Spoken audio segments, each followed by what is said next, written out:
Everybody, here we go. We are starting officially. Welcome to the Left Stream. It is a great pleasure to have everybody in here. Thank you so much for the subscription, Albanian Thrash on Twitch. And we are also streaming this on Twitch. We are streaming this on DLive. And of course, we are streaming this on YouTube. YouTube.com/Lev And that goes for Twitch and that goes for DLive. Anyway, we are here for the Left Stream. I am finishing up my NFT. Gio is working on something special, and we have a Vincent. I don't know. I'm kind of taking a day off the stream.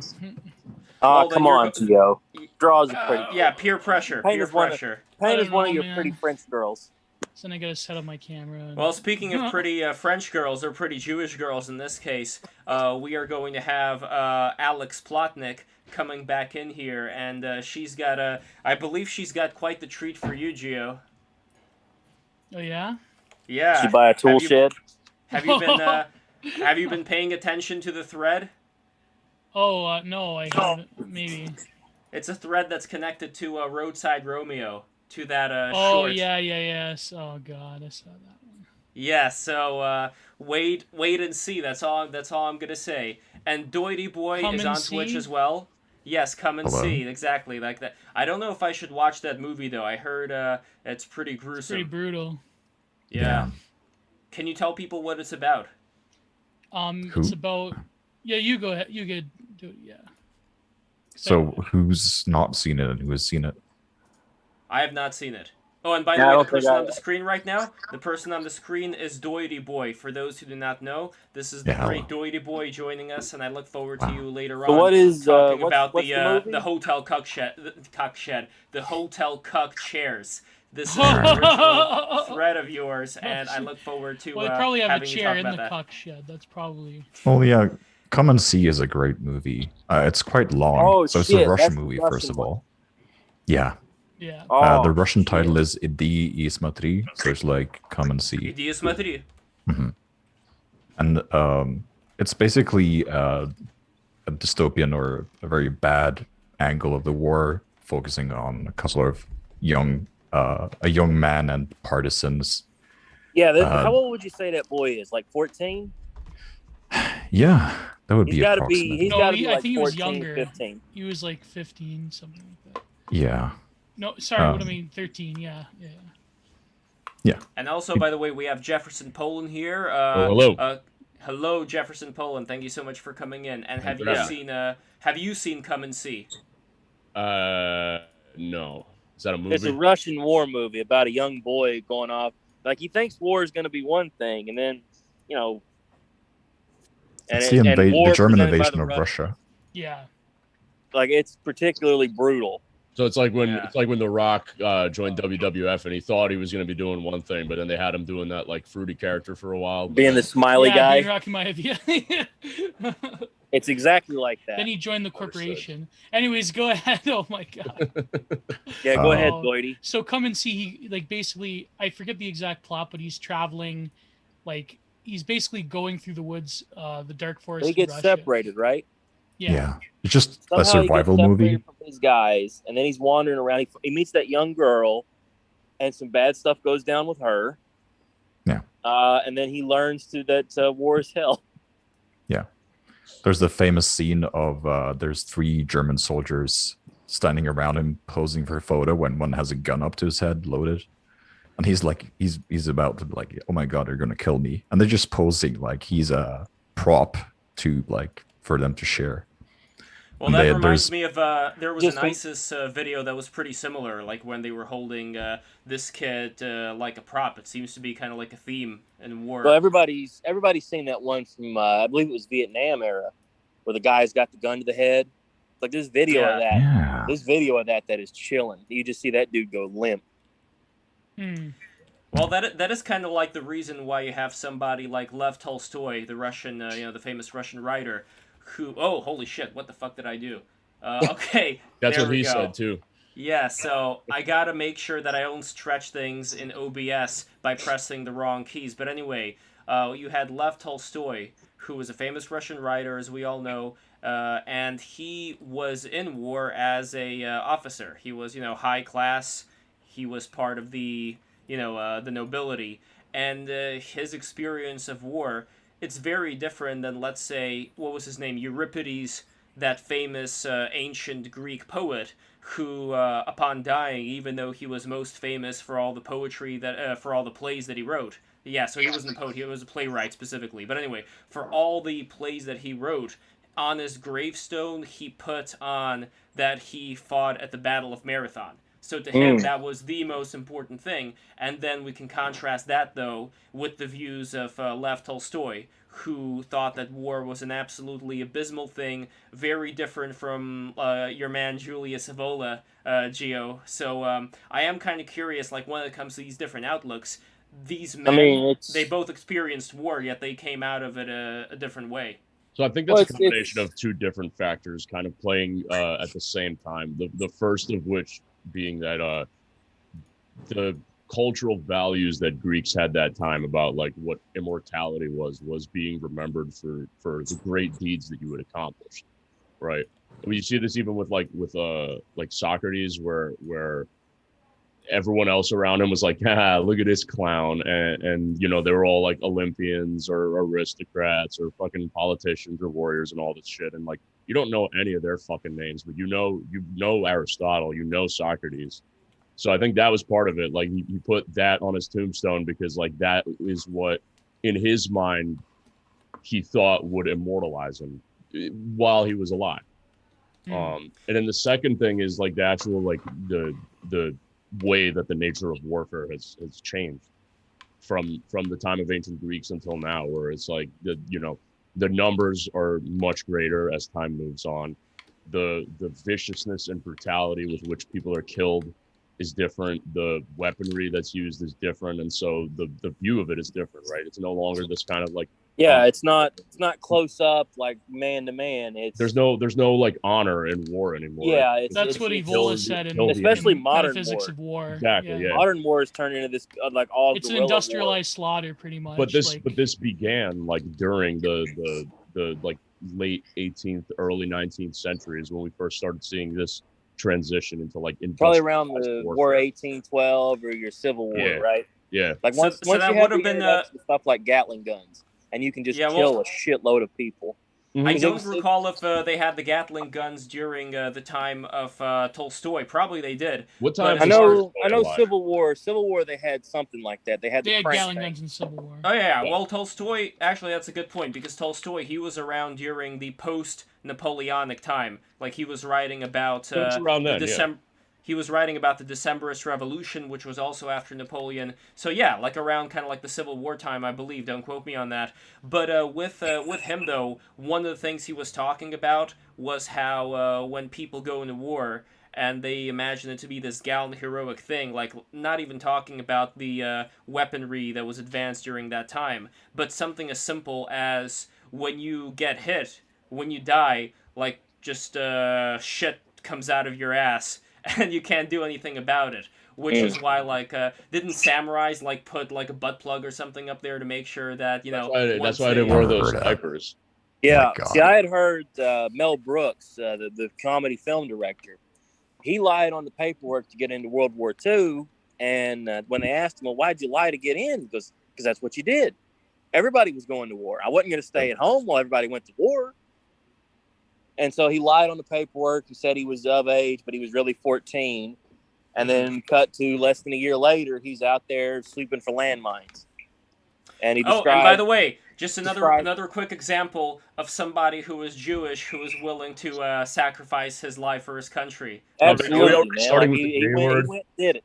And he described, like one night in particular, they were out on a patrol, and there was like a twinkling lights coming from the other side of a mountain, and then you could hear them hitting the side of you. And he said, without even thinking, picked his rifle up, started shooting back.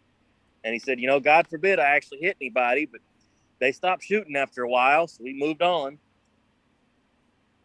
That's a hell of a thing to carry with you, the thought that maybe you hit somebody, 80 years ago when you were a teenager. But that's why, to me, it just gets so gross when people who've never experienced any of this stuff glorify this kind of life and war and having like I don't know, like, Gio, how would you describe this kind of state? Because I know that this is more of the reactionary. I know this is more of a reactionary take, But would there be any middle ground here for people understanding what the fuck a lot of this war business is, and what would be the decision that they would make after they realize that? Like, I just don't know. Wait, what's your question?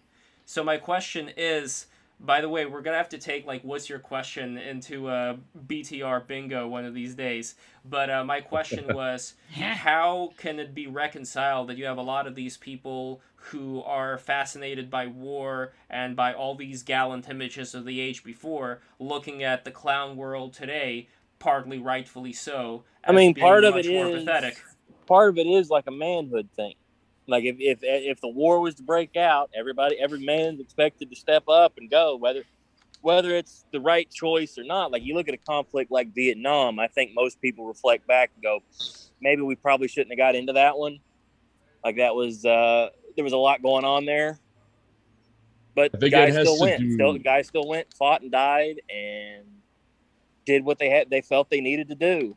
And some of a lot of guys were forced into it, didn't really have a choice. But Yeah, a lot of the draft. guys found out that if you volunteered for the draft, then you could pick which job you wanted. Yeah, Yeah, So but that only was the the rich thing, a people. lot of yeah. guys- You're like, not only the gonna. college You don't get to kids. go into the cannon fodder division. You get to go into Right, The, you could pick to be a fucking clerk or something, or try to be a gunner or a It was helicopter mostly pilot, like something poor like that. people that were frontline infantry from like the Appalachians or the Yep. inner cities. Yeah.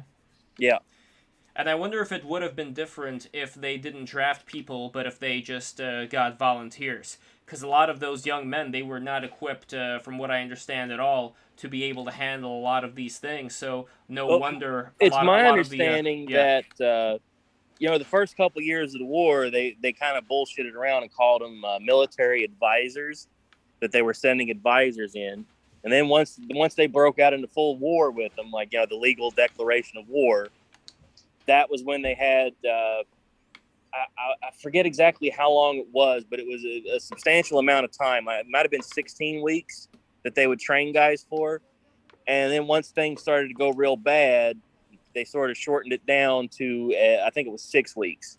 Yeah. The training. So you got 6 weeks to become a soldier and figure out exactly what you're going to do and how you're going to do it. And there's nothing anybody can tell you that will prepare you for the nightmare. Like just the idea of you're in a foreign land, like that's no good right there. You've got a ton of people that want to kill you that don't even know you, and you're expected to kill them, but only if you follow the rules of engagement. Must respect and understand the rules of engagement. Well, that was up until that. We're talking now like post World War II, because right. I'm talking Vietnam era. Like, there were no fucking war crimes, dude. The rules of engagement were killed. That was it. Yeah, pretty much. Yeah, well, especially with that McNamara guy, right? Like he was all about statistics and how many people got killed in this area. That means that we're doing good, and that is kind of one of these machine-like outlooks that people are afraid of when it comes to war. Once we get into World War I, things turn so heavily towards like machine guns. The numbers of people that they using killed. tactics from the 1800s, like setting up in rows. And so things drastically had to change real fast. Once machine guns and once they started using armor to try to get past the machine gun nests and the nightmare of trench warfare. Like imagine you're sitting in a hole just wondering if gas is going to come in tomorrow. Yep. Just a big green pile of gas that makes everybody drop dead. That makes your lungs explode. Yeah, they just makes your lungs explode, makes you cry. Like, which was illegal. If you were a man, crying was illegal back then, so that was pretty bad. Yeah, that's the worst part. It's like, oh, dying's not so gangrene. bad next to crying. Yeah. By the way, we have a comment from We Free Spirits. Question for Lev or anyone else. What does war look like from a higher dimensional modality of consciousness, i.e. that's achieved by deep meditative practices? I mean, I would agree on the ugly part. Again, I haven't participated in Have you ever war, read the book Zen at War? What the fuck is that question? Not like in an insulting way. I just literally don't understand what he asked. I think he's asking, what does it look like after long meditation and reflection? It's just Like useless. I mean, it's very difficult. It's very difficult to talk about that. Act and really read about it a lot, seen things like I just from the outside looking in, it's ugly. It's as ugly as the ugly thing is, like, get. war. It's abhorrent. it It's was always like intimately tied to the religious practices of each community, because war itself is like a limited experience the way that other sort of practices are. Like that's what Evola was getting at in because all these different I want to take us back Okay, I to civilizations. gotcha. Come and see. It's you know, on the one hand, you have a movie like Rambo 2. We're gonna go get our boys and bring them home, and Rambo kills everybody, and everybody loves that movie, and it's a fun movie. It's a feel good movie. Yeah. But it's still war. Feel It's good. not necessarily it's not necessarily the most positive thing in the world. But then on the other hand, you have Come and See, which feels, you know, you want to talk about a horror movie. Like I have seen horror movies that aren't as scary as some of the stuff that goes down. The stuff with that girl, because he Yeah, makes the friends with that young harmonica. girl, like sort of like his love interest, I guess what you'd call her. And things don't go well for her at all. Because Yeah, It's the she viewpoints gets, from the civilians. That's yeah, it. yeah. But Well, in a way, it's another a good horror old film. one was All Quiet on the Western Front, like the original Yeah. 29. That's a, Original we were one. talking today about Sergeant York. You boys ever catch Sergeant York? I no. think I've heard of Sergeant York. Yeah. Sergeant York was he fought the Krauts in World War I believe. He's famous for he was a conscientious objector. He was an old boy from out of Tennessee, I believe, and he was a sharpshooter. Like he'd been hunting and fishing and doing that kind of stuff his whole life, so he knew how to make a shot. And he was famous for winning turkey shooting competitions. That was his big thing. And in the war, and this is a true Hell yeah. story. In the war, he was able to kill an absurd amount of people using turkey calls. He would make the turkey call, guy would pop his head up, thinking, "What the fuck is that?" And then he'd just pick him right off. And the movie depicts that, and it also depicts when he was able to, because he slips around the German line, They comes called up him behind. the Goblin Gatler. Yeah, he convinces them to surrender, and then marches them back across their own line. It was a crazy story. It was an absurd amount of guys that he captured too. Like the dude got, you know, silver stars and all those medals and things. It's a fun movie. It's a good movie. There's a lot of But really again, wild stories like that you see out of yeah, World War I it doesn't feel see far less often realistic out of like World that. That stuff like that goes on. There's Yeah. I don't know if anybody here's a like a Dan Carlin fan at all, but his series Blueprint for Armageddon is a really nice deep dive into like a lot of those kinds of stories, and then also like the World War Ones and like how it's horrifying specifically being it's shell all on shocked World is. War One. That series, it's like 5 or 6 episodes. They're like 4 hours long each. It took me like 3 months to get through it, but it was like awesome. Like every time I put it on, I'm like, no shit. Yeah, it's like listening to a book. Like that guy. He's incredible. I love Dan Carlin. Yeah. But to jump on Come something and that Gio See. was talking. No, like Come Oh. and See. It's a horror film because, like, for example, like the reconnaissance plane that keeps stalking them. It's like every time. Oh God, yeah. It shows up, you know, bad shit's going to happen. Like You it's know just, that guy's up to no good. Like he's their Yeah. eyes, and whatever he sees, they all see. exactly, and like the level of like malevolence of the all-seeing eye that brings destruction. Like the symbolism there. I mean, at the end of the day, it probably is like a propaganda film for the communists or whatever the fuck. I mean, like, maybe, but it's, it's still you a know. powerful film. I feel like that is a. You want to talk about a top tier A+ movie? I don't know if I ever want to see it again because it's so brutal. Well, But even hot like damn, what a good movie! propaganda films were like better back then. Like there was even like the ones, like the comedy ones that Mel Brooks did. Like it's different than nowadays where like you have the fucking boy in pajamas or whatever. Like it's like so over the top and absurd. Like, but back then it was actually the cinematography itself is gripping, like to the point where his face itself just degrades into this ugly mass. Yeah, I it's heard they like, fired real rounds of ammunition over the actors' heads too, Yeah. which is that seems like a bad idea. Yeah, that's not good. Well, to comment on what Gio was talking about earlier with Ebola and the spirituality of war, my leaning here is that there are certain things that, given the circumstances, for example, if somebody goes after your family and you need to protect your family, that is going to be a way for you to prove yourself. While on the other hand, if it's a situation where you, on your own fruition, decide to go somewhere and fuck somebody up and do something and get something out of just like that, that feeling that may have made sense and may have been worthy for people living in a very different reality back during the Iliad and Odyssey days, it doesn't mean that we necessarily have to have the same kind of approach to fighting that they did. And I don't think it means that all of a sudden people stop being heroes or stop having that heroic quality if they express it Yeah, in but Lev, how just can you be a self-defense. hero when you're in a fucking air-conditioned bunker in the middle of the Nevada desert, pressing a fucking joystick, lighting up some Iraqi I'll tell you how you village? can be a hero. You I'll tell you know? exactly how. Your guys are pinned down. They're calling for backup, and backup happens to be piloted by a 19-year-old. All the way back in Autistic Nevada. person. There's how he's a hero. He comes I'll in. tell you how you saves the get to be a day, hero gets our nowadays. boys home. I'll tell you how you get to be a hero nowadays. You're looking down the fucking scope of your rifle and you see Pat Tillman's head pop up right out of the rubble, and you just fucking pop that sucker clean off. That's apparently, I don't know about he's gonna that. expose I the feel like that. secrets. apparently now that's how you become a hero. Oh god. Well, that's one man's hero is another man's villain. Well, speaking I about think heroes- they done Pat dirty. They used him and then abused him. Once he Oh, yeah, started no, speaking. Pat Tillman got fucking got, dude. Yeah. Yeah. Well, it That's seems just a it's conspiracy. real sus to me. You want to talk about suspicious and conspiracy theories? Well, How weird is it that a high-profile guy like that just happens to get killed by friendly fire? Doesn't that seem a little suspicious to everybody? Like, I don't want to put on this Well, it was tinfoil hat and be that guy. it wasn't even the friendly fire aspect of it, because the friendly fire is a thing, but like in general, I would imagine that the military probably lies about that being somebody's cause of death, because it's such a If his family hadn't been a Well, real pecker about going after finding the truth, they would have never got it. In Yeah. Gulf War I think the majority of casualties were friendly fire on the American side, Yeah. or something like that. I don't have any like Imagine one if way there or was the a other Gulf to War. refute that or not.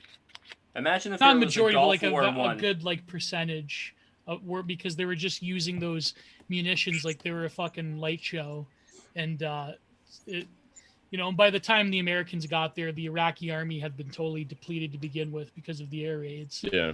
But what's I this think about a the- golf the- course? Suspicious. Yeah, so if there was you've heard of golf rumors, right? So my idea with the golf rumors is if there was a Gulf War one where instead of firing bullets, people would just be firing these golf balls out of these cannons, and they would just leave holes inside like of people like paintball, Swiss but- cheese. Yeah, exactly. Vicious Oh. linguistical humor.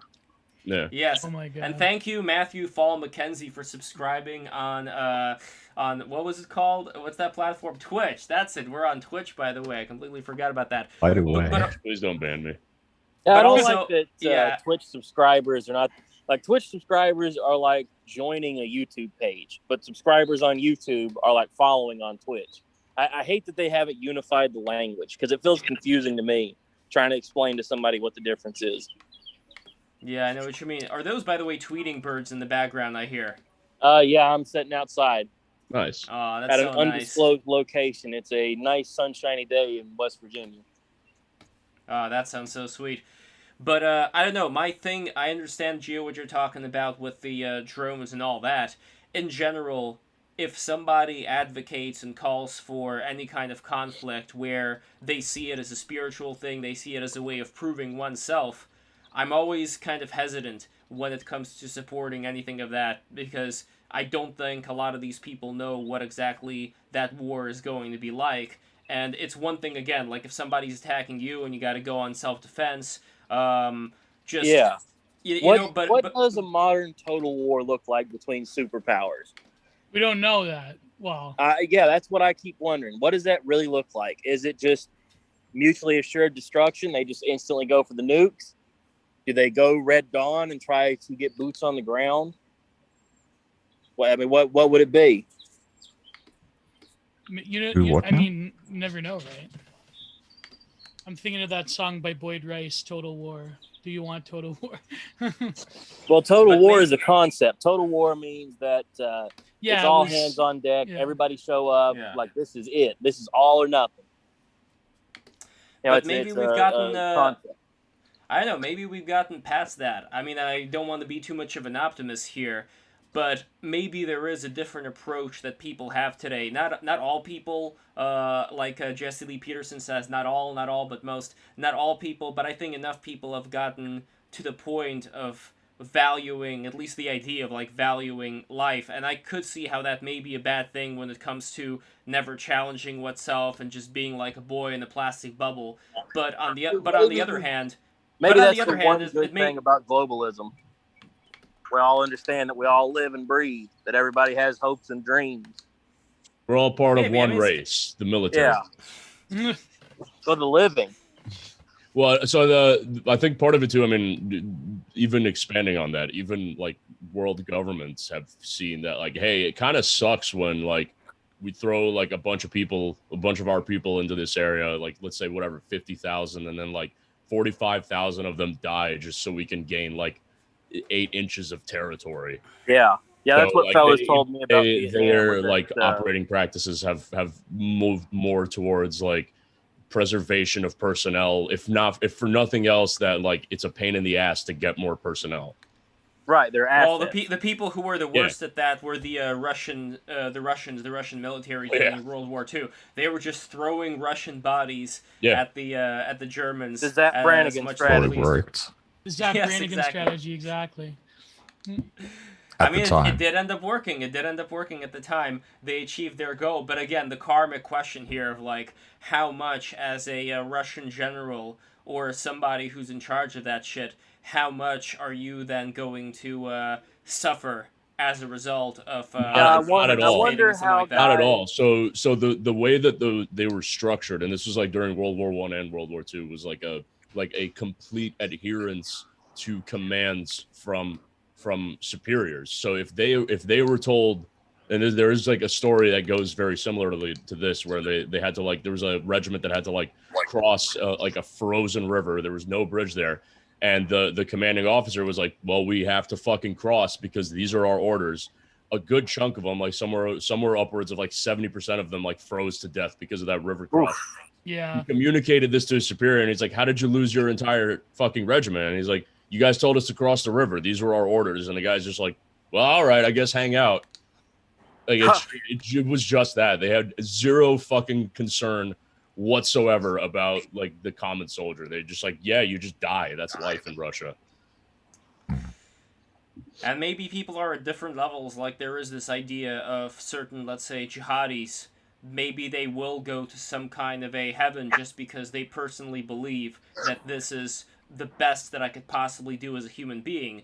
But then when it comes to people who are, let's say, more self-aware, like I kind of see humanity as being, and I include the animals in here as well, various spirits, I see like all of existence as being like this pyramid of consciousness, where lower beings are less conscious and they act more in this group fashion, kind of in a dream state, and then higher beings, for good or for ill, who are more conscious, I think they have more of a responsibility to do the right thing once they're aware of it. So once they have like the Adam and Eve style knowledge of good and evil, now they can't just rely on being in the Garden of Eden anymore. They have to up the ante. They have to, they have is this to learn a dog to be whistle? A dog Yeah, whistle. I don't know exactly where Lev's going with this one.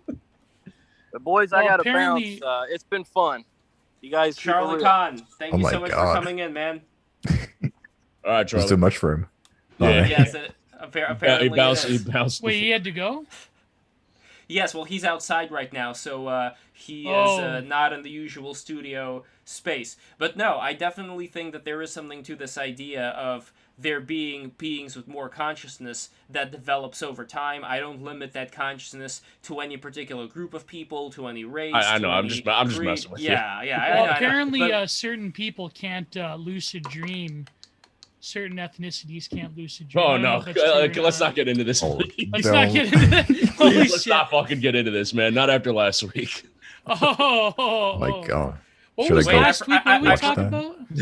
We talked about God's Chosen for about 2 hours. Oh yeah, that's right. Oh boy. Well, did you Yeah, know I gotta do yesterday's something now. Sorry, I didn't know. controversial topics.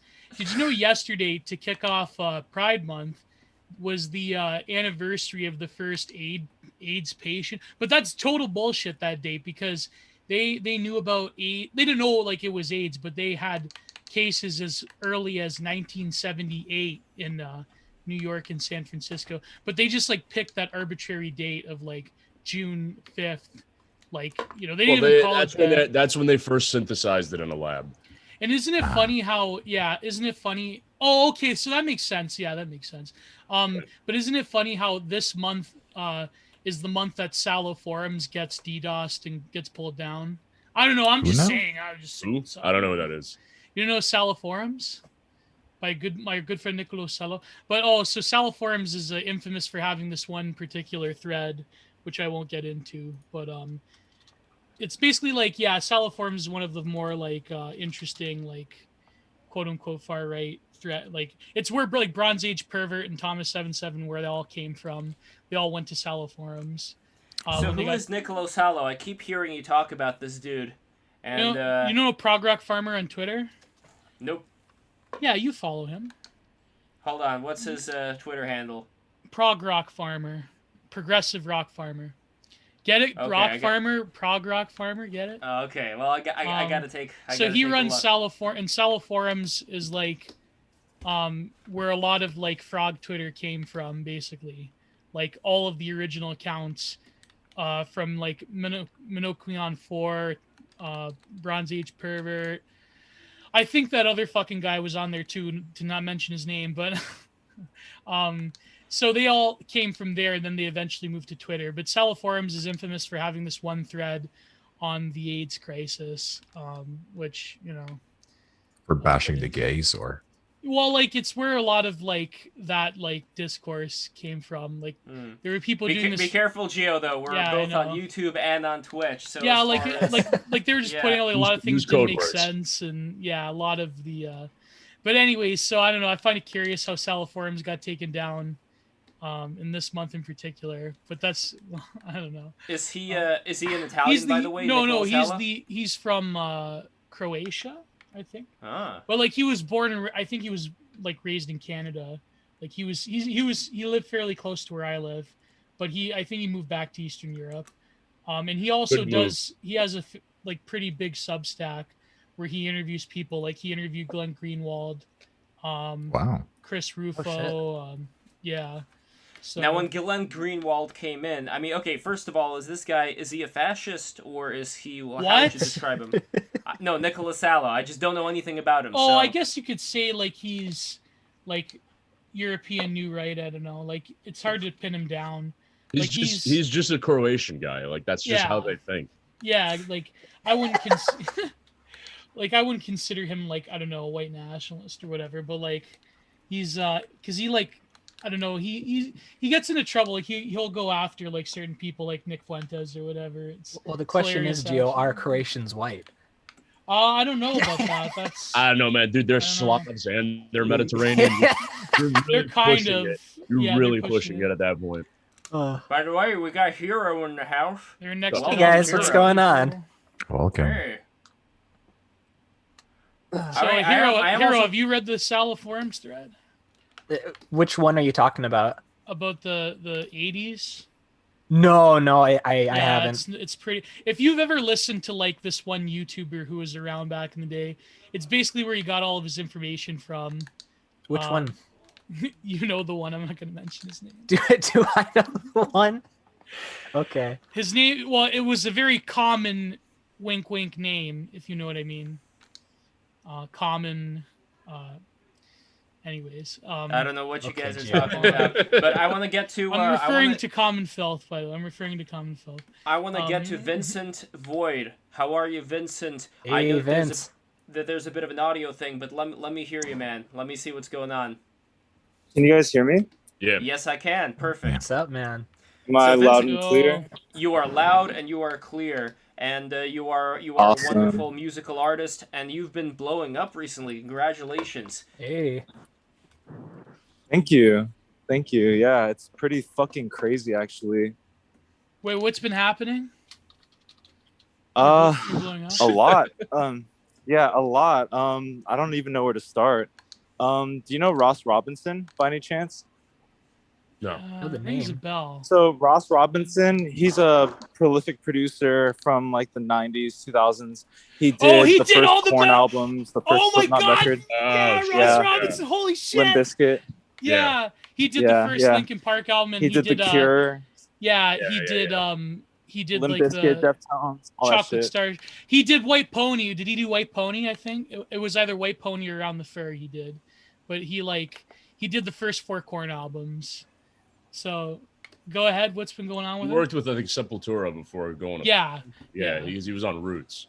He did Roots because they were changing their sound, but the Yeah. first few ones were with the guy that did all the Florida death metal. What's his name? Ken Burns. The guy Well, who did Morrison, Ross, yeah. yeah, Ross did like the first 3 Korn albums or something. He did the first Yeah. Slipknot record, or maybe the first 2. He did all the the first best Deftones ones. record. Yeah, he did the Yeah. first Deftones record. Did Limp Bizkit's first record. He did Chocolate the Starship. Cure. He did the Cure. Hot dog flavored water. I Yeah, he fucking did the love that Cure. He shit. did the one album. He did like Yeah. quite a bit. Yeah. So he's like a really prolific metal producer, and so I've been working with this band called Omerta. I produce for them, I songwrite for them, I do kind of everything like branding, marketing, whatever. And out of fucking nowhere, he just started liking our shit like on Instagram. Whoa. And I was like, what the fuck? And then he DM'd me or DM'd the Omerta page, and he was like, I love what y'all are doing. And I can't go into all the details, but basically he's flying out this week to come see us rehearse, and he wants to work with us, and it's fucking nuts. Whoa! Holy That's crap. Whoa! Holy And, fuck. Holy shit, man! Damn. That's Yeah. awesome. Yeah, I don't know if you guys know Ghostman. Do you guys know Ghostman? Yeah. I know the name. Yeah, so Ghostman just fucking posted us on his story, and he's been DMing us too, Holy and he wants to take us out on crap. tour. Fuck. Wow. It's fucking nuts. Oh yeah. Yeah. Ross. He did the first Soulfly album, which is one of my favorites. Oh, okay, yeah. Yeah, and he did Roots, and he did the first Suicide Silence album. And Yeah, Ross has done a lot. yeah. But Ghostman, fucking huge rapper in the underground right now. He was also One influenced thing. by black metal, if I recall. Yeah, Ghostman, he's influenced got by black metal, death metal, and like industrial and stuff. He's and really he did big. Life is Peachy. Like Life is Peachy is probably like one of my favorite Korn albums. That's probably their best, in my Yeah. opinion. Yeah. Yeah. Well, But, Issues um, has its moments. Like Issues has its moments, but Life is Peachy is like Preachy, the highest you mean? bar. Yeah, issues and Follow Issues. the Leader are good mostly because of the singles. Well, like, Follow the Leader is like the pop, like the normie tier. yeah. I love this photo of you, by the way. The one with the red background. Oh, This that's is a not really me. nice one. Wait, that's not you? What the fuck? Oh my god. I am so. Yo, I am so. Nice. But you're Yeah, not Remember the when first he person. turned his You're not the camera first on? Like, person. I he gotta looks say, so I'm a little bit James retarded. I thought this was realized you. I've realized I've been misreading the title of that album, Life is Peachy, as Life is Preachy since I was like 12 years old, and I realized it just now hearing you say Life is Peachy, and I looked it up. I'm like, no way, that's not what it is. Don't worry, No, bro. I am actually Mince pies retarded. had actual mints in for ages, so don't worry, bro. It's all good. Fucking typical misunderstanding, man. I just don't know how to read. I'm a fucking dog shit. Fine, man. But yeah, so he's flying out this week to work with us. He wants us to do our new album with him. That's incredible. Oh, Congratulations. Holy Ghostman cow, invited man. Omerta out on tour. We're gonna have a show. We're planning a show right now. It's like it was supposed to be like a small local show, but it started snowballing because people started wanting to be on it. And now it's gonna be like this big thing. I don't know if you guys know Lil Darky. He's like a rapper. Oh, of Yeah. course, yeah. Yeah, Lil Darky's gonna be. Well, we're in the talks right now, but if everything goes well, he's gonna be headlining the show, and we'll be playing alongside Lil Darky and some members of Spider Wow. Gang, and That's that'll amazing. be the Texas debut. So be really cool. I But, love all the animation, by the way, related to Little Darky. Like, he makes his character into this Dragon Ball Z style anime thing, and it's a very good look. Yeah. Hopefully, no one that listens to Omerta or Lil Darky listens to this. I don't think they would, but Probably yeah, not. because we're supposed to keep this under wraps, but it's fucking insane. It's Don't worry, crazy. this is a pretty DL show over here, the left stream, which I actually want to fix. So all of you who are listening, share this right now. God You're, damn it. I mean, Really, Web is the most uh, passionate call to subscribe guy. It's Hey, constant. Ewan. Good now. Oh, hey. I don't know. hello, Ewan, myself Yeah. is here. Actually, I for need the this guy to wife fill me beater. in music wise. Yeah. Oh, I'm in the fucking classic, just in the classic wife beater because it's fucking comfortable. Seriously, I'm not trying to show Like tits on go down to stream, like but Tottenham and Bracing your inner no, Italian. Townie, Rotherham. any No, I'm gonna town go down to council. Rotherham and fucking. Wait, are you Go a down to fucking Rotherham. Ah. Yeah, exactly. Fucking bitch. Oh, you wanna fucking. By the way, Fucking touch him. Okay, dude. God damn. He always does shit with his camera. It's amazing. Yeah, I like the camera. It's cool. I should It's like by it the way, reminds me like Chris switch Chan, hats, like one when he got second. when he like flipped out. He Oh. like Chris Chan, he like threw the doll at his camera, and it's like God. had a serious face on. It was just like, oh man. I But just by the wanted to way, say, Vincent- real I quick- changed hats just for you, myself. Wait, what's up, Oh, Lev? Sorry. Wait, where's Vincent. the hat? Yeah. the hat. You had a hat. Oh, now you've got a hat. Wait, Lev, Well, what's up? First off, the second photo, that is definitely you, right? That is your face. That is me. That is me. That is me. Okay. Okay, so yes. Sorry for the confusion, because the guy above, it's so lit, and no, I there's like know. who is that guy? He's okay. So this is actually funny. So he's Han. He's actually Korean, full-blooded Korean. I'm half Korean, and he's the guitarist. See, and there we vocalist go. in the band. That's Yeah, He's a guitarist for for Omerta. Yeah, Oh yeah. and yeah. I taught him how to scream, and he ended up sounding Nice. exactly like me in a lot of ways. And so people are always like, "Oh, are you in the band?" And I'm like, "Oh no, that's not me." And they'll see him performing and hear him screaming, like, "Oh, that's Vincent." I'm like, "That's not me. That's not me." And so this is just funny. You should lie about that with feel like- girls, though. Be like, I yeah, feel like man, I'm a lead singer. What's up, baby? feel like it's inescapable, but yeah, it's really cool. I actually really quick wanted to say so I guess as it pertains to Lev and like Gio and Hero and some other people that I've recently been acquainted with over the past year, it was really cool to go through Break the Rules and like put all my friends onto like I guess the weird side of Twitter and just the internet in general. I spent the past year and a half like red pilling a lot of those guys in Omerta, and it was all for the sake of imbuing it into our craft. And I guess like one thing that I really think is insane is we've been channeling this sort of energy from the moment that we came across it online into our music and into like the way we carry ourselves on the internet. And it's fucking weird. Like it's crazy. It's meme magic, I would say. Like this shit's fucking bizarre. It all happened so fast. And now like I can't even say the kinds of things that we're planning on doing. But let's just say they involve a really, really crazy band whose name rhymes with Grift Rot. holy moly. Yeah. Well, nobody Dude, say this it. is awesome. Nobody Holy say cow. it. Shit's fucking Holy crazy. cow. But yeah, Bro, that's I'm hoping amazing. that- Congratulations. What Holy band is cow. it? I put it in the chat, so I No, don't even put it. Don't. Yeah. No, not the live chat, our chat. Yeah, Yeah, I'm I got about you. that. But yeah. By the no, way, like, Hero, I got a tweet for you, buddy. Let me. To you now. Yeah. I know you none of like this music, one. by the way. Someone needs to like send me like a disc. You know those like charts from 4chan where it's like you got to go through the musical artists. I have no idea. Like you seem cool, Void, but I have no idea about this music. It's like very new to me. So I need like one of those. I need a chart for dummies, man. I know none of this music. I mean, I'm very scared of I opening better up any watch links what I right say now, in this 'cause- stream now, just in case. Oh, what the? It's like the wrong stream to ask for like pointers. Like you're all trying to be secret for valid reasons. So I don't know. Okay, I'm gonna throw it. By the way, what is your other half, Vincent? You're half Korean and half. I'm assuming Spanish. I'm Oh, Spanish. okay. Yeah. That's Wow, so cool. You have like the jawline and the lips of a Spanish person, but it's Yeah. fuck. I'm just read only again, Lev. What the fuck, bro? I thought like literally I can't have access to the Discord. I I'm have to not put in the doing it. sushi bar. I didn't do shit. Hold on, let me see Bro. what's going on here. I'm just gonna Let me put in the see sushi bar. Oh Wait, my okay. god, bro! I'm No, not first of even all- on the percolator tier. No.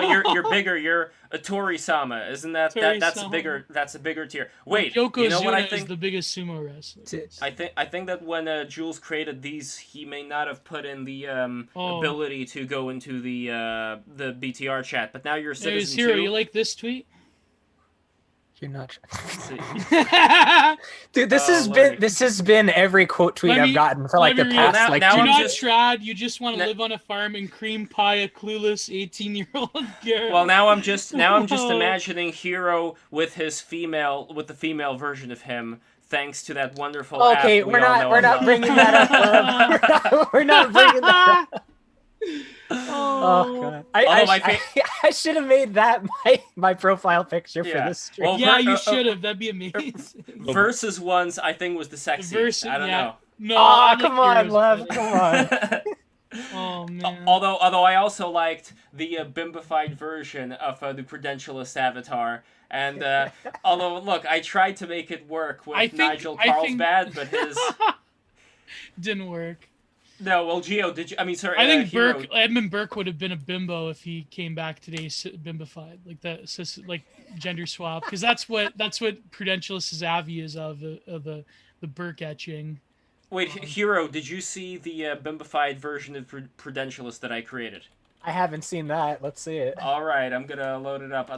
Before we move on, can someone explain to me this? What the fuck is this Cruella thing? Like, what is this movie about? Is it terrible? Joker for women, apparently. Is it The villain female origin Joker? story. Gio, you don't understand. This is so much cooler than Joker. It's the female Joker. Yeah, her This- parents. Her no, parents you can't were even eaten put them on the alive same by level. dogs, so now she hates She's dogs. the bad bitch, man. You don't understand. She's the so girl cool. boss. She's got her Yeah. hair dyed where it's black one side, white the other. Yeah, it's crazy. Someone's got to stop her. Someone's It's got It's to really- the same live It's the action story Disney of a trash that's been 60-year-old being woman who's recycled in every denial day. about her aging, but ran out of hair dye halfway through dying. Yeah, how unique.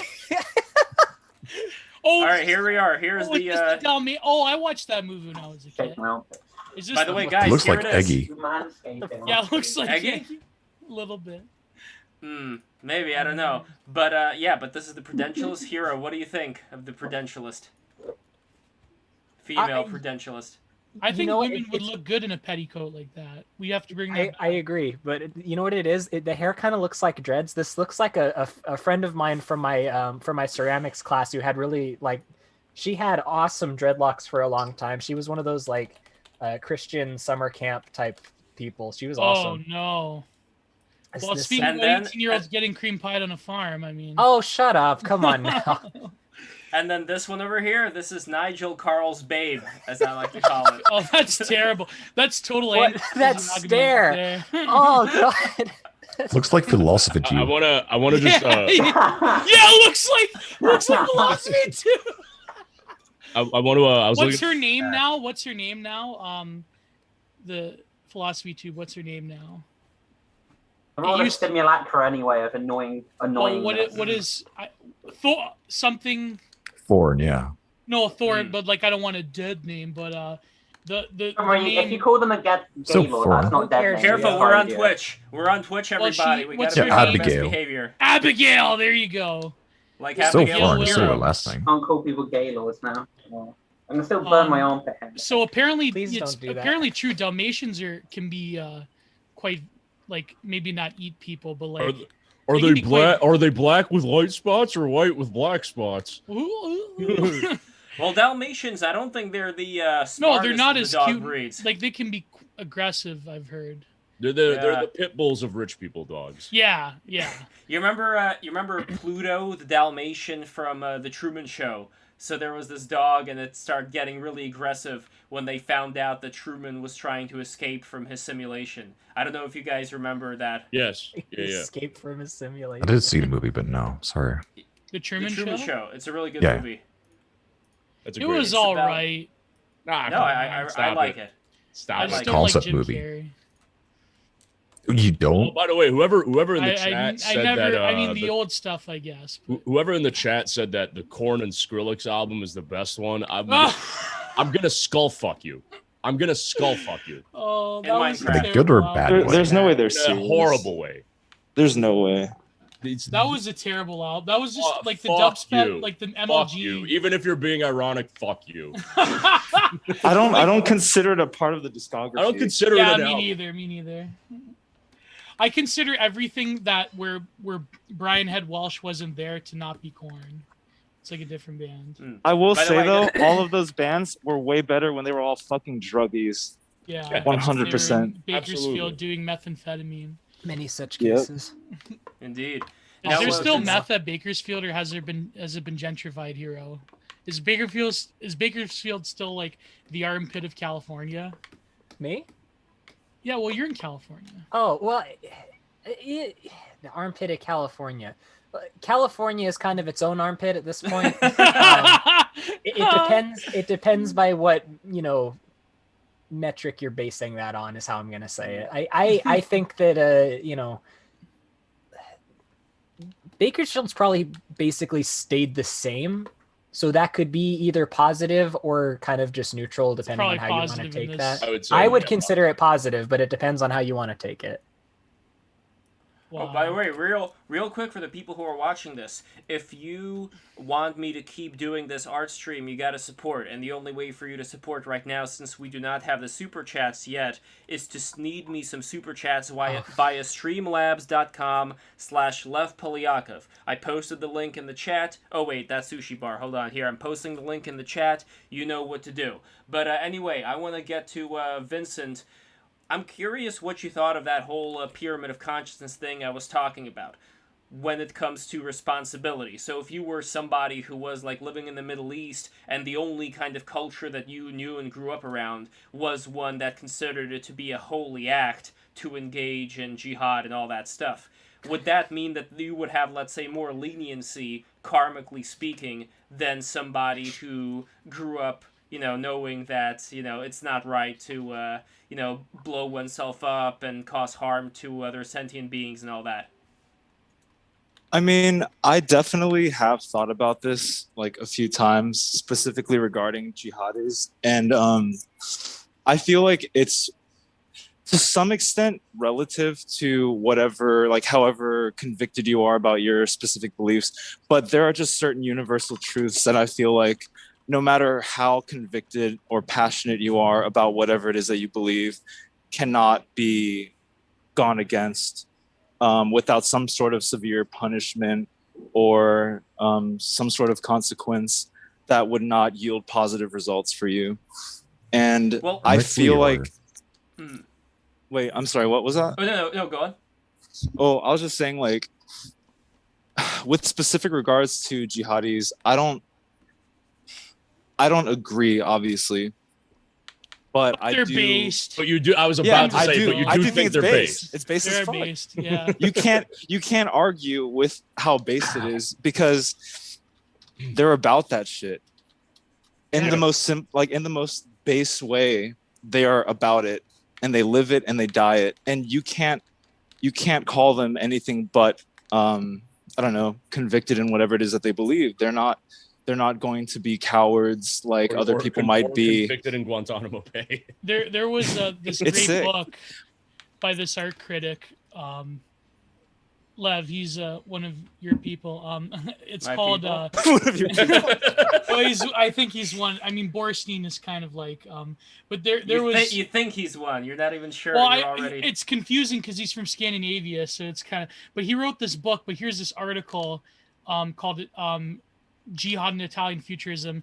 But basically, he wrote this book called The Political Aesthetics of ISIS and Italian Futurism, and how ISIS, in some like weird, fucked up way, is carrying on the sort of legacy of the like worship of like the mechanized long march into like in the way they use technology, for instance, and the way they wage this like almost spiritual war that like merges in with various trends in Italian futurism. It's a crazy like trippy book, but Vincenzo, you But how- stupid cannoli. If you fuck up the pasta one more time, I'm gonna cut your head off. oh, But then, what's man. the difference between their See, this approach is why to Italy should have just kept control of Libya, in my opinion. I think like we should have Based. kept control of Eritrea, Ethiopia, Libya. We could have had the hottest. Never yeah. mind. I mean, During it's- Libyan Berlusconi's like time in office, actually, no. So they actually had like he had like good relations with Libya because he was like bros with Gaddafi. And when they started that first like campaign, like the NATO campaign that the U.S. then like joined in, it started with France. when the U.S. was like getting ready to join in, like Berlusconi came here and like spoke to the president and was like, dude, listen, don't do this. Like, it's not like, don't, like, this is fucked up. This is fucked up. Don't do this. Like he was going to bat for Libya and like Gaddafi specifically. So like those ties haven't been completely severed just because of the lack of direct political influence of Italy over Libya. Yeah, like even Gaddafi, I think even modeled a lot over, like he was put it this way, he was a fan of my man Benito, so really. Really no way. Well, not even listen. Benito If I was a had the, dictator, prison- I'd have a whole Praetorian Guard full of hot model women. Hey, there we go. So, there you go. Yeah. Jew, you can already have that. I believe in you. Yeah. Yes. Well, I mean, BTR is kind of like that. We've had quite a lot of, we have a Praetorian Guard of bimbos, trad women, literal sex workers. I mean, it's it's been a wild ride. Indeed, it has. So, anyways, what are we gonna talk about music? Well, before the I music, wanted to I'm get just curious, Vincent's like, opinion on when- Adam Needley, but go ahead, Lev. Well, okay, before Adam Needley, when it comes to Adam S- Sneedley. Sneedley, yes. When it comes to being a moral person and knowing like what is the right way to act in a certain age in a certain situation, when we have like an example of lions, like you can have a very elegant lion going out and eating a gazelle or fighting with another lion. You can say, okay, this is a very beautiful thing, but then at what point do we separate the human from this very instinctual creature to say, okay, we have to have certain standards that now are going to be applied to the human being, as opposed to, and by the way, hero, motherfucker, I heard that, here we go again. I'm making a good fucking point that you No, better listen to. I thought you were trying to allude to Fat Nala. I'm sorry, you were actually making a good point. Yes, I was actually, this is called prejudice. You're being prejudiced against me when you think Of it's all course. about Fat Nala. It's not all about Fat Nala. But there's Are you Myself, sure that- are you just getting There's ready gonna to be go a time Joker for- right now? There's going to be a time for Fat Nala, and the time is not yet. But anyway, when it comes to animals, see, now I'm thinking about Fat Nala. Thank you very much. Now, when it comes to how do you separate, because some people say, oh, well, there's no difference then between the human being and the animal when it comes to... But no, there fucking is, because animals are still relying a lot more on these instincts, and I don't think it's a coincidence that you do have a lot of reactionary, a lot of trad posters that love posting images of like two lions together, and it's like, oh, these are brothers, these are like, brothers in arms, and they're there for each other. Yes, and they probably are, but again, it doesn't mean to me that there isn't any difference in how we see life and how we see like our responsibility as being more conscious, because I do think that we are more conscious than animals. Not to say that animals aren't privy to certain extrasensory qualities that we don't have anymore, that we lost over time. But at the same time, I think that there is a difference, and I'm curious, like, Vincent, what do you think? And also, I want to make sure that we get a view from everybody as well. But let's start with you, Vincent. You are one of the stars of the show today. So, where do you see the differentiation between man and animal? With regards to consciousness? Consciousness, but also morality, like the responsibility of maybe even though we could see war as being something heroic in a certain light, we would still try to avoid it as best as we can, since we know what exact ramifications it has. I think that, I guess, with specific regard to this for humans, this might sound like a bit of a generalization, but I feel like the human condition is inherently tied to fear regarding conflict, and trying to mitigate these conflicts as best we can out of the fear of some sort of like consequence befalling us or our people or whatever, when that fear instead should be used as fuel to then engage more fiercely or aggressively in that combat, more passionately.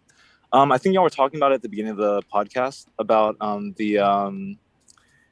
what was it, like war, I believe. Mm-hmm. Yeah. And how war has just become this like sort of industrial fucking manslaughter. There's no honor, there's no pride in it anymore. And I think that when it comes down to the real discretion between humans or non-human animals, it really just comes down to how you handle that fear, that sort of like instinctual ingrained fear and ferocity. Will you repress it for the sake of what you perceive to be humanity and your, I don't know, your fellow human being, or will you Oh, your mic was gone there for a second. heels into the ground and, I don't know, stand against... Your mic is experiencing a little bit of problems right now. Just Can so you guys hear me now? Yes, I Can you guys can. hear me Yeah. now? Yeah. Sorry. There Sorry. we go. No problem. But I do want to comment on have a little shit service out here. No problem at all. I- But I want to comment on what you said, because when you said that back in the day war was gallant and all that, I'm kind of concerned about that too, because again, going back to Lev Tolstoy, for example, he was talking about how war is a smelly, shitty, disgusting endeavor. Quite literally, when people die, shit comes out of their butt. So when it comes We all to that watched that side of it, South Park episode. yes. So when it comes to that side of it, that's something that makes me take a pause and say, like, who are the people who are saying that this war is so honorable, and have they not perhaps seen this other, or been exposed to this other side of it, where it is something that should be avoided at all costs and is actually brutal, and there may be other ways beyond having to actually go into battle and clobber somebody over the head to display qualities that would be considered of a heroic nature. I mean, that's ultimately what a lot of people are after, right? They want to be a hero. They want to do something where they would be able to give all of their energy and willpower to accomplishing something, and they do see today as being more of a fallen state if they're not recognizing that same pattern playing itself across the world. I mean, would that be a fair assumption to say, Gio, that this is a big concern of a lot of people today, that they see this kind of weakness in the world, and so they look at something like the gallantry of wars back in the past as something to reach towards? Well, Can you guys that's can you guys hear obvious. me? Sorry. Yeah. You Yeah. can, I had but to it kind connect of to like goes in and Wi-Fi. out. Yes. Okay. So I was just saying, well, I don't know if I'm interrupting anyone, but just real quick. I was just saying I don't really believe in the, like, I guess like the archetypal heroism, whatever. I think it's really Disney, like really Reddit. I don't think there's like, I don't think it's as black and white or as clear cut as there being like a hero or villain in any of these conflicts.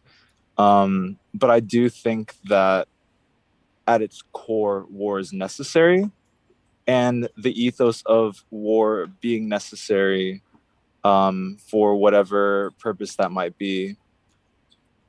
Not obviously, I don't mean in any situation, but when we're talking about these specific instances of war, I'm not talking the individual's experiences or traumas with the war itself.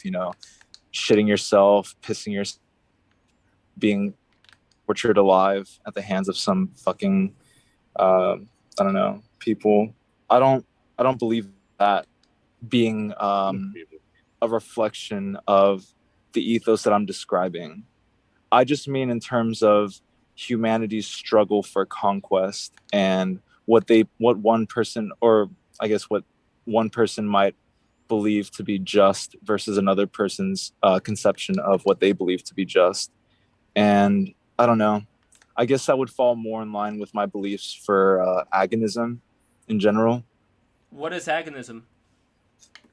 Just the idea that conflict is important and necessary and should be encouraged at all costs, given the appropriate situation. I agree with Darwinistic? that. I mean, Yeah. we have to have some kind of conflict so that we don't get swallowed up by Well, this so spirit conflict spirit doesn't of laziness.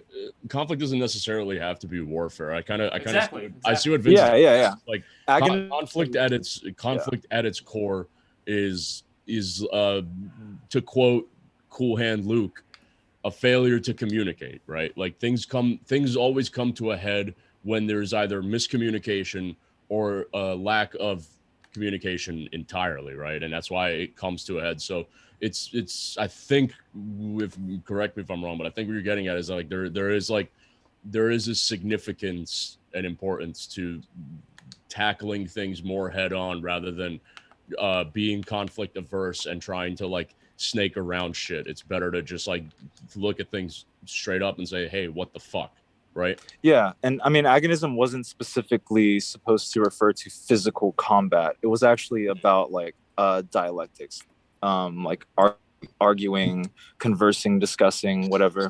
But I was referring to conflict as well because I think that, I guess to your point, conflict comes about as a result of a lack of communication or miscommunication. But also, I think there are these paradigms in the world that are just irreconcilable. Yeah. I think that there is Well, true agonism darkness in the world.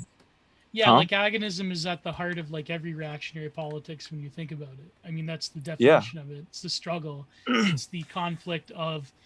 I mean, it really comes from Carl Schmitt. That's just say no more, right? That's Say it's your But who are struggle. you struggling against? Because I think ultimately a lot Well, of the these friend, struggles is not also friend. struggle with your but it's also The a not struggle friends. with the self, isn't it? It's also a yeah, struggle with obviously your that's the with jihadi your own ideal. The greater yeah jihad well, is the greater jihad exactly. So in that sense, that hasn't really gone away from us. It's more of a matter of who do we want to unload this struggling of the self onto. Because if we're talking about something like Buddhism, like the Eightfold Path, there is a lot of struggle that has to be done there in order to get to a higher level of consciousness. Yet it's not the kind of struggle where, again, unless it's for defensive purposes, you would have to go against somebody and have your way with them and cause a lot of carnage there. Well, with Buddhism, the person you're like, you rather than unloading that struggle on yourself, you're unloading it onto yourself, right? Rather than trying to reconcile your expectations of the world by changing the behavior of those around you, you change the behavior of yourself and you reconcile with yourself. Exactly, and it doesn't mean that there wouldn't be cases for changing the behavior of those around you if, again, certain situations come up where there really is no other choice, like this person's gonna get me, my family, or whatever. That's understandable. But actually, you know what I think we should do? We should all unload all our troubles on not ourselves, but myself. We should We should unload them all on myself. Myself should be the new sacrificial scapegoat of the 2020s. Nah, you're gonna get executed if you do that. Sorry, like, I mean, if you try and like unload your problems on me, I'm just getting like a fucking gun or something like from another country. No, not in the UK. Gun or something. There you go. If you try and unload a massive war on me.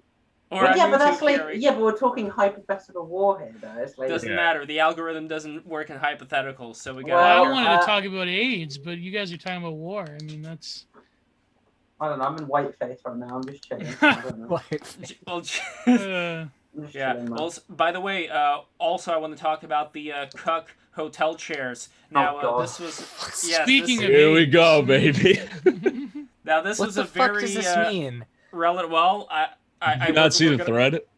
We're gonna find out here. I'm gonna link to the thread. So this is something that Dwighty Boy. I read two tweets into it, and then I was like, "This is the dumbest fucking thing I've ever." No, I disagree strongly. I think Dwighty Boy is a fucking genius. I think you've landed upon one of society's. That's like the cuck box. Like, do you know that reference? The cuck box. I do find it weird that there's not two chairs. It comes from when Matthew Heinbach was like the other guy in the trad workers party. He was like doing the other guy's wife, his best friend's wife, and the guy like stood on a box to like look into his trailer park, like into his trailer, to see like Matt Heimbach just doing his wife. So that's like the cuck box. And Matt Heimbach, when he got finished, he like came out and beat him up, and then the cops arrested them, and then Matthew Heimbach became a Fed. So There you Nice. go. Yeah. So here's the thread. I know, Doity Boy, would you like to do the honors of reading your own thread? Actually, I have a video of it. Do you mind playing that video? Oh wow, go ahead. I saw the video. It's pretty damn That's good. I awesome. like the Great, Hold on, nice. I would love to play your video. I just have the to. seal clapping was Someone Yeah, did a it was- video of the that Wyatt fucking thread too. got me, bro. That sent me. And Fucking, the eyes going to different ways. I love it. Oh, you Yeah, it know was what? a I think great video. Great video. Can you I play it, think I Lev? could. I think I can. Let me just figure something out here. First of all, where do I go? How do I find this video? 'Cause I So have you not go to seen- the thread and you just scroll down. You scroll, Uh-huh. scroll. At the end of the thread Scrolling. is the video. Hold on there. Oh, here we go. Cup share. Okay. Does it have any copyrighted music in it? No. Okay. So it's just okay. So there shouldn't be any problem then. Yeah. Let me put it up here. I think this is also going to work with the audio form that we have over here. So here. Yeah, hold but it's on gonna be 1 second. better. Yeah, and by the way, everybody subscribe. All the people who have not subscribed yet, what are you doing with your life? You have to subscribe right now. Here we go. Here's the video.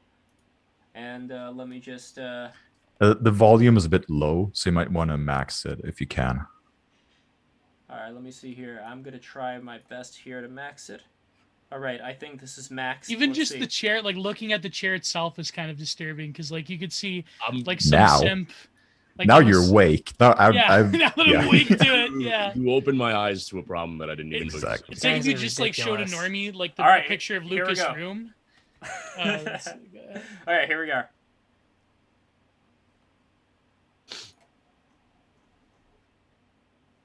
I can't hear anything. Yes, this is incredibly low. Let me try to figure out what is going on here. You know what I'm going to try to do? I'm going to make a desktop audio, which is going to make all of your audio fucking loud as fuck, so you better be very Oh, careful wow. about not exceeding. And we got Alexandra Plotnik in the house, by the way. Hey.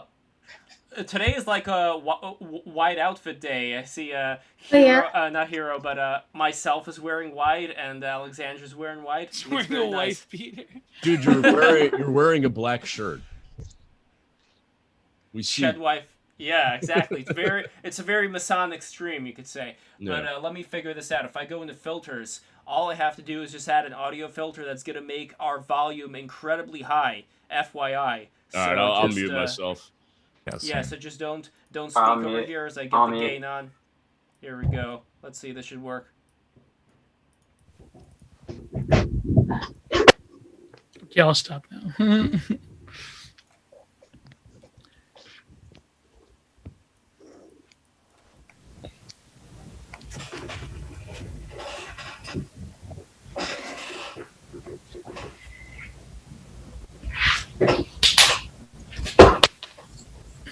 Is this like a liminal space video? Gio, don't speak. Oops.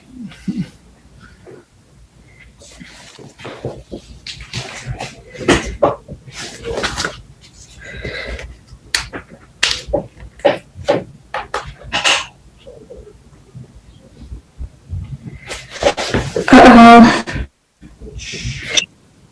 Sorry.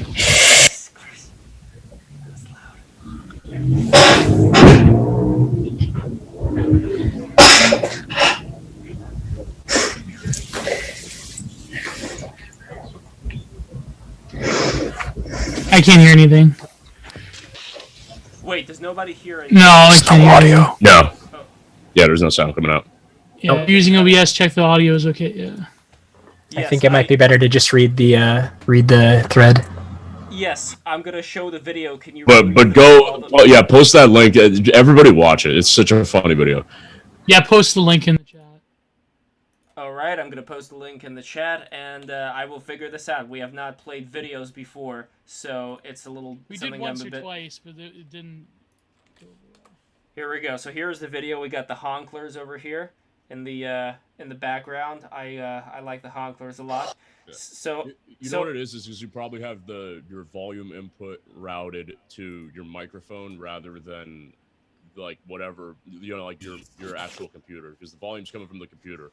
If for the sound to come through, it would have to be like the way you have it set up right now. The sound would have to be coming into your microphone in order to become like output into this. So the sound that I have, it's coming from, it's connected to this thing called Voice Meter, which I'm using as a bridge Oh, okay. to. Voice so- meter is fine. annoying. I don't know what it is. Well, it's the only way that I can do it right now, and I really don't want to screw it up. I'm one of these people that's a little bit, at least at this point, just because I have too much things I have to do. I'm one of these people that cannot concentrate enough on figuring out the audio problem, so I just treat it like I was a Mayan priest sacrificing to the gods. You know, like this worked before. I'm just gonna keep sacrificing, and everything should be fine. Our village should be spared. You know. Yeah. But I am looking forward to watching a video. But can you say, just like in general, what inspired you? I mean, probably looking at the chair inspired you, but can you give us a little bit more video for those who don't, more information for those who don't know what exactly is going on here? So first of all, the concept is basically that in a normal hotel room of any kind, there's normally a bed and the outfitting, and one of the items is a chair. It's a very common household item, but in the sort of narrative that I create in this thread and in the video, I'm inviting the idea that this might be a cuck chair. So a cuck, as we all know, is just basically someone watching their wives or whatever getting fucked by someone else. Mm-hmm. And the cuck chair is thus the chair in which the cuck is sitting. That's the basis of the thread. And so, yeah, so your question was the origin. I'd say it's just basically a lot of people have been joking about me being like a Coomer or like a porn brain, and that's basically it. I do sometimes see the world through a very dramatically sexualized lens. Wait, so would you say you are indeed a Coomer? Yes, I would agree. Yes. So, yeah. What about a Gooner? Are you a Gooner as well? No. No. There you go. You got another one for the bingo tip there. Love Gooners. Sorry. What do you mean, like? What do you mean, like Coomer? Like, I mean, like people are accusing you of being a Coomer. Like they're saying, like you're just a porn Gio's brain. over here, like, what's this about being a Coomer? You jack off? Please describe that for me. Please.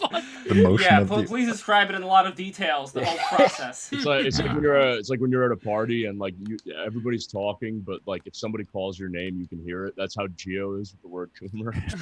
Oh shit! Throughout all the noise, it just cuts through. It reminds me of that video game on Newgrounds called Saved by Your Balls, which was a Saved by the Bell parody, and in it there was this one scene where they had this face of Zach Morris, who was just like looking like in the camera like real crazy like, and the text below says, "What are you doing?" And your response is, "Well, I'm peeing, I'm in the bathroom." And then he, with that same face, because they just keep using that same image, it's written, "Can I watch?" And,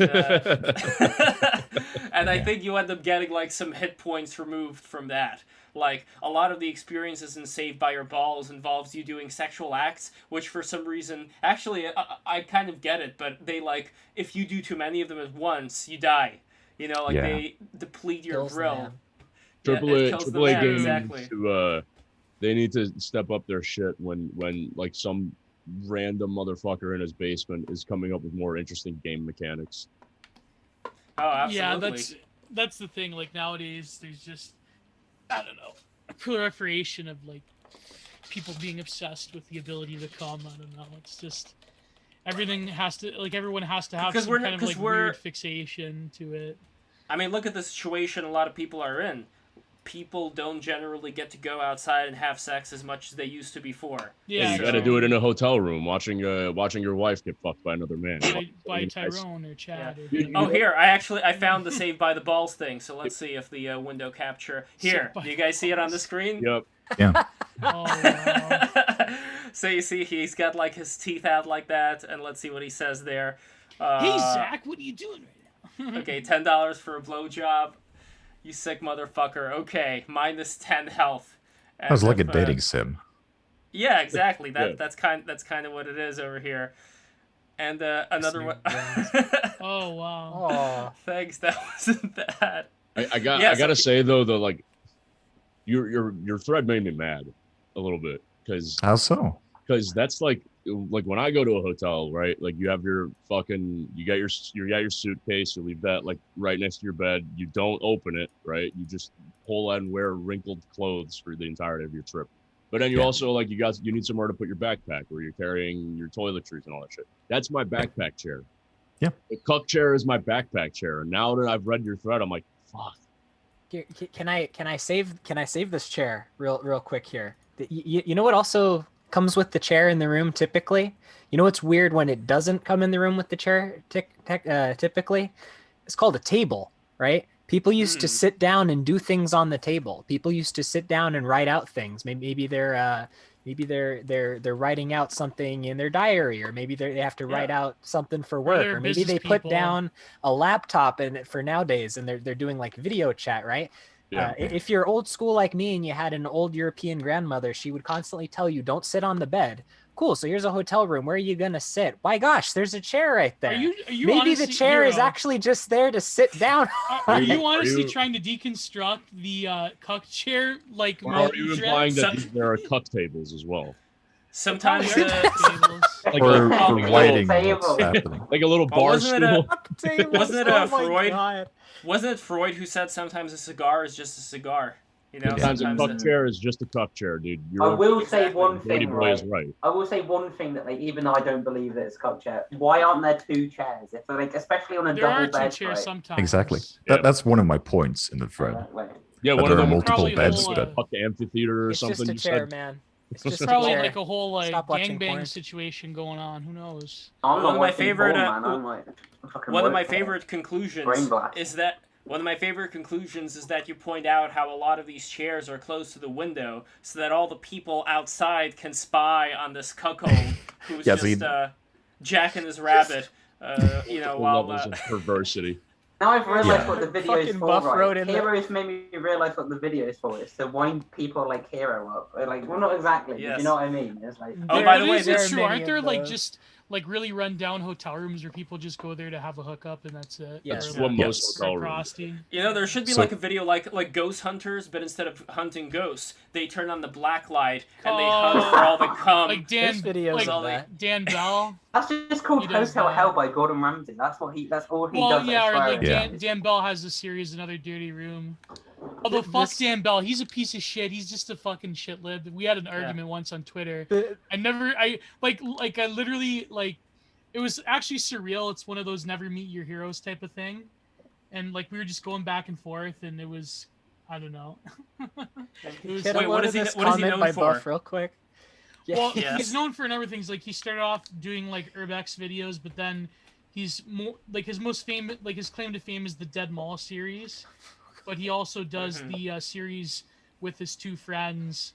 One guy I think is actually from fairly close to where I live, where they go into like the most grimiest hotel rooms and they like review the hotel room and they like put the black light out and it's terrible. It's oh god, yeah. It's called Another. You can Dirty turn on Room. the black light in your own room and it's gonna look terrible. Yeah. Yeah, but this is like the one with most run down hotel rooms, like with cum and blood stains everywhere, and The kind of like, hotel dirty rooms that needles like and- amateur pornographers go to like do Yeah. shoots. Well, this is like they've had some where they found like heroin needles and just like all Wow. sorts of hair raising stuff. It's oh man. Never a Wait. dead body. I think like yeah, like one of them. I think they said like people got murdered in the one hotel room that they reviewed.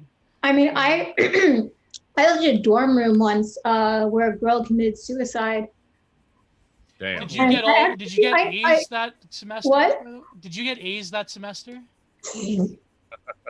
No, I got all A's except one class, which I failed. because my Oh.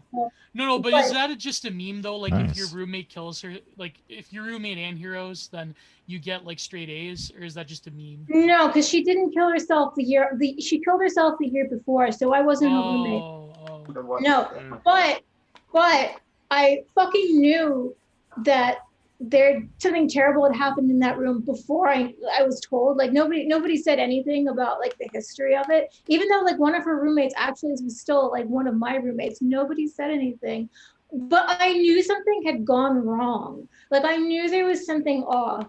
And so when I finally like learned the truth, it was just like, oh duh, like I get It's So you it. had kinda experiences? They just never cleaned the fucking brain off the wall. You're like something, God. something's No, off. Something's no. wrong like- with this wall. No, she actually jumped out the window.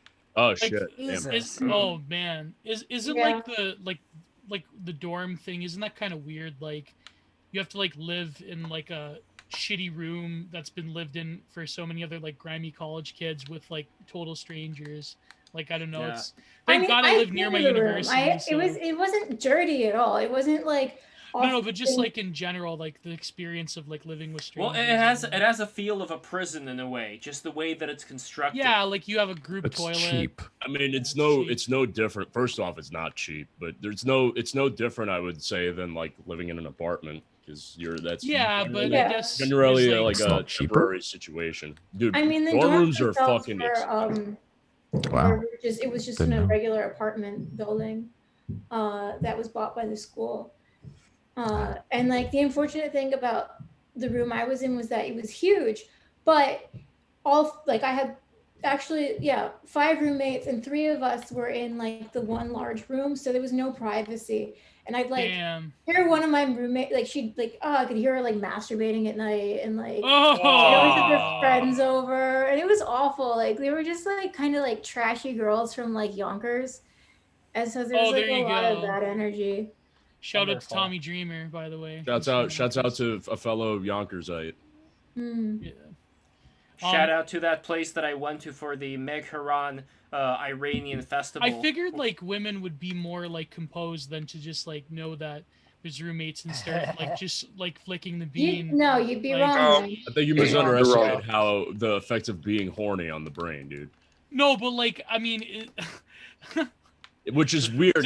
no, which but is don't weird like for me to say women have that a to you. different like sex drive than men? Because like men were like constantly like in a state, especially at that age. Women constant women are state of just as agitation. horny. Women are I just as horny. I as don't know, men. Remus. I mean, it's kind Yeah. of.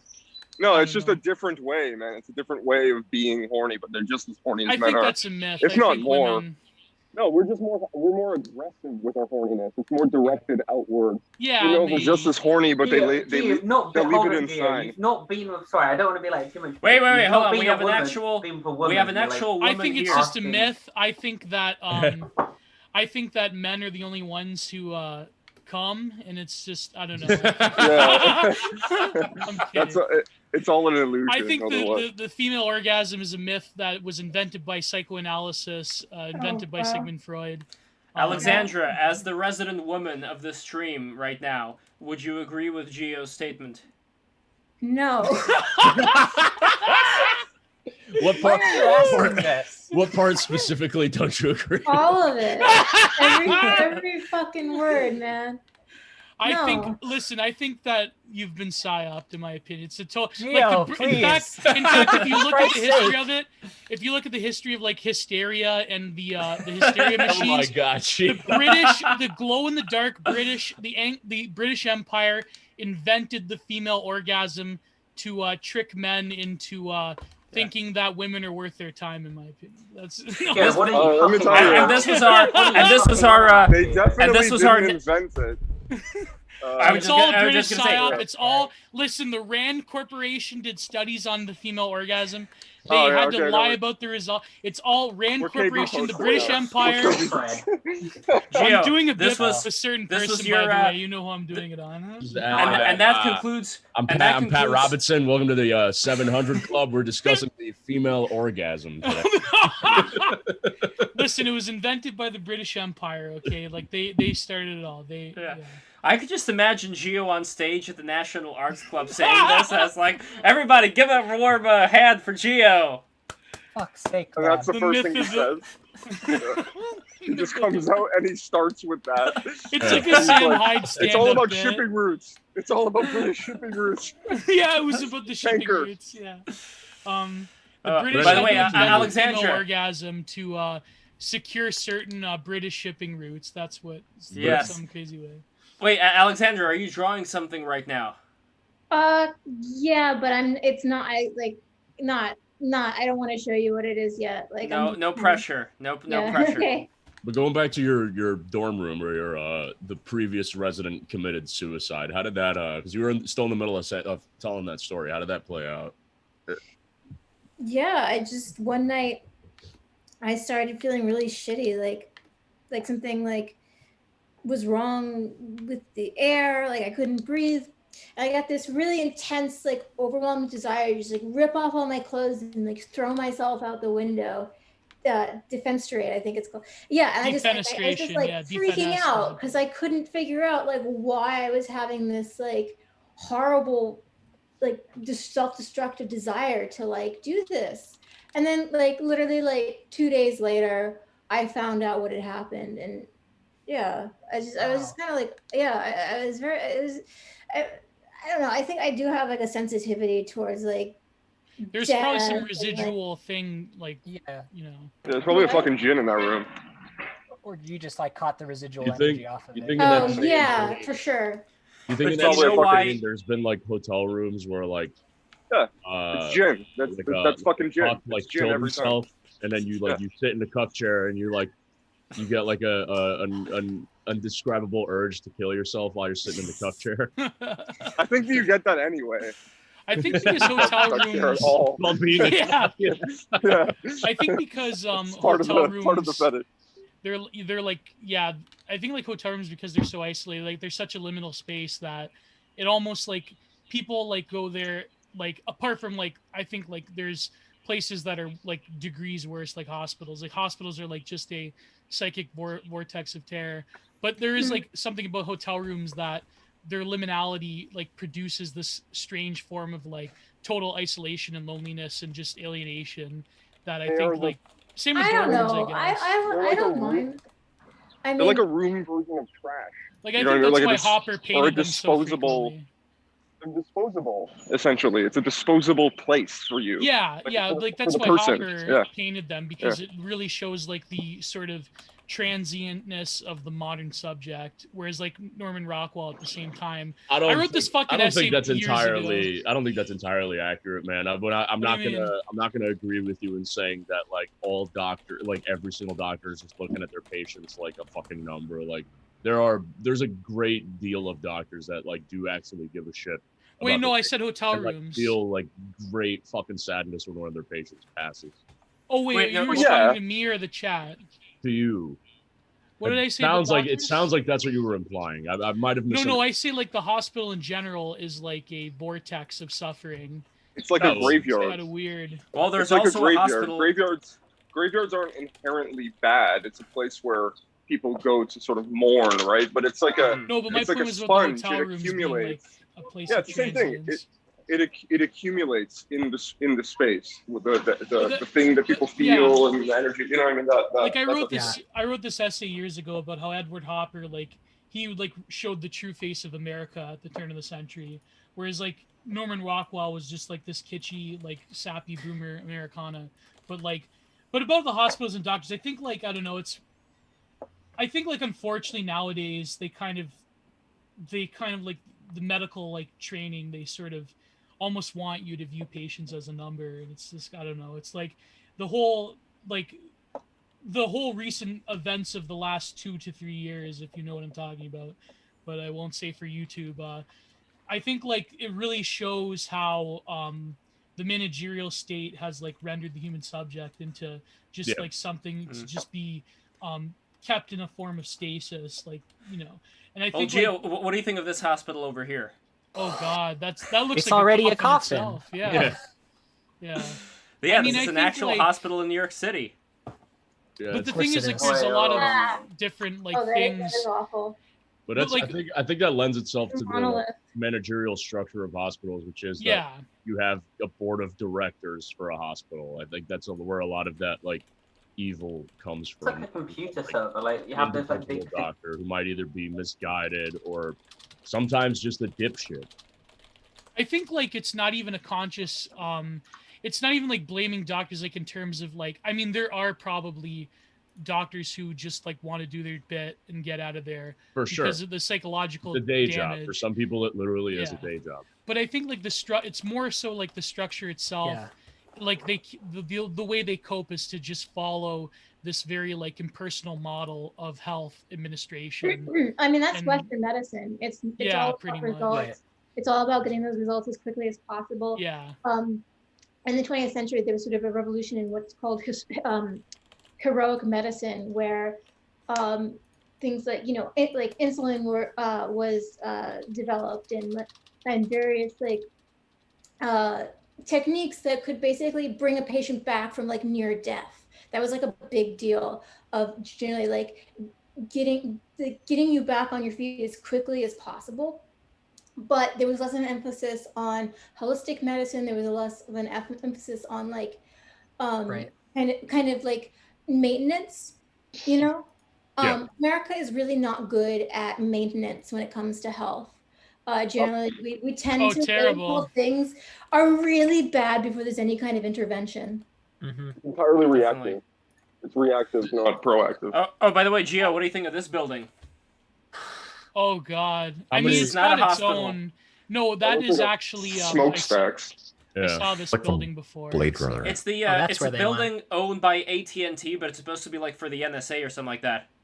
Oh yeah, servers done that's in like the fucking financial district. Yeah. Yeah, exactly. Yeah. I think like that's the model of like even nowadays, like the guy that's like running everything, like if you look into like his like I brought up the AIDS thing. If you look at like the F man's involvement, who I unfortunately share ethnicity with, I'm really fucking upset about that. If you look at his involvement with like, Well, supposedly. yeah, supposedly. Wait, what does that mean? What he- are you insinuating? Well, I Don't don't know. worry He's about kind it. of a wonder bread, if you know what I mean. But no, More Fauci, more Milanese, you know. yeah, yeah, Milanese. But he greenlit that one drug that was basically killing AIDS patients faster than actually no Ouch. treatment at all.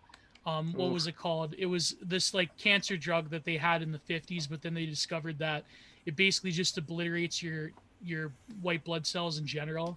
It was like literally, it's one of those like drugs of last resort that they only give to. It literally has like a skull and crossbones in the bottle, so they only give it to people that like are on their deathbed anyways. But then, Well, as he Tim Dillon's pushed- father says, not good. Not yeah, good. but he pushed for this to become like generic and Yeah. for like even people who just had HIV, right? So who Ooh. were still like relatively less advanced. But so like, and of course, like he diverted funding to finding a vaccine. I'm not going to say it because of YouTube. Towards AIDS rather than actual antivirals that are proven to work. So the whole regime of antivirals they have, it was actually delayed when you think about it for almost 10 years because of the actions of the Wonder Bread that everyone thinks is like a god now because Mr. of the... Wait, what does Mr. Wonder Bread Ouch. mean? Mr. I don't Ouch. understand that reference. You What never does heard of Bread Wonder mean? Bread WAP?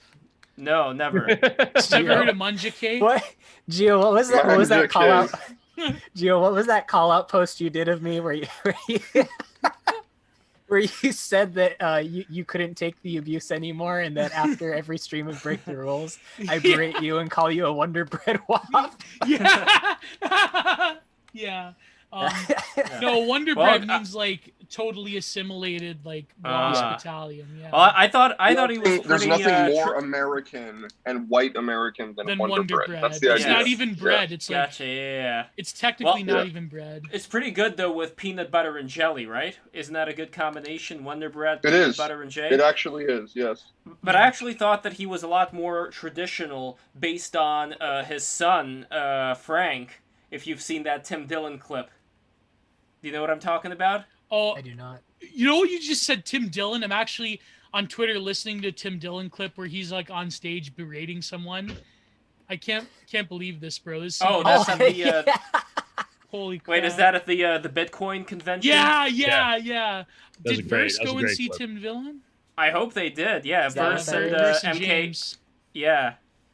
They're having Oh, a is great that time, what that's those been two. about? Yeah, Apparently they're he having went a to some great strip time. club. They went to Miami. Okay, that and, explains those tweets. yeah. Yeah. For, Can you for the, explain... Oh, go Can I on. explain what? Can I explain Can you what? explain the sunglasses that he has in his avatar, like the rainbow sunglasses? Oh, that's okay. Pit That's Vipers. that's. I'm pretty sure that's just a Booba Hub thing. Booba Hub Yes. is a group chat on Twitter. I'm not going to pretend that I know a lot about it because I'm not in Booba Hub, but there's a bunch of people.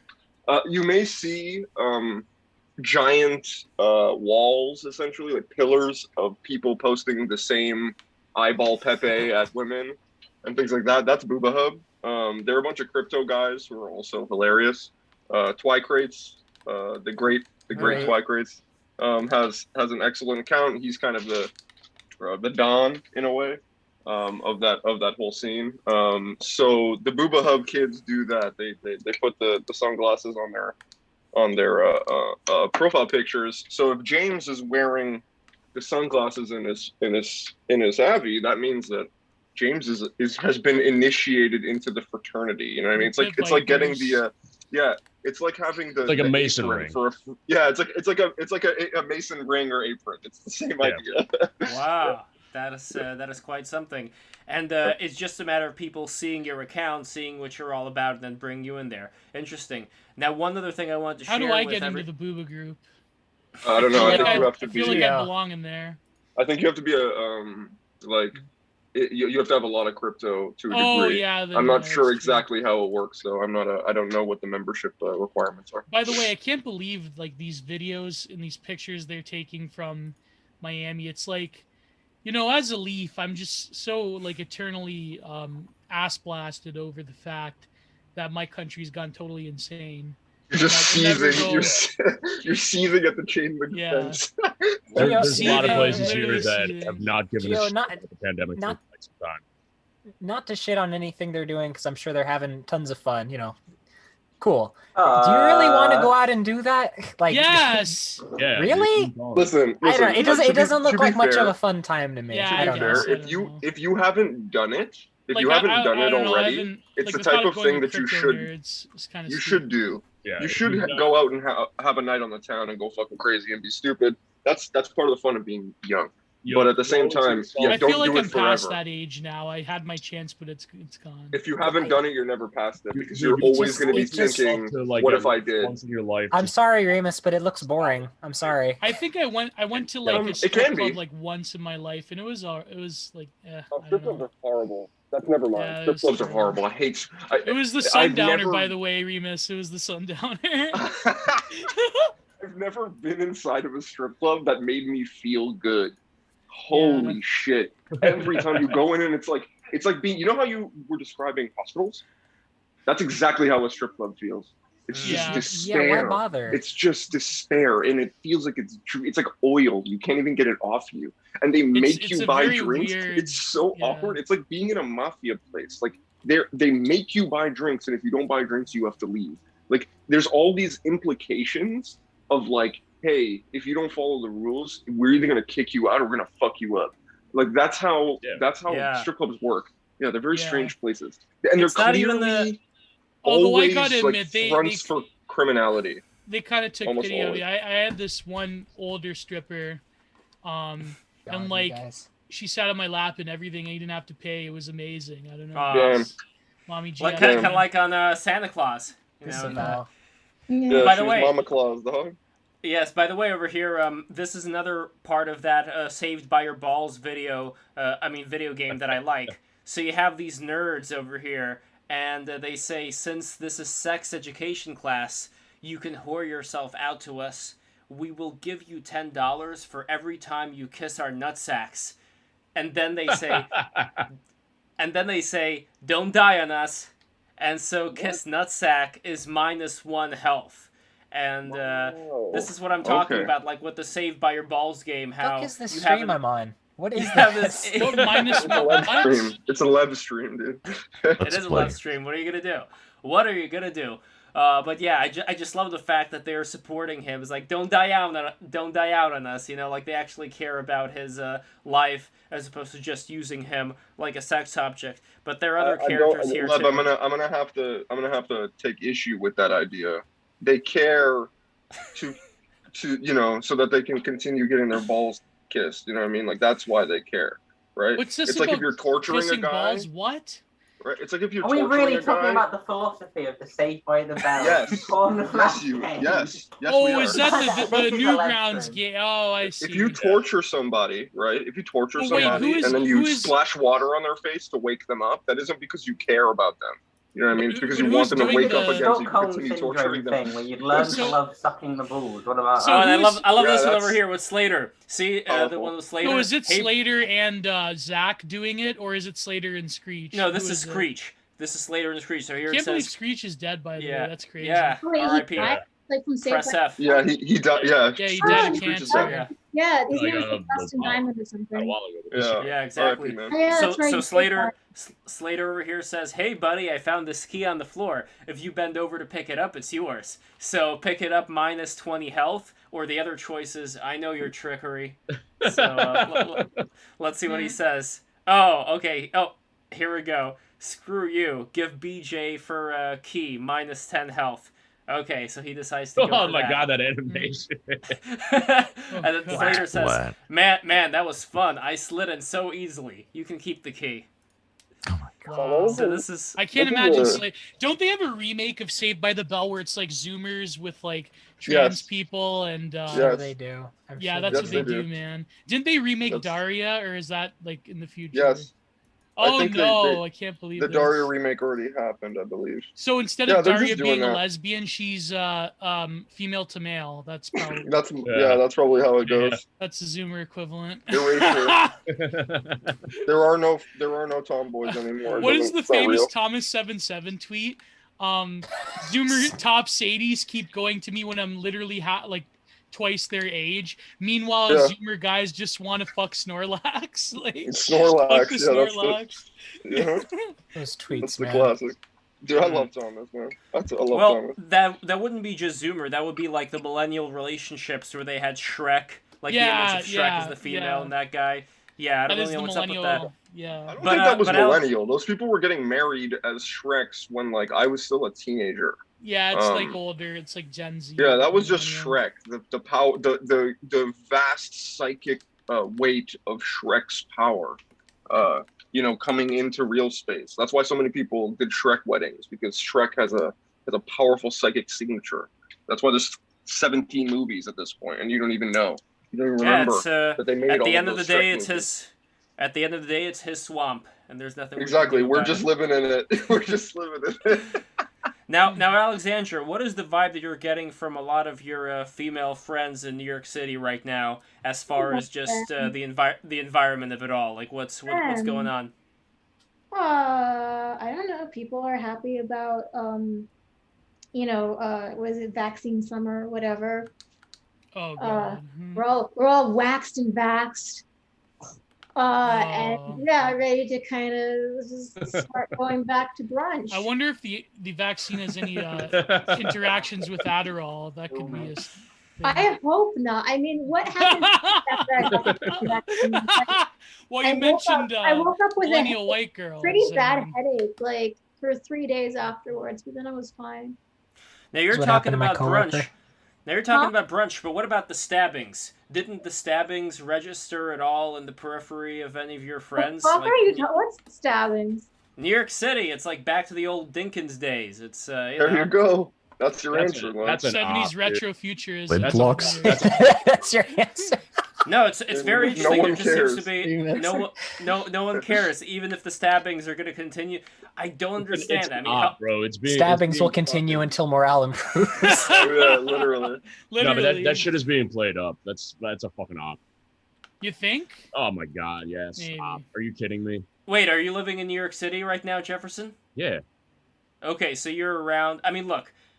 All I know is that back when we moved in here, my grandma got mugged, and I don't know if there's going to be similar things happening. Maybe it is as you could say it, a psyop or whatever. But there are still videos that maybe they were out there before and people weren't posting them around. But there are quite a bit of videos showing this rising in, people getting punched out, the knockout game, whatever the fuck you want not to just call New it, York these either. things. Knockout game was like 2012 that was Yeah, a real was thing. that even If real? people are Yeah, it was Yes, real. it was a real thing. real. There were They dumb said that motherfuckers was- actually going out and doing that. They said no, that was a Knuckle Game was real. racist meme, though. They were like, "Oh, that's just racist to No, say that's that the how knockout it was- everything it was works. just No, retarded. That's all it was. it was real. It was a real thing that people were doing. Oh, yeah. Yes. And also the Asians and the Jews being knocked out as well. I mean, look, this is a pretty. I don't know. Maybe it's always happened, and just now people are making like it media was clips like of that it. Yes. one A Wyatt Man comic where it's like they supported them in the '60s, but by the time the '90s rolled, never mind. I'm not gonna Geo. go with that one.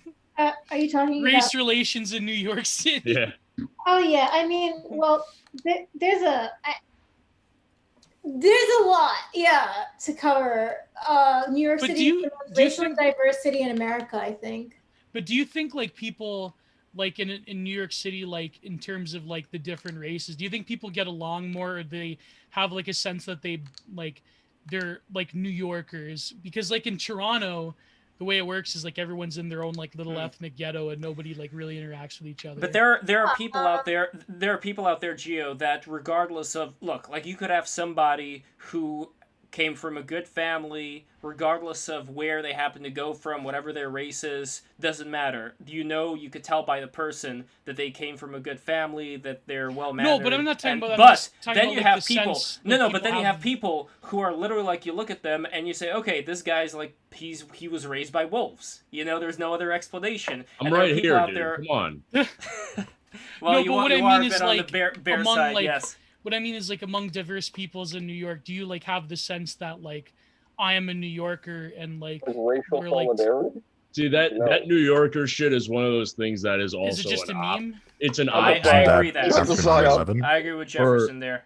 For 90% of the time that you're outside, like there are like divisions among ethnic lines because there is like self-segregation among different ethnic Yeah. and that gets as granular as like even within like the same race, like there will be like, oh no, that side of the street is fucking Russians, that side of the street Yeah. is Ukrainians, and there's a big difference, and never shall the two meet, right? And you could Mm. even see that with Not that bad. Like it's No, not it's fucking not. West I Side don't mean it Story. in terms of There's a like, degree of admixture wherever you go, and then like I think it's much more like about class stratification than it is racial. but the big punchline to it is that like most of the time, like if you're leaving your house for a singular purpose in this city. So nobody really gives a shit. Like I don't make eye contact with people. I'm not trying to like interact with people in any context, racial. Whoa. Listen, I'm going to You're not the on a fucking Fuck off. stroll. You're going to do something. Yeah. Yeah, but do you like The just go only and explore New metric York? Like you can with- go around and the No, only it's metric tour- on which that's I what- like touch people is how that's is what their tourists do. It's a fucking tourist thing to do, bro. You stay in your fucking neighborhood. That's it. Man, that's great. So it is kind of like Toronto. Holy shit. Yeah, but Well, it's I not- agree it's not with, out of a sense of like it's not out of a sense of like, oh, this is my neighborhood. It's out of a sense of like this is where all like my stores are all within walking distance. Like why the fuck do I need to go over there except to access like this specific amenity that exists only in this part of the city. Yeah. I think No, that that's is true. a I think you're both general- right. I think there's a general Alexandra. feeling in New York that is true. There is the whole like New Yorker vibe thing. That's not Like, yeah, necessarily we're New really Yorkers. We exactly. all live together. It's not a super deep seated thing. It's kind of close to the surface, and Yes. it will go away if necessary. Yep. But Toronto does not have that at all. No, we don't have. Toronto like, does not have like we're Torontonians. Yeah, None no of that way. shit It's exists. not true. It's weird, and it sounds strange, and it's just not. It doesn't work. Yeah. Nobody says, "Oh yeah."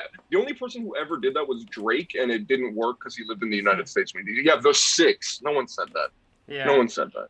Never. The Never, New ever. Yorker thing, the New Yorker pride or affinity or whatever. Excuse me, I got my eyes itchy as hell right now. The New Yorker affinity thing comes out of you a lot more when you actually leave New York City, and because then Yeah. the shit that you're used to, like the great benefits of living in the city is that you basically have everything, like access to everything that you want 24/7 in this city, right? And it's something that you take for granted because when you leave the city and you're like, what do you mean I can't get a fucking sandwich at 2 a.m. when I'm face? That's a foreign concept to New Yorkers. So Oh, like wow. that's when the New Yorker shit really comes out of you and you're like, Oh, okay, that actually is really nice. I do like. So it really is like the center of the world empire, like just total opulent decadence, 24/7. Honestly, think about it in the same way that you would think about the upper classes in a place like Beijing or something like that. Oh wow, It's yeah. a never sleeping city. It doesn't stop. Yeah. So the people who live in the city have a completely different context for the way that they understand how life works than people outside of it. And this doesn't mean that they're incapable of understanding what life is like outside. It's just that their grooves are all 24/7 engine rather than like a seasonal, like it's on and off, on and off. New York doesn't work like that, just like how But I guess, like, major metropolises don't work like that. A lot of European cities are kind of like this, but it's Yeah. only They really shut like the down early. nightlife.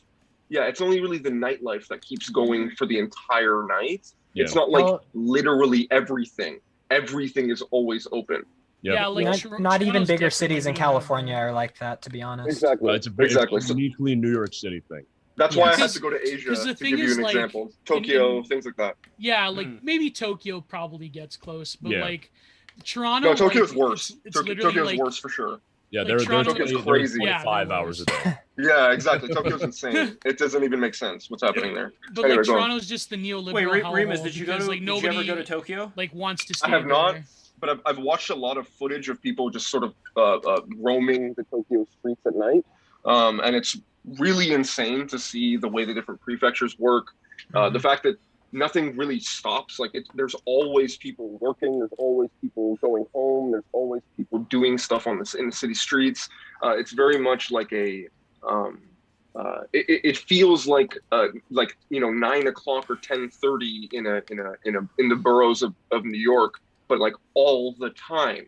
There's always foot traffic. Yeah. It's Why 3 everybody goes a.m. fucking- and there's why a foot lot of people do traffic. meth over there, dude.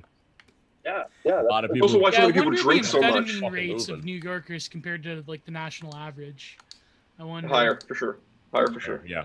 Yeah. Like I guess That's my to guess. even make it in New York, you have to almost like be like, I don't know. You have to be to be willing running to- on all willing to cylinders. Work the off Yeah. hours, bro. Like I mean, Exactly. Yeah, it's It almost also- like being an returned to internet work, neat, like but I'm like back you to go doing like outside. 65, 70 hours a week. Exactly what it's like. Well, It's the being an other internet thing- neat, but like going outside pretty much and doing work. That's like.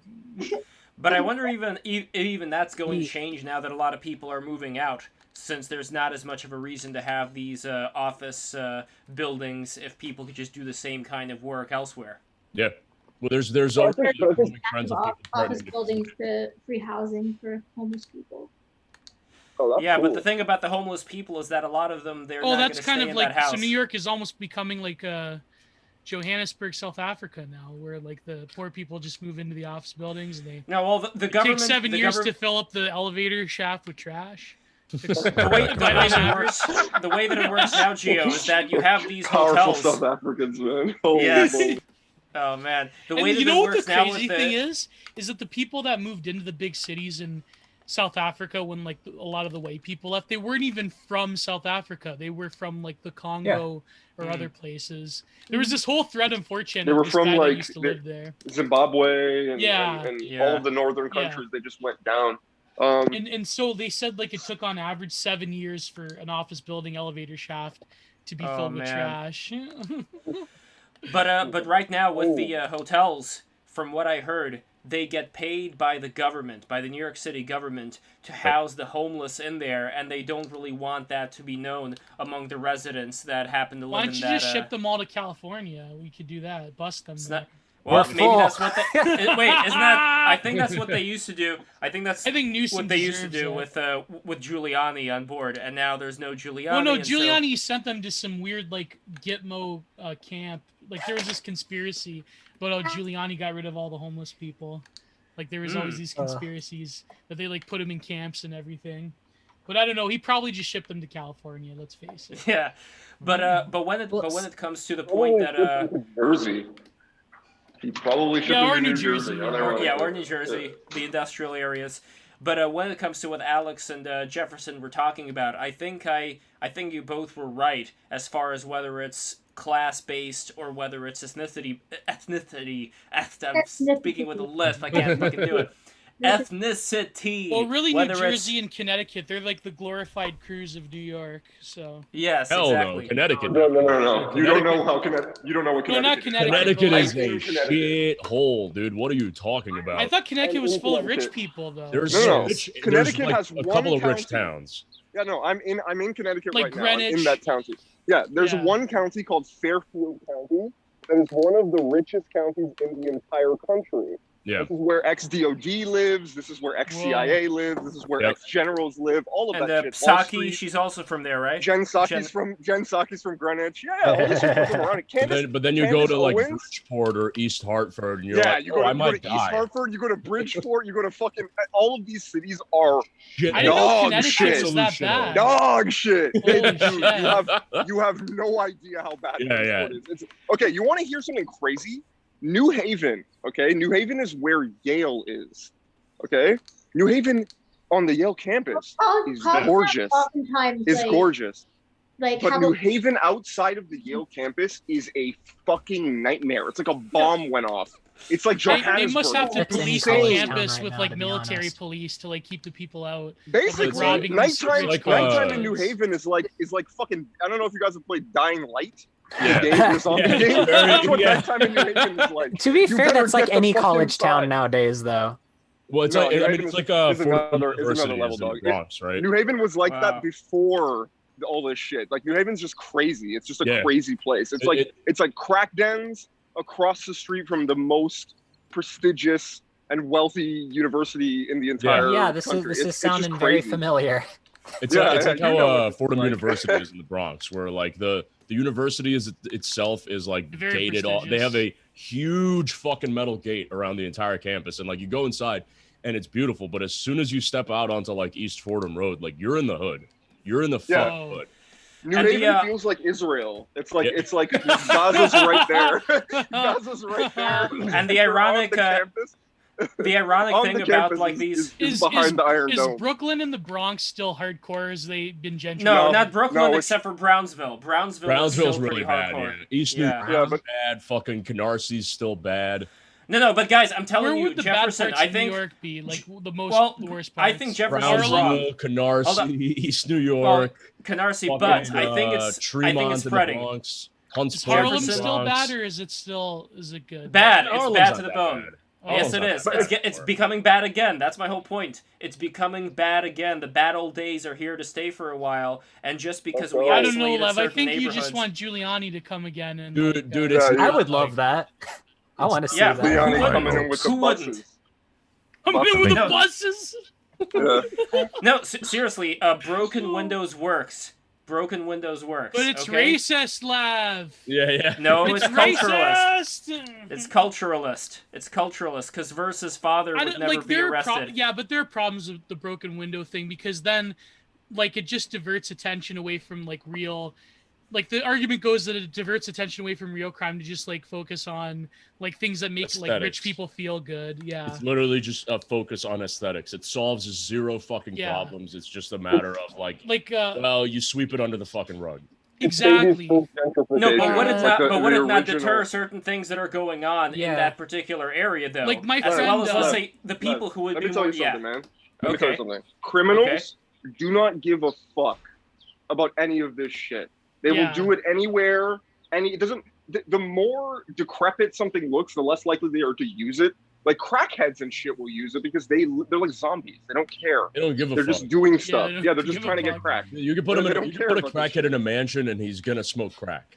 Yeah, he's still gonna be the crackhead. And So, a lot of There are very crackheads that rich criminals are just gonna do people it. Smoke There's- crack. A lot of very like there are rich crackheads. Oh Of yeah. course, yeah. Yeah. And there's no Yeah, and they're just Rich as degenerate. crackheads. There's a certain Yeah. president's son that we will whose name is Yeah.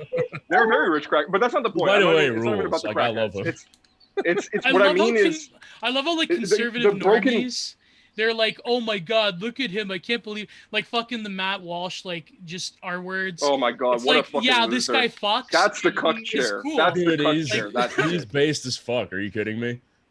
No, that's was what I the mean. Literally Like, worst. fucking hookers and smoking crack. Like, yeah, hell that's yeah. amazing on the government dime Yeah. too. Oh my On like God. no bid contracts. No, but here's that's the like difference. base. Disavow. Gio, Disavow. but here's the difference between somebody like him and somebody not like him, because you would not still, unless you're going down the conspiracy theory rabbit hole, usually speaking, you would not expect a rich dude who's got his shit together in terms of financial connections to go out and to just randomly stab somebody in the street. It may happen, but at the same Well, I don't time, know. I doubt it. There's a lot of, if you go like at the outskirts of Hamilton, there's a lot of abandoned mansions that crackheads have moved into, Yep. and so. Oh, I was watching a video. So I want to yeah. examine that though, because the implication there is that like the drug itself is what induces you into a psychosis, depending more on to like get what the class drug. structure you would. No, yeah, it's you getting inhabit. the drug is what makes The- crackheads do what they do. Exactly. Yeah, it's not because Yeah. like, oh, if when poor people smoke crack, they go out and stab people versus No, when when smoke crackheads Although are I would on say crack, that it does they're very impair mental docile. function, though. It does No, it after a impairs long, mental prolonged function. use. Like I'm like specifically like addressing what Lev said. Like the reason that poor people commit crimes when they smoke crack is because they're addicted to crack and they're trying to get more crack. Whereas rich people can crack just buy will more overtake crack you. because they have Exactly. more. Yeah. That's why Well, rock stars have that is low life expectancy, because like you're a poor guy who's talented, but then you have access to all this money. Of course, like all of those demons that are following Yeah, you. dude. You have the ability to like. But then pursue again, them, when right? was the last time that we saw a rock star going out in the middle of Times Square and stabbing somebody? Oh, that's happened. Like, Again, yes, but the amount of times has there are going to be. Rockstar think has of how, money. Yeah, He think of doesn't how need to few- go in the middle of Times Square. He can pay somebody to come to his apartment and stab them in there. Yeah. Like, I'm sure that's- he can. Money is which actually discretion. has happened. That's not my Money point. equals My point is that discretion. we're talking about percentages. We're talking about a very small amount of people Lev, are you in being that class. classist right now? I am being classist right now. I'm basically saying that the people within the class you're talking about, there's so few of them in general. And not only is there few of them, but then subtract the amount of people that don't do crack, don't do the kind of drugs that would cause them to stab people, and you're working with a very small amount Crack of people. doesn't cause you to stab people. It Very doesn't. few drugs make you do this shit. Crackheads are very No, docile when they're on crack. Okay. They Yeah. don't do Yes. anything.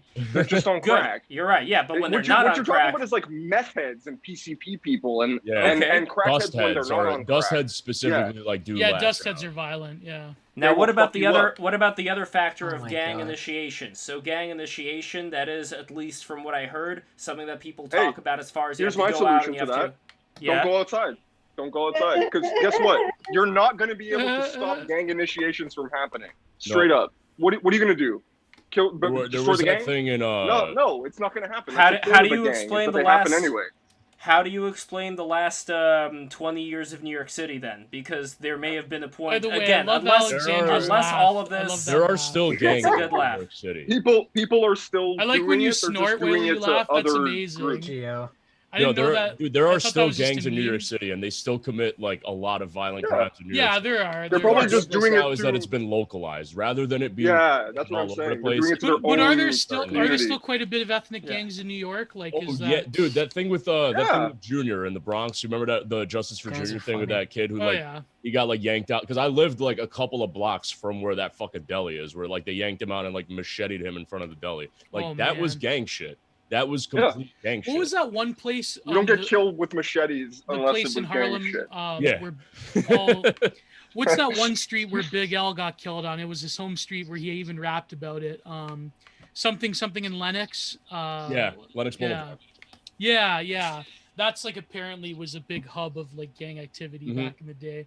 But I mean, is it more Okay, like okay. Let's are they- let's is it just more make like something Mexican clear. gangs now, or is there still Let's like just the make something. black No, gangs? okay, Very okay. So mixed. if there's Caribbeans, you're gonna have Yeah, gangs. Caribbeans. The Haitians, you're gonna have Grenadian. You're gonna have gangs that are ethnic in their basis Mm. almost always, right? Yeah. Like when you think about even the Bloods and the Crips, that was ethnic to begin with because those were they were defense networks for black people in LA because Yeah, black people that's in how LA it were getting started off. brutalized brutalized constantly by literally everybody. So that's why that happened, right? Then you have Latin Kings. You have all of the MS-13. MS-13 is from fucking Ecuador. That's the idea. It's spread, but it started in Ecuador. It's an Ecuadorian gang, and it probably started from a specific street or something like that, neighborhood. Even now, the mixing is Central American. It's not all of South America because Central Americans and South Americans have very different fucking cultural values, and they don't like each other, which is hilarious. Yeah, so like but the Mexicans, they don't like the Salvadorians. Like, is that how? But at what point does it start to? But at what point does it start to change? Yeah. But at what point does it start to change where, unless you're talking about just a gang that's defending its own turf, yada yada, at what point does it change? Which has happened, like I said, back when we were living in Foster Avenue. No, well, you don't know what I'm about to say. This is when it starts to change, dude. This is when it starts. When they start bringing in enough revenue that their current recruiting structure cannot support the revenue stream, that's when they start to let in others because they need more bodies in order to continue their operations. It's a business. Yeah. So what you're saying then is that when that changes, and there is a bit of an echo, I'm not sure who it's coming from, but what you're saying is that when it changes, that's when you would get these youths who come out of the woodwork and start attacking old ladies and Jews and Asian people. That's when it starts to go into effect to that level, or because I'm not exactly clear. I'm not entirely convinced that a lot of that shit is gang related, dude. I think they're mostly like isolated incidents. Yeah, no, the gang executions and gang initiations are very ceremonial, like by design. Yeah, so and then it's I'm trying to figure out just a random like duffing some guy on the street. Like that's not good enough. Exactly. Yeah. So then I'm trying to figure out, is it mental problems? Is it like, what exactly is it? Because it's not just somebody who is... Psychopathy, yeah. I mean, I remember distinctly last summer when there were like a bunch of articles being written about like, it's like in New York City, like why are all these fireworks going off? Are these like codes for violence? Is it what the fuck is happening here? And it's like, no, dude, people are bored out of their fucking skulls right now because you're telling them to stay inside all day. They're trying to fucking entertain themselves. When you're left entirely isolated for extended periods of time, you start to go a little fucking insane. And same thing with Clockwork Orange, for example. You could say that those youths in the world of Clockwork Orange with Alex and so on, the Droogs, that they were bored and they were doing the ultra violence. Yeah, it was the same. You're jobless and without access to any resources, but still expected to entertain yourself and maintain. The facade of polite society, and eventually like people crack under that pressure. Okay, let me just prevent that. Let me also just address something. Yeah. People don't like to talk about violence because it's violence and it's scary and awful. Icky. But most people have violent tendencies. Yeah. Okay, they have violent impulses, but they do not act on them. And what you were just saying is. Yes, is pressure cooker, right? It's a pressure cooker. After enough time, Lev, all it takes is that guy who clocked that old Hasidic man, right, and just like beat his ass for no reason. All it takes is him having heard something. None of this is smart. None of it is calculated, I imagine. It's I just see him, but I don't believe him. Like a pit bull. The pit bull isn't planning on mauling the child when he leaves the house.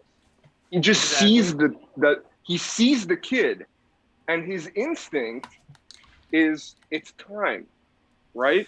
Now, people don't like talking about this shit because it implies that human beings are like a lesser creature than they think of themselves as, right? You can't stop your violent impulses if they boil to the surface enough, and you don't have enough impulse control, right? And you see that in a pressure cooker like a city, because cities have this environment. There are tons of people around you that are like one bad decision or bad comment or something away from fucking attacking somebody because they're just that high-strung. Yet there was still a certain way that these things, now you could argue whether the implementations of how they were prevented were the right ones, but again, there was still a time in New York City. It's also about exposure. It's also about exposure. There could have been the exact same amount of shit going down. You're just not seeing it because it's being isolated from you in a way. So then here's what I would say. So then here's what I would say. My proposition here is that yes, maybe a lot of it was isolated into particular enclaves, but for the people who came here to this country, who, like, ideally we'd be able to help everybody, would be able to snap our fingers, and everybody would have a good home with good parents and morals and all that stuff. That is not the case. We're not going to have a lot of that. Some people are going to react a lot faster, like you said, like the pit bull. So in that equation, at the least, and I'm not saying that this is great, but at the least, I would spare people who came here to this country, like my parents, my grandma, other people who came here to this country who teach their kids in a different way not to be like that, because we can look at all kinds of different parts of the fucking world that are really fucked up, where people act really bad. And I wish that could be different, but it's not. So for me, it's like, yes, unfortunately, maybe the only way to do it one step at a time is to, at least at first, do it in such a way as you make sure that you minimize the amount of damage that the people who raise their kids in a different way would incur. And then slowly, I hope that you can start to fix the Lev, are you problems for the saying people. to put? Lev, let me ask you something. Are you saying to put the problem people in a cordoned off area away from the non-problem people? Thank you. It already is that case right now. Interesting. that's how we're living in New York City. And the question is, what do you do? That's what a prison is. At the end of the day, that's what a prison is. You cordon off people who are violent. This is the thing with the problem people, right? If we're referring to the problem people as immigrant groups who come to this country and then form like crime syndicates or gangs or whatever, right? Yeah. I actually used extremely vague language. They're right and you're wrong, because in this country, no, listen to me. In this country, the only way to ascend your social caste is to engage in some form of criminal activity, right? No, listen. It's true. The Unless only Italians did it. the only way you get criminality rich, is the the only way you engine by make which- money is by becoming a criminal in some form. Whether you be a white collar criminal, blue collar, whatever, the only way to ascend your social caste. It's true what Tim Dillon said once. He's like, well, he was beefing on Whole Foods. He's like, you don't have everything. He's like, I want people that were in cults or leaving cults or going into new ones. He's like, but then he said, I want people that realize to have been to prison and that realize that prison's the only fair place left in America. And it's kind of true. Like prison is the only fair, like, you know, the rules, life is simple, and like, you know where you stand. Yes. Whereas in America, you don't. When you already come from a dilapidated country and you want to expedite the access to resources that your people never had from where you came from, that's when you start engaging in criminal activity, because it's a fucking beeline to money, right? Working hard is not a beeline to money. Showing up to your job on time and being, oh, yes, sir, no, sir. Did you watch Game of Thrones last night? That's not your fucking beeline to money. Your beeline to money is becoming a cold-hearted fucking crook. That's it. That's a fundamental truth that criminals understand that 9-to-5ers don't understand. And if you're a wage, you're probably working for a criminal to begin with, right? Exactly. Like the elite in any country generally, like, they're the best criminals. That's why you guys are looking at this completely the wrong way. Like, Hold on, there's Hero. so What do many you have to prominent say? American families who, if you go back far enough, were criminal dynasties. basically out in the Wild West, like running brothels and scamming and all kinds. They're fucking freeboot. They were but either here's the liquor difference. Or they're offloading trash that has dogs Hold on, Remus. Nigeria. Remus, I've got a counter for you.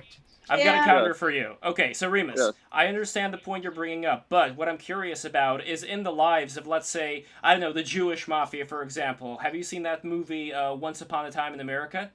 I have not seen that movie. Okay, but here, I'm gonna take a bet. Okay, I'm gonna take a bet. My bet is that the Jewish kids who are growing up in those rough neighborhoods where they had to fight each other, there were feuds, there were conflicts, I bet that those Jews didn't go up to some grandmother, and they got totally owned by the Italian kids in the neighborhood, and be whatever. The point is that I bet that those Jewish kids. Hold on, let me finish.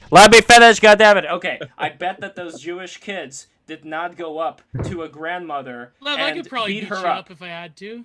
I'm sure you could just sit on me. You could sit on me, and then apparently my I have oxygen a would just vicious deplete. forearm. Let the man I finish. understand what you're saying. Yes. I understand what you're saying. They weren't committing wanton acts of violence.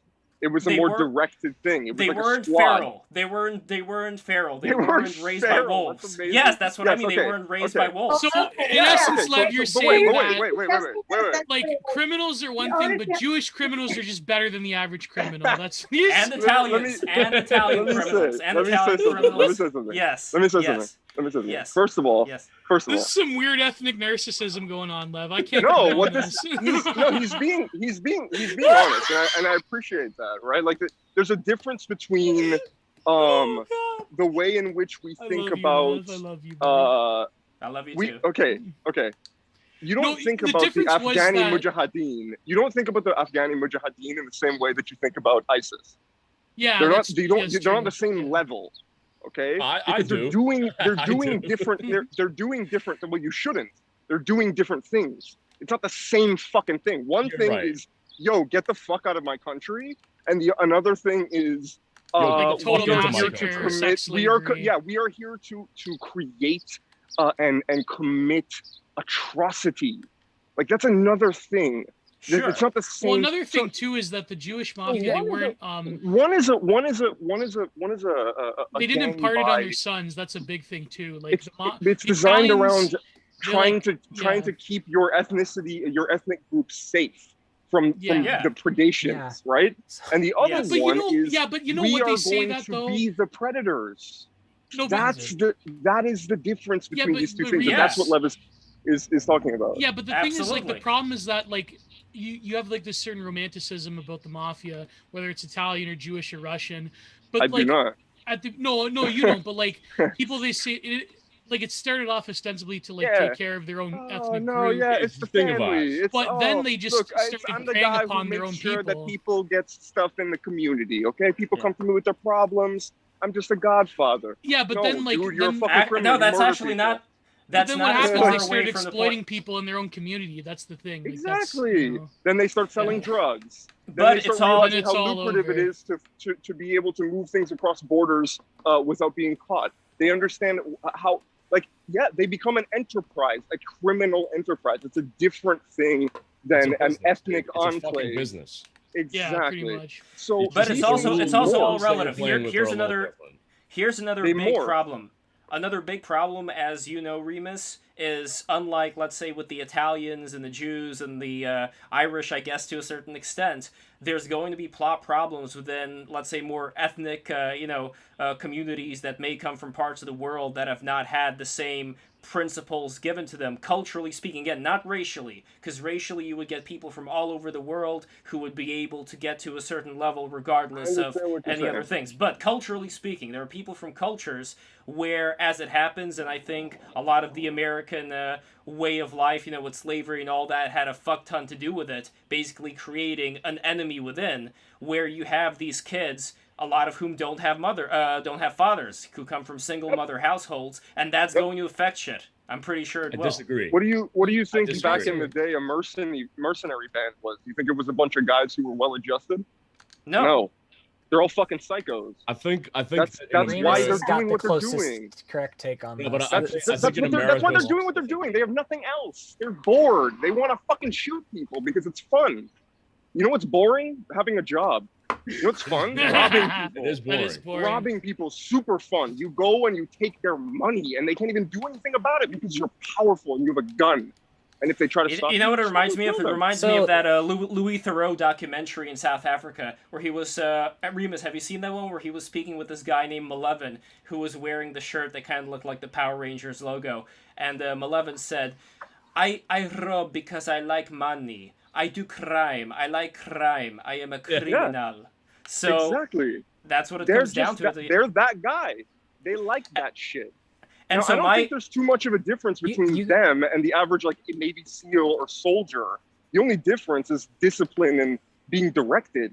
Yeah. These guys that's are a just pretty fucking big difference, though. That's a pretty fucking yeah. big It's a difference. I difference. It's a don't know, difference I don't between know. 'Cause it's a difference between a high-powered flashlight and a fucking firecracker or a firework Yeah. that isn't in a case. They're just Use- explosions. You guys are overcomplicating a lot of this stuff. You're trying to like. Well, listen, Hero. What do you Well, mean? no. Let Hero finish. Let It's Hero because finish. you're No, a tell me. beta. Sorry. Oh, okay. Right. Yeah. Tell me. Listen, kidding, I'm right? You kidding. guys are trying to talk about like the reason why these gangs pop up and all this stuff, and trying to put all these like motives in on it.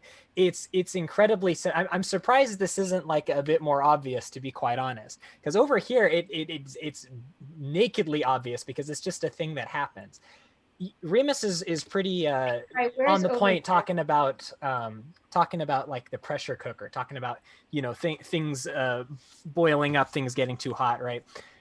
What it is you're taking an environment that has all these different groups of people. They're all kind of they're coming in maybe looking for a better life, more economic opportunities, whatever, right? They're coming to what used to be rural farming communities and saying, oh, these guys are rich, I hear I can go and make money, right? And you've got all these different ethnic groups coming in trying to do the same thing. They're trying to come in and make money, right? The different ethnic groups being in the same place like this is already going to cause a lot of tension. And then this fight over trying to get more and more money is also going to create, more tension. And that's what causes this. The reason that you They're see these. Yeah. So one, they're competing. And then number two, the thing about like, oh, well, what happens? They go up and they just, they kill people, or they're killing people not involved, stuff like that. Right. Well, you're getting in their way.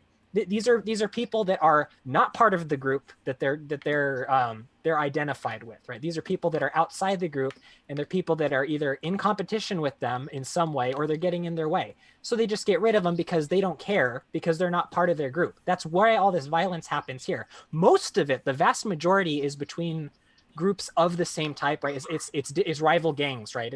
They're of the same peoples. Yeah. That doesn't usually involve a lot of outside people. The ones that get all of the attention are the people that have gotten in the way, that aren't part of these groups. They're the ones that, but it's obvious that happens. They just have no remorse about this because they're not part of their group. They're not part of their family. They're not part of their race. That's not what Lev's talking about. There have been videos coming out of New York of random black people attacking Asian people for seemingly no reason. Like they don't like them. That's it. But they did it because of white supremacy, Remus. That's what they did it. That does put it as simple as it is. They don't like them. Hate crimes are it's essentially coronavirus. Like coronavirus came out of Wuhan, so like I really also I think all of those things are also just this idea that like something they already want to do. Also this idea that like right, that like criminals understand that like committing crimes is the only way you make money or whatever. That's just like enforcing the idea that like that should be the center of your life, that like making money should be the center of your life. It's such a horrible idea. It's so like well, and that's the thing. They're coming to what used to be rural farming communities that didn't have that as their prime value, right? They're coming to those, and they're places that are fucking insane.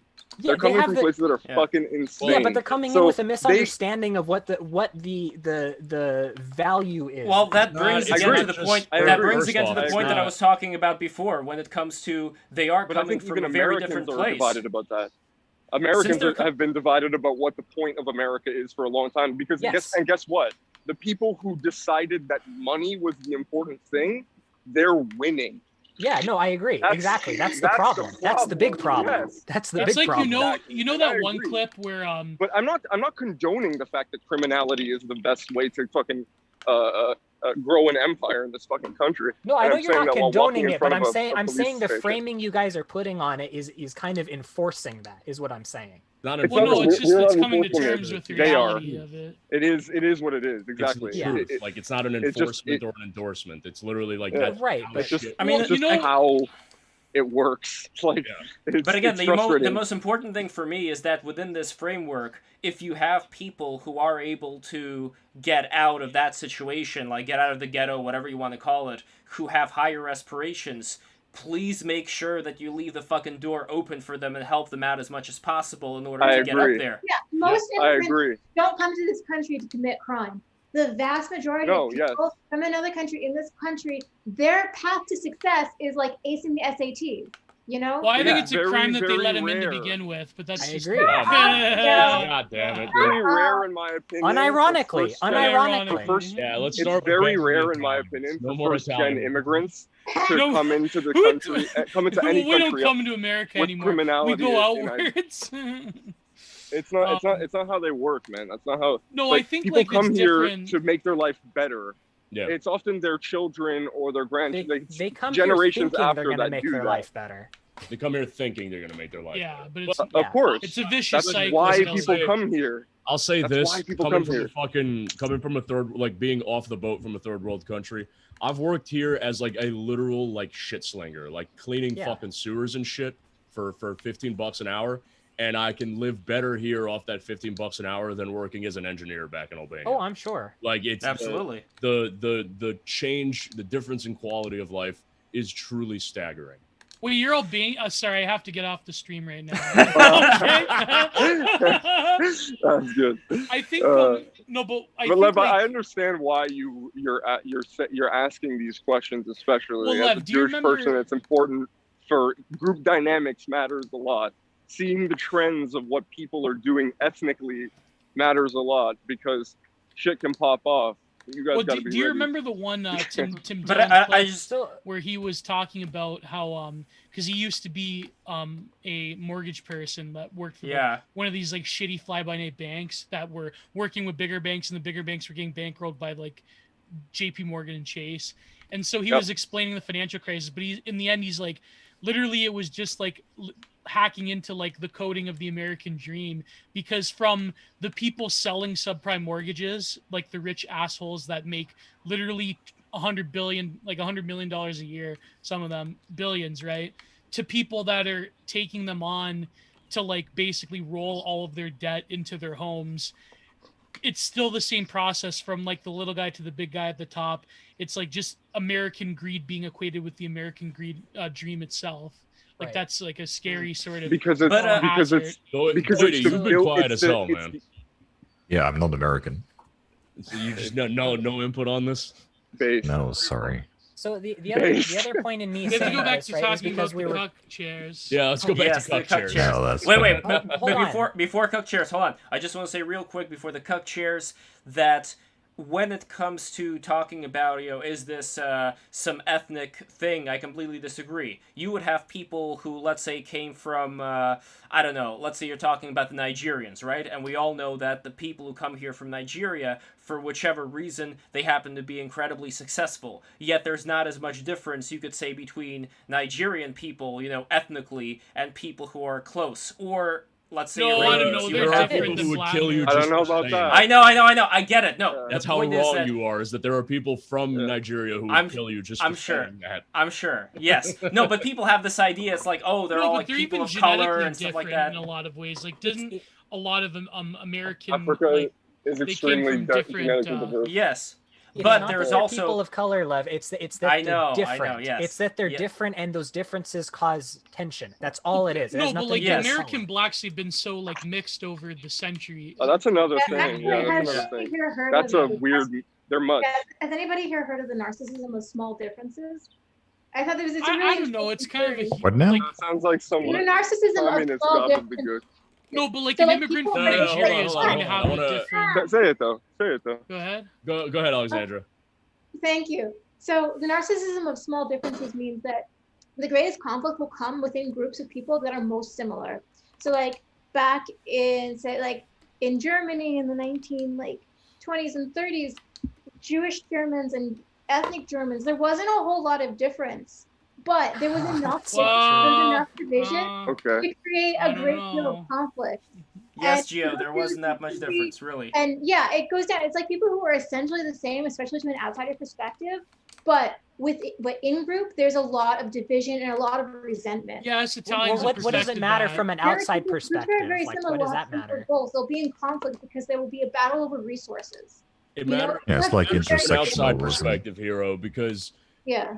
what you might perceive I'm not you specifically. I'm saying you in the collective sense. What one might perceive as like, oh, these are all fucking barbarians, is something that isn't seen unless you're from in the inside where you're No, you that's what I'm understand saying. causes these conflicts. That's what I'm saying, though. That's what I'm saying, right? Like, you know, what the way they Yeah, no, may but seem- you said what does that matter? Like that's why like No, that's yeah, why I'm agreeing. I'm saying that like it That's doesn't matter what outsiders irrelevant. think. It doesn't matter that outsiders think that they're like, you know, so similar. That makes absolutely no difference, right? Right. What No, it's matters like is us what Italians, the we groups always themselves hate think. each other. Like it Of goes course. from Yeah. hating different regions to hating different provinces Or to think hating about- like literally our neighbors. Like, oh, that Yeah. guy's from Genoa. Fuck that guy. Like, Or think Fuck about you. or Alexandra. Alexandra, think about the Hasidic Jews. How there are all these conservative Jews. There are all these different branches, and they all fucking hate each other's guts. They would never go to the same synagogue. You know, there was that joke about how a Jewish guy living on an island wanted 2 synagogues, one for him to pray in and the other one for him to stay away from. So I think that there is, you know, there is this thing that happens, like you said, where people get too, you know, tied together and they start to squabble over small differences. But hold on, Gio, you gotta let me finish this one. So exactly, yes, because I gotta speak. Turn. This is the fucking left stream, bitch. Anyway, when we're talking about but it's not small differences. Hold on, Gio, hold on. Let him finish, When we're let him talking finish. about let me When we're finish. talking about- God damn it! When we're talking about shut the fuck Let him up. finish. When we're talking about when we're talking about Nigerians, Buff says like, oh, this is like selection bias. I don't give a fuck. Because what we see here, the reason why I also mention Nigerians, is that you see that people who come from some part of Africa or whatever, that they are able to exceed tremendously, and that is a wonderful thing. And my point is that we see this not just from Nigerians, but from most people from all over the fucking world in terms of individuals being able to go somewhere and exceed. My whole thing is, let's just be real fucking careful and separate those individuals from cultures, let's say, that are not able to do There as is no well, and then separation. eventually focus on that. There I think there no is separation. separation. Look at, for example, you could have Arabs who are Muslims and Arabs who are Christians, and there are cultural differences that show up. That's not what I'm saying. What I'm saying is this: the predication of your argument is that these two groups of people, right? Let's take a hypothetical immigrant group, separate them into the people who get into crime and the people that don't get into crime, right? They're the same people, and what I mean by that is that the work ethic that they apply to whichever direction they decide to go in is the same work ethic. The suffering. We're not just talking about Earth. We're not talking about work ethic. Undergoing all this shit. It's all the same shit. It's just what we're not talking about. We're not just talking about work ethic. I agree about the Earth. I can't even say the word. No, but like, Earth ethic. No, we're not just talking about work ethic. What we are talking about beyond work ethic, I think, is, again, would this person punch out a grandmother? That's literally, like, that's the line. If that line is crossed, then that is not a person I want to have in my neighborhood. But see, that's the thing. That's what it comes down to. Listen, man, under the correct I mean, you know, now we're getting into, like, the banality of evil, right? Under the correct circumstances, anyone could be made to do that shit. Anyone could be made to engage in behavior that we deem as a whole. Yet mostly it's teenagers. Also, in-group and out-group preference plays heavily in on this. Yeah, exactly. That's because, dude, teenagers are fucking retarded. Like, I don't know. Exactly. Yet there is still something. Do you not remember being a teenager? How much dumb shit did you do? Yet there is still something in culture. There is still something in culture that separates. Yeah, but Lev, you have to realize that there are like legit, not just cultural, but also racial differences and IQ differences and everything that play into it. No, like this whole argument about, well, if you just bring them in America and raise them as Americans, that they're going to be the same. That it's also like, creates tension with the Americans that are here. Oh no, like, that already that here part, natively. People, you know, like if people are allowed to want to retain elements of their like home culture, home country culture, you know, like I don't think it should be required. Yeah, in their home country. But where does it end, though? That's the problem. That you don't even have like your own identity anymore. You know, I think that it's. Well, then don't move. but that is what happens. That is what happens, and that's why you see that, like, for example. I mean, I do agree with the concept that like cultural homogeny is more conducive towards peaceful communal living, you know, like the reason why like there's very low crime rates in places like Japan and like Denmark is that, you know, they live in an ethno state.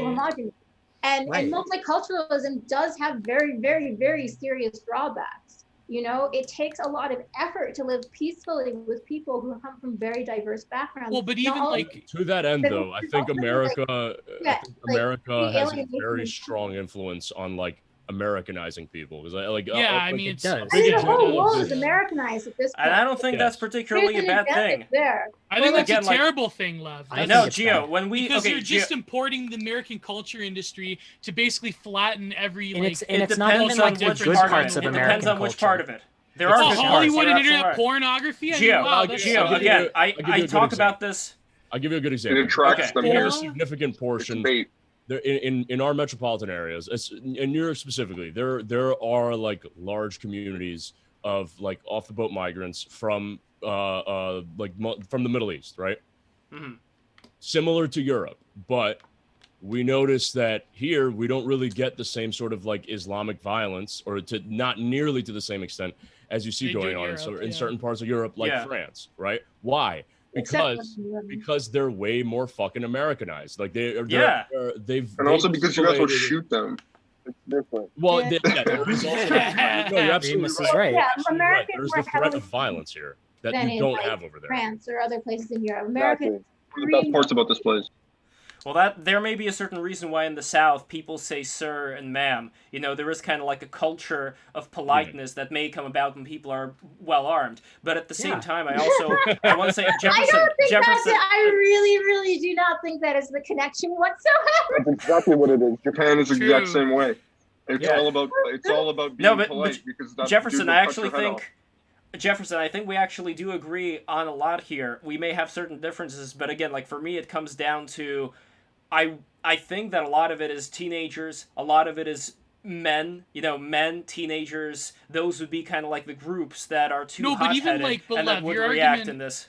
But like, let's examine your argument about like the quote unquote Okay. good immigrants. Okay. Okay. Like, why A is it? hypothetical good immigrant. Yeah. Well, no, I mean they exist, but the point is, even if they like 100%, like this is what I don't get with these conservatives, like about we just got to get the good immigrants. Like, I know, right? what you're doing is you're essentially displacing jobs and resources to people in Yeah. America already, to people that can quote unquote benefit more from it. To me, it just seems like this is like the fucking Matty Iglesias, a billion more Americans type argument. Like, I It don't depends even on which understand- jobs. No, Gio, you're right, but it depends on which jobs. Because if we're talking about a job that, let's say, 1,000 people here could possibly do, and they are excluded from doing it just because there are too many fucking people that could do that Doesn't exact matter same what job, job. I agree It with you doesn't there. matter what job. It really doesn't matter, in my It doesn't opinion. matter what job because Americans are lazy fucks. That's what it really boils down to. The reason. But then- That's not No, true. listen. The reason why No, they value their people own that work move- more. because the reason why Americans used to third never be world like countries. that. You The know? reason why people who move here from third world countries outshine Americans America's is pretty because medically they're smart. willing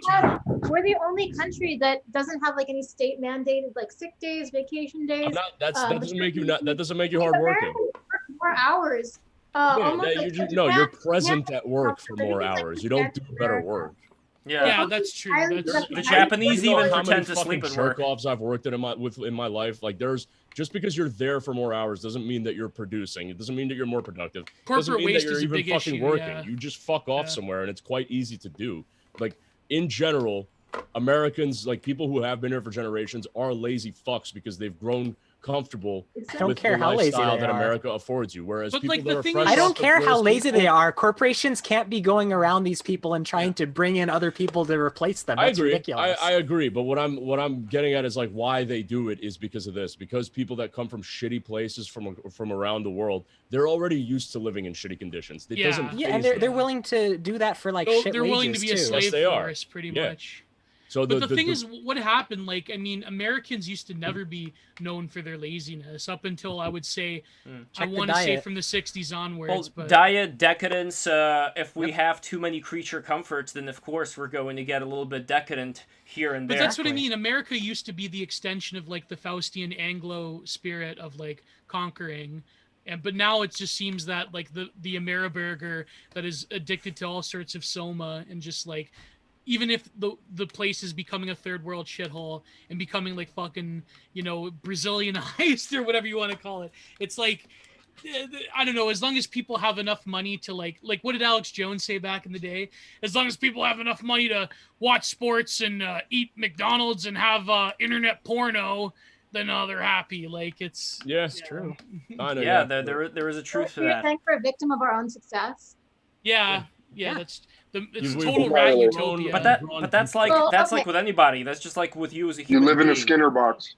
Yeah, exactly. If It's you don't put in the utopia. time if you don't put in the time to working on yourself, if you eat too much junk food, then of course you're going to be lazy and you're not going to want to go and work out. So I definitely think that yeah, but our society incentivizes you to act like that, and that's the problem. Yeah, also junk, like these things are highly addictive. Junk food, television, it's everything has been like very commodified and also fed to us. It's part of the issue of living in a very highly consumeristic society where those values are consumer values, you know? So like, I think that is a natural consequence where like, if we are spoon fed everything possible for convenience and safety and whatever, yeah, of course we'll become complacent, and of course that will impact our ability to like weather, you know, discomfort over like long periods of time. Americans don't like to be uncomfortable. Americans, I do think Americans like, yeah, we work long hours and we're generally dissatisfied with our lives and our jobs, you know, and so like we try to compensate for that by, you know,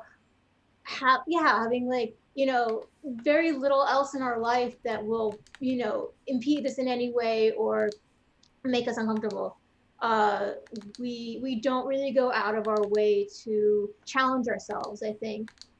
But that's the thing, though. Like the consumer society model itself, like that has a top-down managerial apparatus. You can't really like code any higher value beyond consumption because that would like totally derail the tracks of the particular models of what quote unquote making it as a society is in America to begin with. There's the carrot and there's the carrot and the stick of potential ascendance if you adhere to this model. That will not happen. Yeah, but so far, what are the alternatives the promises of the promises of the society is becoming like more improbable by the passing year, but yet people still believe in but it. I'm still not hearing. Oh, by the way, non-subscriber just subscribed. Thank you so much, non-subscriber. I'm still not hearing alternatives because if you're talking about these problems, I agree. There's a lot of problems here. How do we solve but Lev, them? if your like metric is just material I just fucking comfort, go to work and get high. What do you want from me? Yeah, like. No, but if your metric's material comfort, then might as well just plug everyone into like the human battery Neuralink VR machine, and like become the gooner. On it. Become a gooner, exactly. That is one way. On that note, isn't that right, I actually boy? do have to get to work, so I'm going to sign off. Jefferson, thank you so much for being here, Jefferson. All right, bye bye. Bye bye. Thank you so much for being here. So yeah, that was a very interesting conversation, and Jefferson Poland, really appreciate him being here. I don't know, like, again, I don't want to sound crass when I'm talking about, you know, keeping certain places the way that they are for the sake of other places that, let's say, may be a little bit more enlightened, because there is kind of a snobby mentality, but my whole thing is, what's the other alternative here right now, if we're talking about having this dysfunctional society where, again, I blame the Americans. For creating this underclass that despises them, that's living in the major cities instead of having. That's what I mean. We imported that. You know what I mean? No, that's the tragedy. No, we imported that. We imported that back in the day with slavery, and our biggest problem, I think, after slavery. What was that Nick Land tweet? The price of the cost of cotton was like the most expensive thing in the world. Yeah, like, well, such a boomer racist tweet by Nick. No, but Land. the second biggest problem that happened is that didn't own slaves. Yeah, that's well. But the second majority actually didn't. But the second biggest problem that ended up happening afterwards was that once the slaves were freed, yet we had a society that was stratified where former slaves did you see that did not have a chance to... Hold on, you gotta let me finish, Gio, before the TikTok. Where former slaves did not have a chance to participate in society the same way that other people did. And there was a similar problem in Imperial Russia, where even after the slaves, the serfs, whatever you want to call them, were freed, they all pretty much were... you know, like a second-class citizen. They were not able to have certain things that other people were able to, and as a result, it builds resentment. And that resentment builds, creates a destruction of society eventually, where you do have this enemy class living within your country whose kids, don't have a father figure and end up, knocking old ladies down. Fucking sucks. I don't know what your solution is besides, I don't know. Education. Education is a big one. But why are we bringing them over here to begin with? Maternal wealth and health, Gio. family planning resources, access to education. Yeah, of course. Like generally it starts like if you want to like a lot of these issues like begin even before a conception, you know, so these societal issues. We had family planning before. It was called marriage. Okay, that was it's true. No, it's not family, but it's not reproductive. Like yes, it is. Yes, it is. What are you talking about? That's the best way to assure success. No, what is marriage? No, you can be married and you cannot be married and you can still have children and you can still have unplanned pregnancies. Yeah, that's terrible. I mean, that's wrong. That marriage is literally for the production of children. That's the point. Hold on, but let's be real. Let's be real practical about this. The institutions, the church institutions that used to exist back in the day. It's the division of property. It's also for legacy and lineage. Like women used to basically legacy and lineage or children. Exactly. Like, yeah, marriage is very wealth used to mean children. Kind of thing. Like the more children you had, the more wealthy you were. No, but like the argument is that like for example with the blacks in America, like when their marriage rates were in some years actually higher than white people, they were climbing out of poverty. Yes. But then when you had these programs, I mean, I know this is like the boomer Thomas Sowell argument, but Thomas Sowell. It doesn't mean it's a bad argument. Again, you're talking about this is Thomas Sowell. Right. It's a boomer. They destroyed it. Yeah, he's right. No, but here's the big question. After they destroyed it, how much of it was them destroying it versus technology and incentives also changing along the lines of like not only do we have the welfare programs, but we also have other incentives in a modern life where fewer people are going to be listening to the church fathers. Like that is another problem of this whole thing, isn't it? That if there's going to be fewer people that would respond to the power of the church in order to have like a better family and whatever, then how much influence would the church even be able to have at that point? Yeah, of course. That's. Well, yeah, I think if every social they don't institution even have a reason to go to the institution, then the institution can't teach them. Yeah, I understand that. It has to be in the family. But, I think in general. With this, I don't know. I think in or go ahead. No, sorry, I'm just gonna do some stupid joke. I'm not. Okay. Don't worry about it. Well, I think this lends itself to showing that I think maybe we've just done a poor job of helping them set up their own societies. I think that's the big problem here. I think kind of just letting them free and then leaving them to their own devices, that's not a very responsible thing to do, right? Well, Hotep Sophia would differ with you here because she's always talking about how there were like communities that were setting themselves up. Well, that's what I'm getting at, because that's I think it's more of a do no harm type of thing. Like, as long as we make sure that people are able to participate in society, it's not like we have to hold them up. But yeah, no, what I'm saying is that the focus has been trying to integrate people that are very different, and not in a hate way, but they are very different. They live differently. They have different values. They express those values in a different way. The focus has been trying to make it so that these two things work, are integrate, right? That's been the focus, is integration. I'm not sure if it has been the focus. I'm not sure it has been. If you're looking at the South with Jim Crow, or if you're looking at, even places in the North, I do think that for most of time, again, using the comparison to imperialist Russia, there was, after slavery in Russia, a very stratified system where certain people, they were just not even considered, not even allowed to participate in society. But what I'm saying is that their own society was not, it wasn't, the focus was more on getting them into our society instead of letting them, build their own society up and letting that prosper. Well, they were letting black people build their own society post Civil War. I mean, there were examples. Thomas Sowell talks about that. That was a good thing.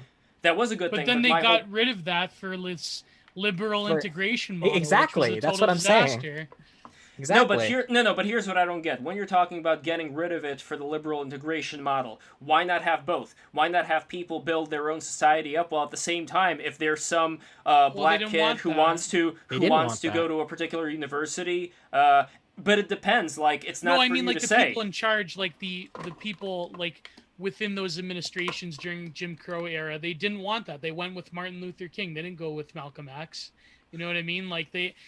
But anyways, no, but we're talking about separate things here though, because you're talking about the policies of segregation that, let's say, Malcolm X would have supported, for like black people to have their own thing. I'm not even talking about that at all. I'm talking about a society where certain things that white people would be able to take part in have an open door for whoever, doesn't matter the color of their skin, where they're from, as long as they can get to that particular level, as long as they have what it takes to do whatever job is required, then by no means should you not allow them to participate in that. What's the justification for saying no, you can't? But that was the because you want to protect your own people. Exactly. Protect them from what? Protect them from values, what? Like, extreme tension. Yeah, like they're still going, even if they reach the same level of skill or merit. The problem with meritocracy is that you're not gauging for all of these other, like, more subtle, less to put your finger on in terms of policy conflicts that tend to arise. Like this whole notion of like the impersonal civic nationalist managerial sort of like, well, get by your own merit. Like that's not the true reality of how people relate to one another. Like, I mean, why do you think that? Because it's just like you're almost goading me down the road of being like a white nationalist here, but like it's kind of like, use your words carefully, Gio. It's kind of like it's kind of true that there's just like differences you really can't get past. Like between the South Koreans and the North Koreans? No, but like even like for example, like even you have someone who comes from Korea that come here and they have the same or higher levels of like comparative to like white people or Jewish people or whatever, right? But there's still like differences. Like for example, like on the CBC, I remember I was watching the Sargent video about the lockdowns, and this one researcher who was born in Korea saying like, well, you know, masks are like the norm in like Asian countries, but it's like we live in fucking Canada. Like we're not Korea, we're not Japan, we're not China. But it's like people that But that's also a cultural. No, but they come here with their own ethnic and cultural differences, and they which is expect why, to impose which them is upon why us. we should have. Well, You know let's what I not mean? have Like- them impose them upon. That's the whole point. Let's not have them impose them upon us. Let's have a very strong approach when it comes to integration with a culture that you would see as being a.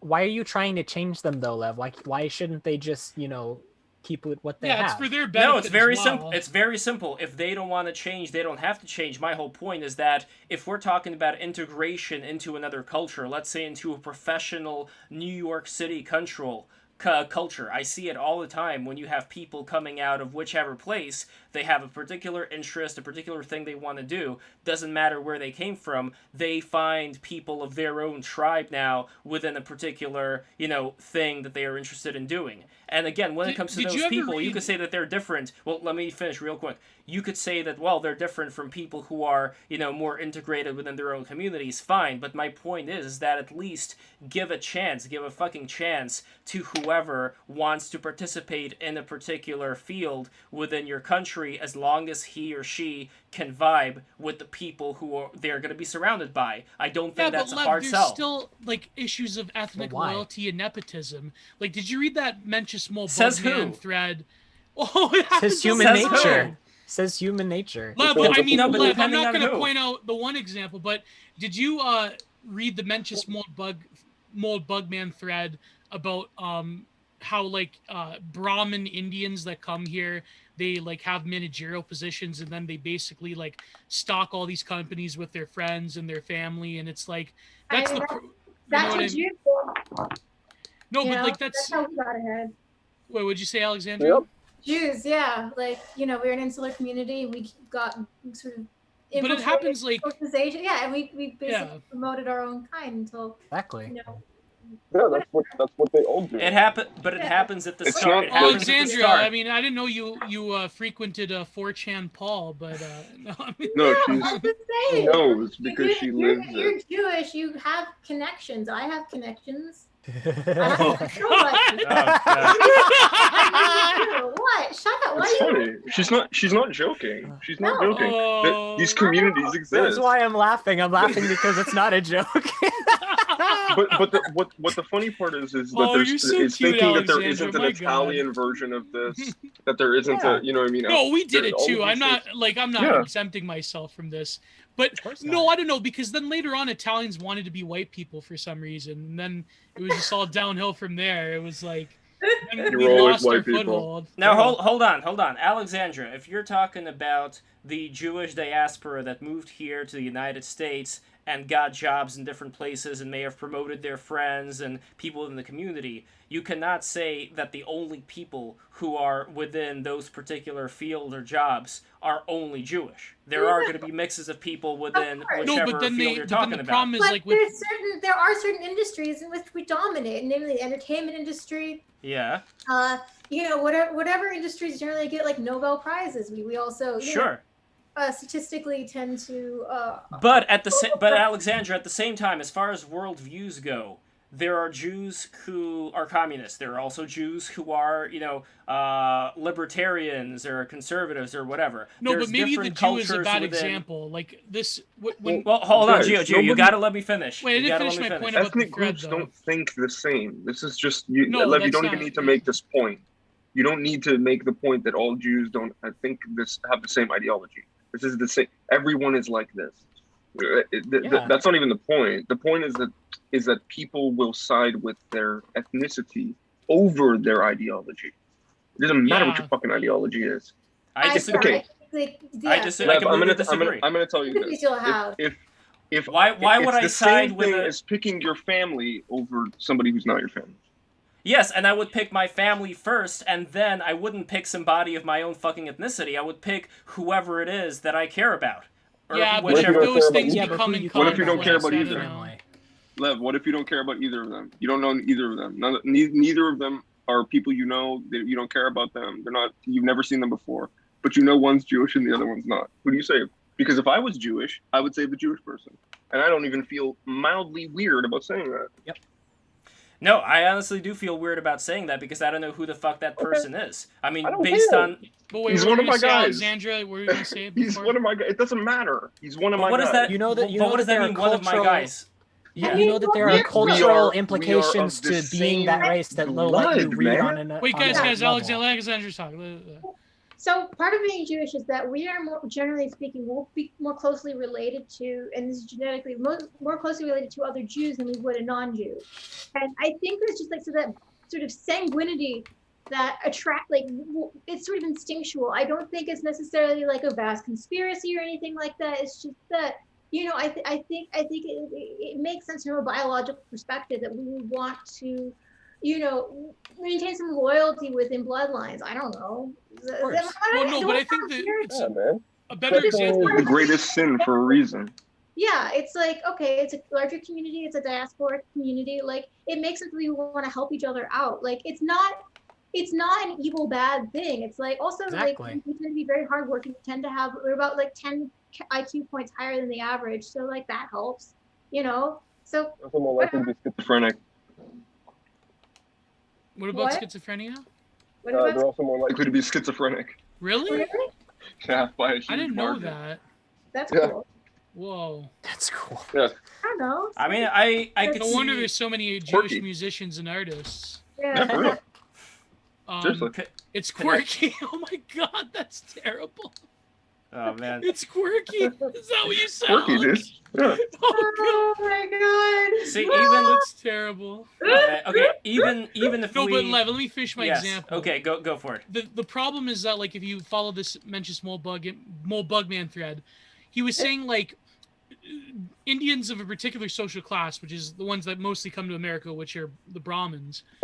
What happens is they start to displace other managerial positions, but then they also craft around them a different culture within these corporations and companies, And so they're bringing their own views on how to do business and how to do relations between employees and management, like to their own sort of making.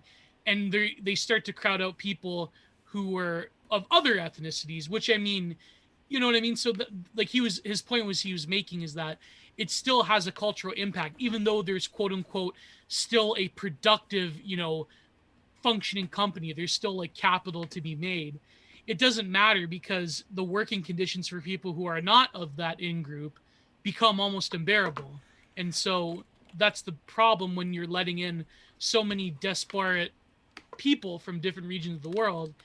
It's just the only way Canada gets away with Wait, it. how can I look this up though? What you're saying right now, how can I know that this is indeed the case with these Brahmin? I could look up the thread like that because he works in the corporate world.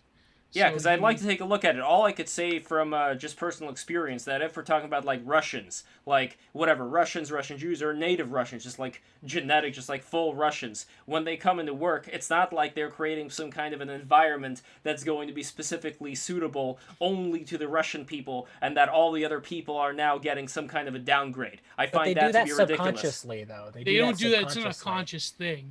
It just is by the nature of it. But how? Yeah, What exactly do they do?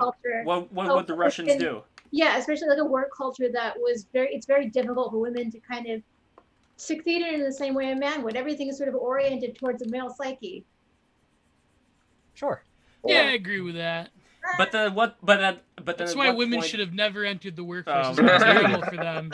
But then at what point it was all do we say... it was all foisted by the Rockefellers funded the Rand suffrage Corporation. groups. You know? Gio. But at what point would you then say that only this psyche would be able to do like a proper, you know, do work properly and administrate properly? Like, which psyche are we talking about here? Would you include yourself, the Italians? Would you include the Irish? Would you like how do we work here? What do we do? Well, it depends because when we came over here, the Irish, the Ukrainians, the Russians, it was different because we were pretty much on our own and we weren't like expected to like we didn't have the means or ability or like just the WASP overclass to like let us do what we wanted to do.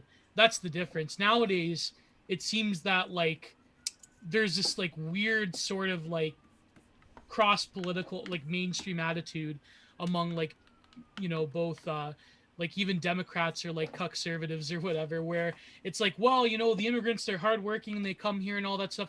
And it's, yeah, some of them are obviously, but it's like, that's besides the point. The point is you're having to appease different peoples on their own terms rather than on terms as Americans or Canadians or whoever. Like, you know what I mean? That's the problem. That's the difficulty. A nation should not be making consolations to the culture of another nation by its immigrant population. That's ridiculous. Yeah, I agree. I completely agree. Why the fuck should assuming... Canada become more Chinese? Yeah. That's insane. It's not even that Chinese people are bad. It's just that... No. That's not what I'm saying. It's just why. It's like borrowed. You know. So look, I don't know about... Yeah, Canadian culture has like a lot of it has been borrowed from French and American culture. You know? We have no culture now. That's the problem. But look, I don't know. Canadian culture is French and British culture, and it always that's what original Canada is. It's the and that's America has been spilling over for decades, and it's very annoying because Canada is becoming more American. It is America now, pretty much. And that's one of the reasons that as a Canadian you must hate America for this reason. Because they're influencing your country. Do you hate America? Do you hate America? No, Gio? I kind of like it's a difficult position because yes, he does. No, I don't hate. Well, because when you're on the right in Canada, you almost like worship America by default. Like this, no, but I don't like worship America. You are upset that America dictates what your culture is. That's what you're upset about. No, you don't like it that. Depends. Okay, nobody likes being. You're getting runoff. It's just runoff. No, but what I mean is like the modern attitude of like Canadian like identity is hating America from a very like leftist bugman. That's not what I mean. Hipster bugman position. What I mean is like if you truly wanted to embrace the hatred of America from a truly right-wing perspective, then you would embrace a much older model of the right in Canada that comes from people like George Grant, that comes from high Toryism, that says that we don't want America to basically colonize us and import their like neoliberalism to our shores. Yep, that's different. But that's exactly what it is. But like modern conservatives are in Canada are pretty much like neocons, like the Ezra Levant crowd. They're just Republicans. They're just Republicans. Yeah, pretty much. Yeah. So that's why they hate the entire Canadian... political order of the West is liberal. There's no ifs, ands, or buts about it. It just is. Well, Remus, I agree with you when you're talking about not letting the actual culture. I'm gonna. I think she'll be back. Let me check. But that's the reason that Canadians by default hate America. It's not as a. It's like it's the whole like. Can you guys just not vomit on us constantly? Yeah, like it's just constantly being vomited on, and it's very annoying. But really, right? Like Canadian leftists that hate America, they're basically just like picture like the most obnoxious like DSA dirtbag Chapo type, and you'll have a Canadian leftist. That's pretty much what they are. Yeah, they think we're like your guys left think we're too think we're like way too right wing for you guys, and that's what's ruining you guys. That's what they they think that America is like fascistic Jesus land. That's what I know. If only. If only. They don't understand it at all. Alexandra's back. By the way, I wanna talk about what you were mentioning before, Remus, where I completely agree with you about the cultural differences when it comes to not letting the workplace be affected by a different cultural matrix or whatever you want to say. My whole thing, though, is that let's judge people by what they do. So if there are some Brahmins, and again, I didn't see this, I don't know what this is all about, but if there are some Brahmins that want to implement this Brahmanistic way of doing business, then people should say, you know what, chill the fuck out, don't do this shit, or you're not going to go up on the corporate ladder, because this is not how we properly run shit. Okay, I think that is... How are you going to identify them? How are you going... Like, there's... corporate culture, especially in America, is very PC. Like, can you imagine the lawsuits that would happen if somebody was like, you know, you're being too fucking Indian, and you're implementing Indian values into this office, and you need to stop. As Indra upon the Ganges, you say don't have to no call more. You don't have to call it being too fucking Indian. I mean, you could call it something else. Or being any like particular ethnicity that comes. No, but why does it even have to be tied? Why does it have to be tied to ethnicity? You're being too Brahmin. Why did it have to? No. But in all seriousness, we are like Kshatriyas. It stinks everything up. Okay. Oh no, the curry. Your language, we don't like your like. You can't fucking do that. How the fuck? That's the problem. But that's especially in Canada.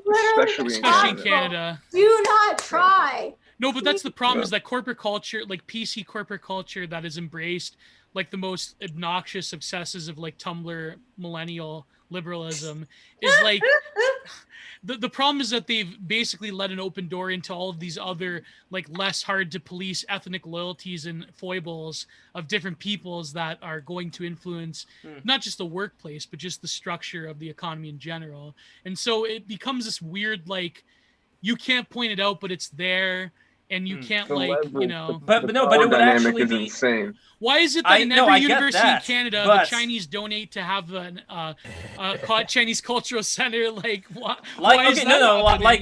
Tim Dillon's father says, no good. But my whole point, I'm actually doing a very anti-racist statement here, because my whole point is that I believe that all Brahmin or Indians or whatever, that regardless of where you come from, you have the ability to get to a certain level. So let's treat people that way, where if you're not on the level, you're not on the level. It has nothing to do with any of these characters.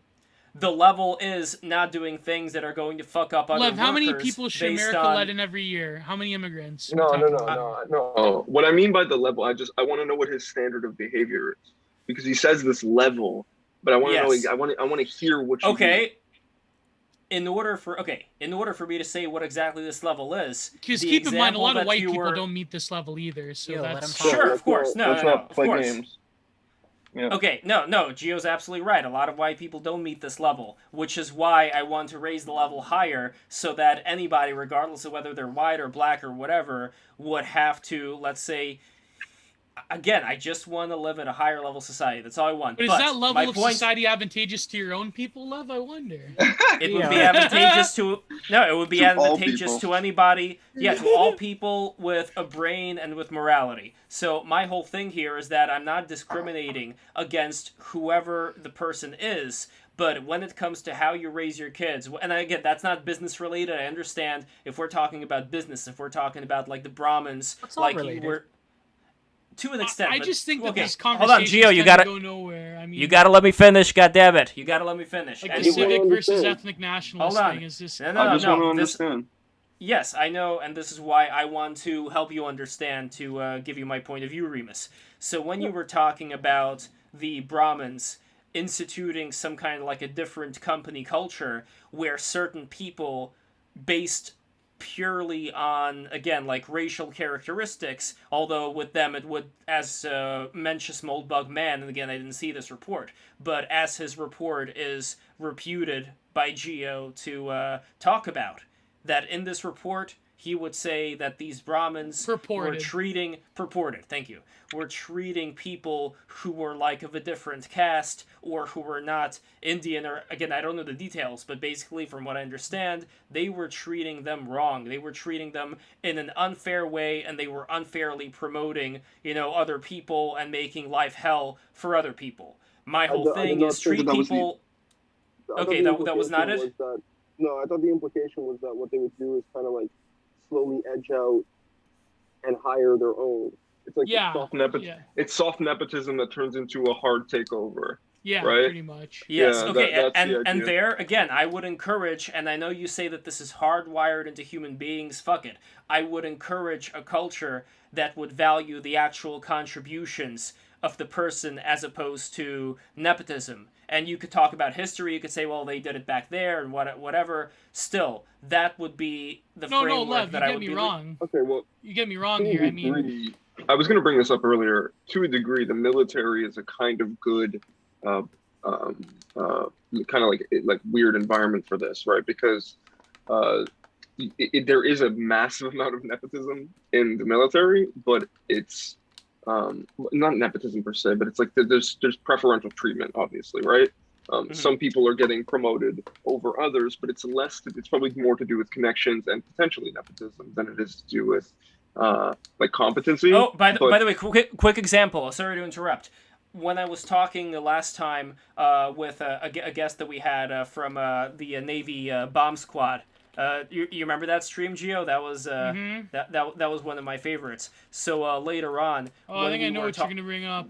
No, I don't think you do know. What do you think I'm gonna bring up? Just out of curiosity. Nothing. It's not. Okay, so I was talking with Thomas Sauer, and he was talking about how he was one of the people that he was in the military with, in the Navy, was John McCain's son. And do you remember when you guys were talking about how John McCain said, oh, he probably just he's like this rich kid, he probably just does drugs and, fucks around?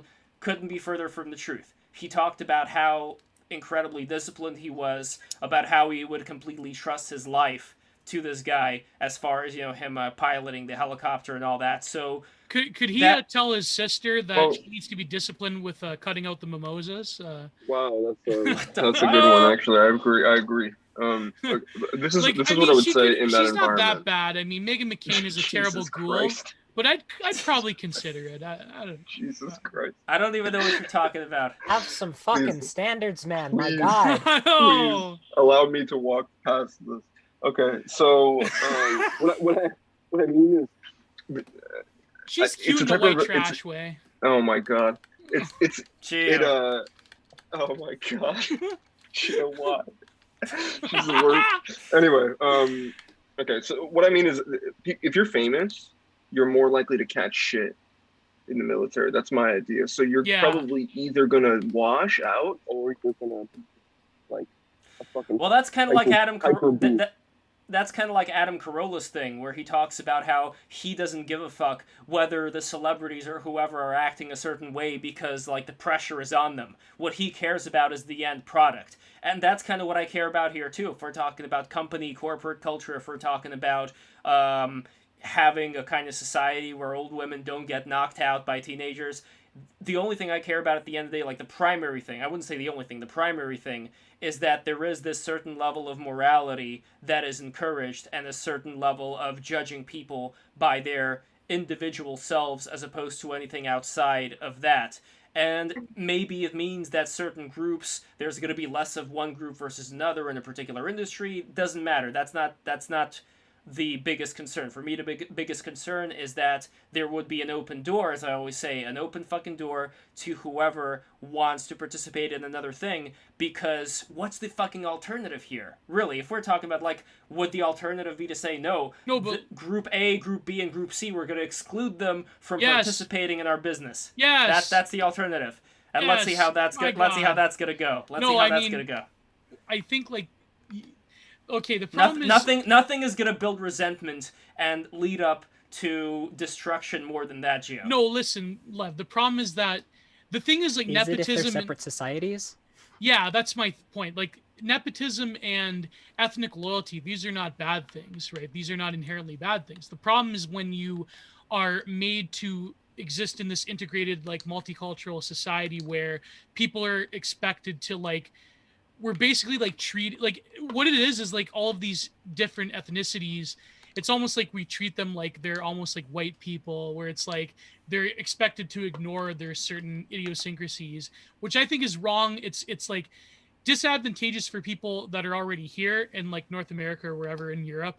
And it's also disadvantageous for them because we're basically forcing them to conform to a very like WASP, like American Protestant work ethic thing. So the problem is like really no, but the Jews and the Irish and the Italians conform just as much. But they built up their own structures on their own terms, and that's different than having a society where everyone has to like become a corporate wagey. You know what I mean? It's also bad that Italians are no longer living their own work ethic. I think yeah, it's exactly. a bad thing we're that just, they don't. Yeah.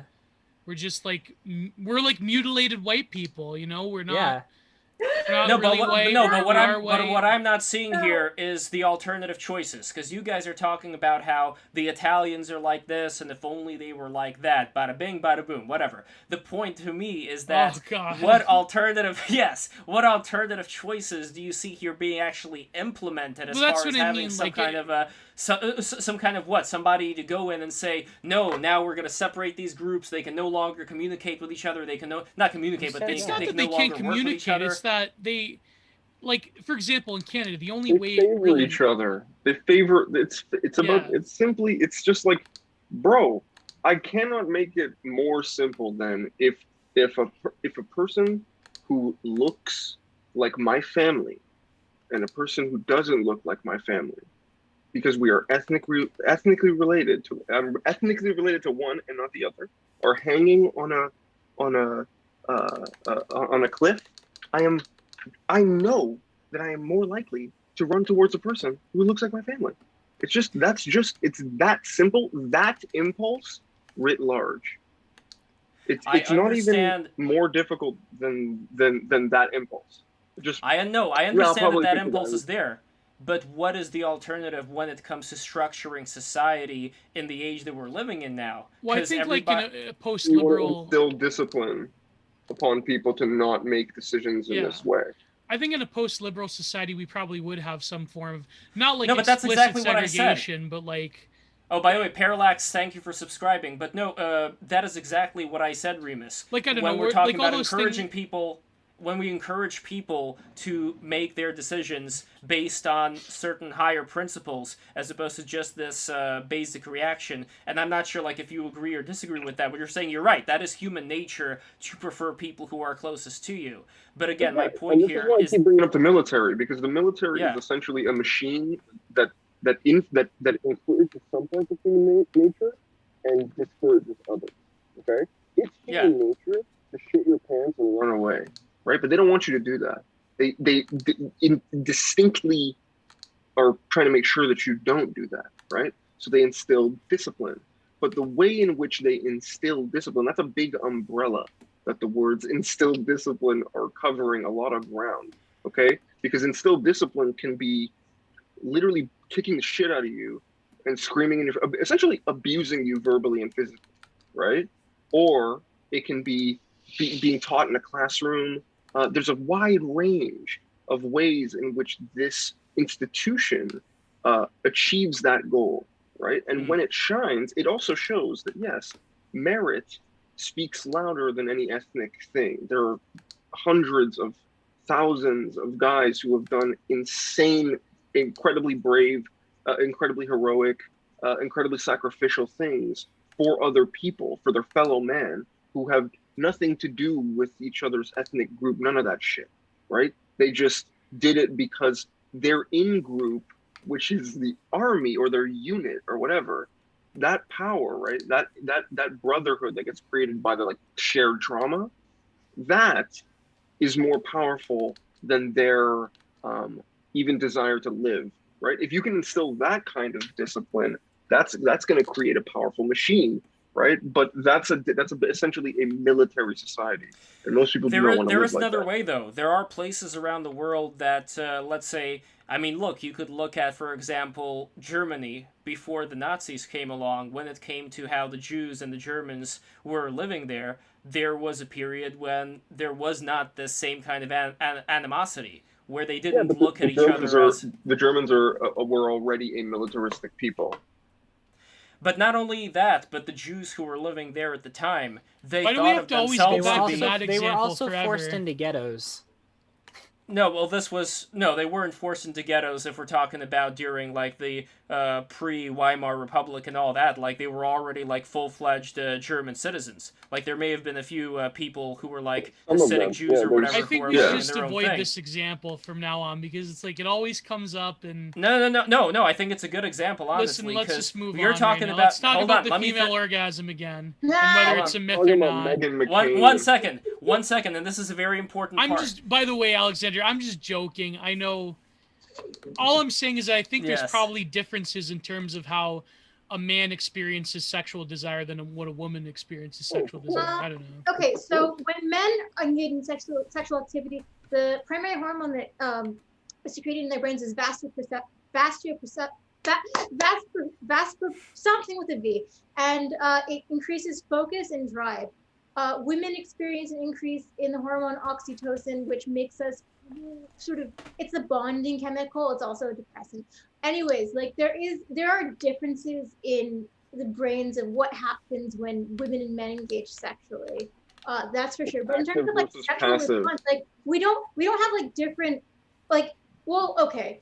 Women, I think I tend, like, you have to like focus if you want to have an orgasm, and then men have to spend a lot of time focusing on not having an orgasm if they want to. You have to try. We have to try not to. Yeah. That's the Wait, real. by the way, that's what he. Alexandra, how's the picture? How's the picture? We have to try not to. That's a good one. That's why. Yeah. That's. Wait. Hold on. Let me make a. Not very good. I'm sorry. I'm not seeing it. I'm rusty. But I'm just. Oh, nice. Is that Yukio Mishima? Oh. Yeah. Oh, wow. Yeah, but I wanted to draw him where he did the art piece, where he like pretended to do septic, well, even before the real thing. But he had that photo shoot where he had the like mock katana in his side. Did you ever see that? Yes. I wanted. Yeah, I mean, in this photo, he's Saint Sebastian. Yeah. I heard that he liked to be photographed from the bottom so that his legs appear bigger than they actually are, because he was kind of shy. He wasn't very tall, right? I mean, no, he's like he was a Japanese guy born like in the 1800s, so no, he was tiny. Were the samurai tall? No. I don't know. Some people say it's all relative. They were not. When they met the Europeans, they were like, "Holy shit!"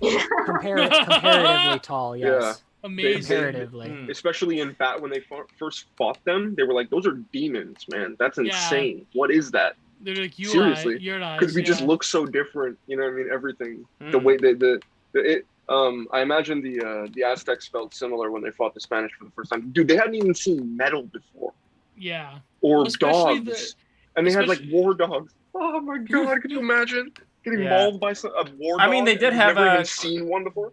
They did have You cannot compare a Chihuahua. They did have Quetzalcoatl coming in, but then I also heard that there was a guy who was already there, who was running shit, who BTFO'd Quetzalcoatl and forced him to get out of there. I'm not familiar with the name of that guy, though. No, but even like the Quetzalcoatl is a god. What are you talking about? Well, god, or he could be like a Atlantean or whatever. You know, like a survivor. That's the idea. That's like Thoth or one of those. Yeah, no, okay, I feel you. I feel you. But no, but that's a different thing. It doesn't matter. That would be thousands of years before. Like, imagine seeing dudes who are a foot taller than you. No one around you. You never seen somebody with a beard before. Okay, you never seen somebody with white skin before. You've never seen metal before. You've never seen dogs before. You've never seen horses before. These dudes are riding you down on horses, swinging metal swords at you, wearing plate armor, shooting guns, and there's dogs. Imagine being those guys. That must have been the worst afternoon ever for those dudes. Holy shit. No, but Jesus. also like the stock of the average British soldier was like no, they're British. Spaniards. Spanish. No, but I mean like in Japan. Oh, yeah. They're bigger. They're much bigger. Oh yeah, the Spaniards were much bigger than the Aztecs. That's true. Yeah. So that's the difference, right? They thought they were like a whole, like it was scary. Yeah. So the samurai were not very big. They're not very big people, but because they're mostly, they didn't have that much grain abundance for very long. Like it wasn't like a long standing. You know what I mean? They didn't have the time to develop. How come they didn't interbreed as much with the Japanese anime women? Then because the Japanese were not down with that, dude. Whereas the Spanish, like there was mass interbreeding. They also weren't colonized. Yeah, they weren't colonized. Well, they were culturally colonized entirely, completely culturally colonized. Culturally, yes, but not like imperially. You know what I mean? Yeah. Like physically, I'm sure would have been different. Physically, genetically colonized. Yeah. Whereas the Aztecs, in the Mayans, they pretty much were like genetically colonized by us Mads. So that's we couldn't resist those lovely Azteca women. But what about back in the day? What about back in the day with Japan and the Yayoi and the Jomon? So there would have been some kind of. There was definitely admixture there. Oh, wait, the Japanese they didn't see horses. But the Jomon were smaller. The Jomon were small. Yeah. I think they had seen horses. Because didn't they go into Mongolia? Did they conquer like into that? Well, that was way later. No, they had seen horses. Yeah, because their people came from the mainland. Like they knew China was a thing. Yeah. Japan's original name was Little Island, meaning that. And the reason that it's the East, right? Right. The reason that Japan sees itself as the East, the rising sun, is because it's East relative to China. Like China is still the center of the world in Japanese like understanding of the world. You understand? Like it's they have an awareness, you know what I mean? Of Europe.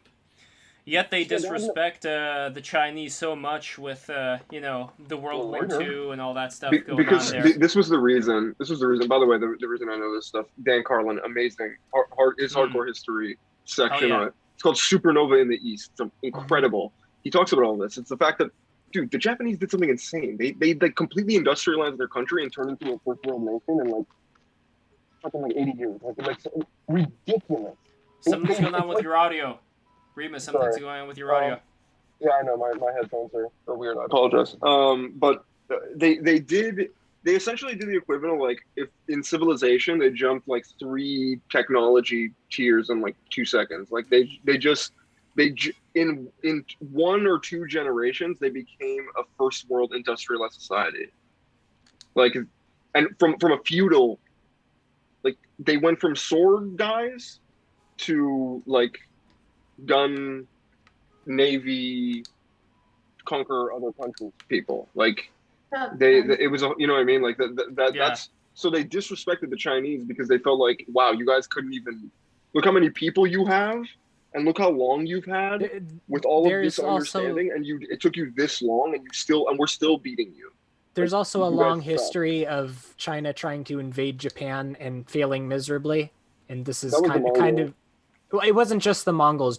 China as well had also tried to invade Japan a number of times. Yeah, Kaze, man. Wait, what era are you talking about in Japanese history? This is what years are you speaking of? Yeah, what dynasty was this? Miyarimus. What dynasty was it? Which, who?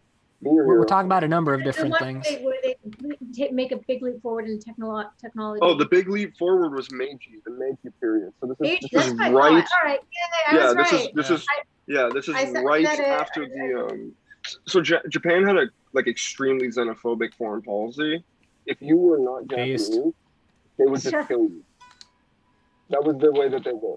Like if any Chinese, anybody, it doesn't matter where you're from, if you're not Japanese, if you can't speak Japanese, they'll kill you.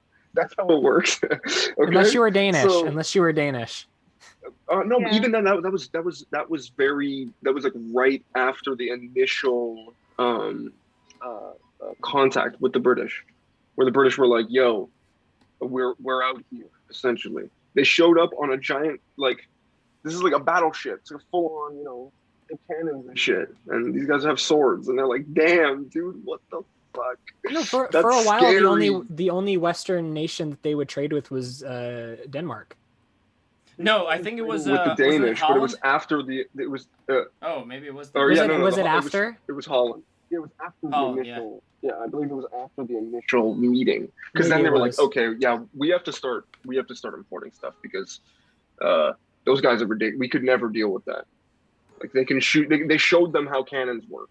Like that's what I mean. They went into the bay and shot cannons to be like, this is what we'll do to you if you don't let us in next time we come, because we want to use your you clearly have resources here, and we have a giant military, so we'll invade you. Which is weird I mean? because they honestly don't have that many resources. Well, that also goes to show that when you don't have a lot of resources around you, you got to get creative. You don't have the nature's bounty, so either you die or you survive, and you make use of what you have. But this is something Sardinia did, and they really excelled at that too. But when it comes to how Japan treated China or Korea, or like the American POWs, because they didn't believe in surrendering, it's in a way, again, if we're talking about human consciousness and what it means to have more responsibility over your existence and the existence of others. I think that there is a reason why after World War II, the Americans didn't go after the Japanese as far as hanging all of the the offenders during the war. Americans certainly did not treat the Japanese the way in which the Soviets treated the Germans. Yep. Yeah, or even the Americans treated the Germans as far as having the denazification and all that. I don't think that was the case in Japan. So, but what I'm getting to here is that I think it is because Japan, regardless of how how rapidly it accelerated, it was still at a different level as far as if you're weaker than us, we're not just going to crush you, but we are going to regard you as pieces of wood. That mentality, I don't think it's far from the punching a grandmother in the streets of Brooklyn kind of mentality. You know what I mean? That's exactly the kind of thing that was happening in Nanking. They were just doing that stuff. Yeah. Brutality is like switch you've never seen before. Yeah, but that also goes back to why. But that also goes back to why, Adolf Hitler and the Nazis and the SS, why that was such a shocker to people, because this was a place where you would have thought they would have already gotten out of that particular level, where somebody like Hitler would have been very much at home, 300 years ago or 500 years ago or whatever. He would have been considered to be just a regular, one of the kings, one of the regular rulers. But since there is a certain threshold that the rest of the world has met, it is a balancing act. I'm not going to lie, when it comes to how do we settle all these various problems when it comes to whether it's the Brahmin that were mentioned earlier or any of this stuff. How do we settle all that? The problem, though, is that the thing that's around the corner that's still within us is this, like Young talking about the shadow, is this dark, shadowy self that I think it is kind of up to us as being people with responsibility to transmute into a higher level. Yeah, it's up to the individual to deal with their tests properly. There's going to come a time where you're going to have the opportunity to do something awful. Will you take it? Will you do the thing, right? You don't have to. That's the whole point. It's not doing. that is more. I don't think though seemingly than doing. it's just the individual though. I think that another part of it is society at large, when it comes to what norms obviously. are allowed or not allowed. Obviously, and by the way, Lev, I was going to say that Hitler got his the reason that he thought the final solution would work is because of the Armenians, because that came first. Yeah, And the didn't he even Turks say that in Mein Kampf, like history will not remember or he said Yeah. something about the Armenians. he said I think it's like, because he goes, who remembers the Armenians, like that was the reason why it's a very, it was justifying his position, like, you know how I know it works, to do this, who remembers the Armenians today, right? And that was it wasn't that long, But little it wasn't did he that long know. after. Yeah, little did he know. But Hitler did Face not Armenians. predict System Kardashian. of a Down, though. I thought you were going to say System of a Kardashian. Down. System of a Down was the ultimate Armenian ambassadors for me. Yeah. The only reason I even knew there was an Armenian genocide was because of System of a Down. Literally, I wasn't taught about it. We weren't taught about it at all. No, of course not. Yeah, I and wonder if that it's so gnarly. It's so gnarly, man. Yeah. It is so bad. It is so bad. Like, remember that Wyatt thread where Wyatt was talking about black people and just being super racist, right? Yeah. Where he's talking about a lot of things. He's talking about Rwanda and how that was uniquely terrible. Like, no one's ever done that, where they kill so many people with machetes. Yeah. No, look into the Armenian genocide, and the Turks did that shit. They literally starved them to. Dude, it was worse. They were butchering them with axes and knives and swords and all of that shit. The whole villages, like, and it's like, it's just every story is essentially just the same. We went there, we killed all the men, raped all the women, took all the kids for slaves, and we went to the next, burned it down, and then went to the next one. And it's just thousands of that. And how much of that was also Ataturk? How much was he in charge of a lot of these things? It was literally the government that was doing these things. It was mobilizing the people to do it. Yeah, but according to the Turks, that didn't happen, and it's all lies. And I love how you can just go to the Turks and be like, "Yo, bro, what happened to those 1.5 million Armenians, dude?" And they like, I don't know. They went to America. Yeah, they got lost in the desert. That's what they say. They say that they got lost in the desert, unironically. It's like the Homodor. It was just weather patterns, bro. Yeah, I don't know. They just all starved and they couldn't leave for some reason. You know what? Like there's like a line of bodies around the entire borders of Ukraine. They're like, I don't know what happened. It's like there was all a fence weather or something. patterns. Yeah, the weather was blowing them back in. As compensation, you know what the Turks should do, or Turkey? They should give Mount Ararat back to the Armenians. What they would do is they would give it that's gonna back happen. and then immediately invade and kill them all. That's what they would do, because it seems like the Turks just can't help killing Armenians. Yeah, it's very gnarly, man. The story they just have is a thing. extremely dark, extremely dark. Like, I was, and I've been exposed to a lot of darkness in that way, right? But I was really shocked when I was hearing what it was like. And like, dude, even the like, there are cables of like, this is telegrams from the leader of the military, and he responds to the question of some commander who didn't want to do this, right? He said, what should I do? His response was, kill, burn, demolish. And that's it. That's all he said. That's what the whole letter was. Imagine that. And that's what people have to deal, like. So Lev, I completely understand why you're asking these questions about old ladies getting punched in the head, because you know that old ladies getting punched in the head can be the precursor of people getting taken out of their homes. You know what I mean? Like, it's not so difficult to make that leap, and I appreciate that aspect. Which is why I'm being straight with you, right? Like, I don't think that these things are. I don't think that these things are that. I don't think that's what's happening. but I certainly think that the media is doing a really good job of trying to convince people that that's what is beginning to happen.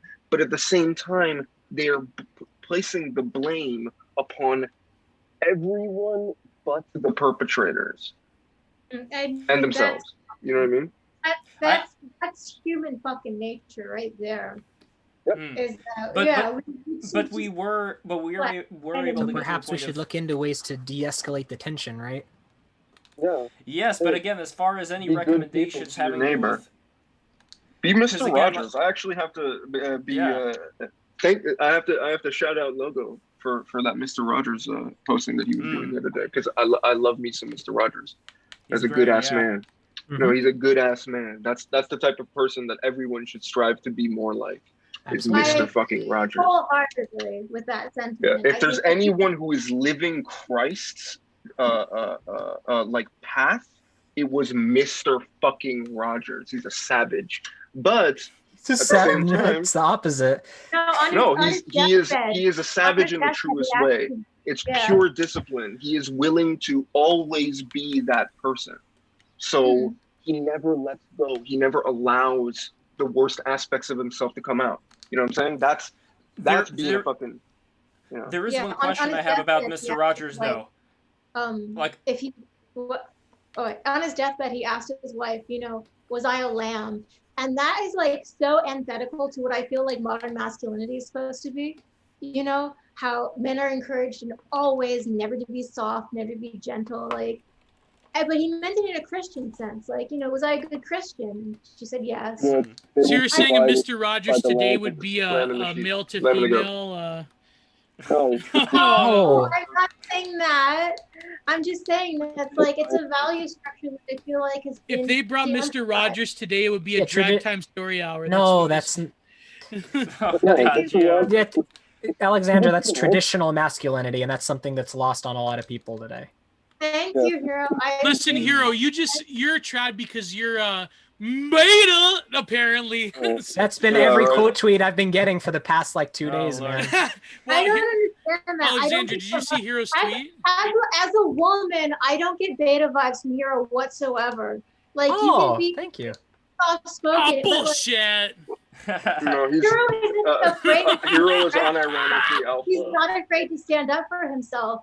And I get the feeling that Hero knows who he is. He doesn't give me submissive, insecure energy whatsoever. So what's the energy that I give off? Wow. Thank you. Look at that. Thank you so much. She voiced what I think. Very jovial, kind of. You're kind of like a jester. You've got this sort of prankster vibe. You like to laugh. You like to eat. You like to have a good time. He's lugubrious. Yeah, lugubrious. Noontide. Yeah, what's the Myers-Briggs? Noontide Twitter is back, exactly. Oh my god! So beautiful. Yeah. Wow! I can't believe this. This is true. I find it funny because Hero.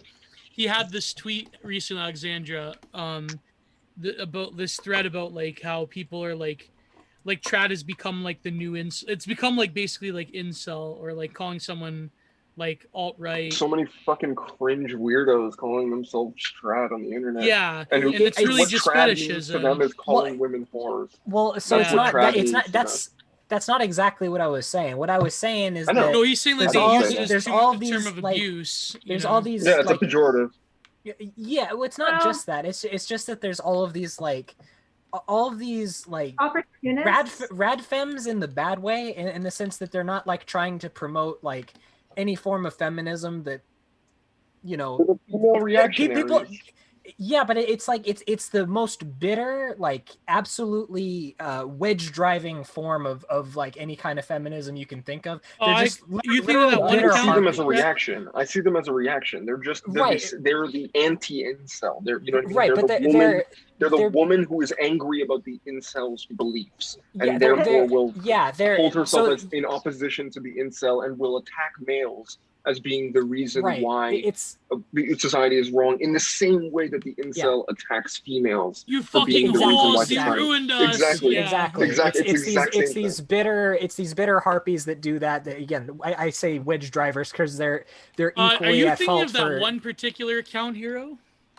I don't. What do you mean? Hero is a guy growing I'm- a luscious garden, sitting there in the dirt, just planting his plants, and some That is what I'm stupid doing. just sitting outside of his fence, just being like, "Look at this fucking trad! What an asshole! Yeah, I yeah, bet you exact- hate women, you stupid fuck." Yeah, But and there that's- are a that's- lot of like but- and you're just larger, like, I'm just obnoxious trying trads, to- though. There are. And I'm so just that's what trying I'm to talking about, right? So I had plant two some tweet plants. threads that I had two tweet threads that blew up this week, which was insane. I don't know why they blew up, but they just did.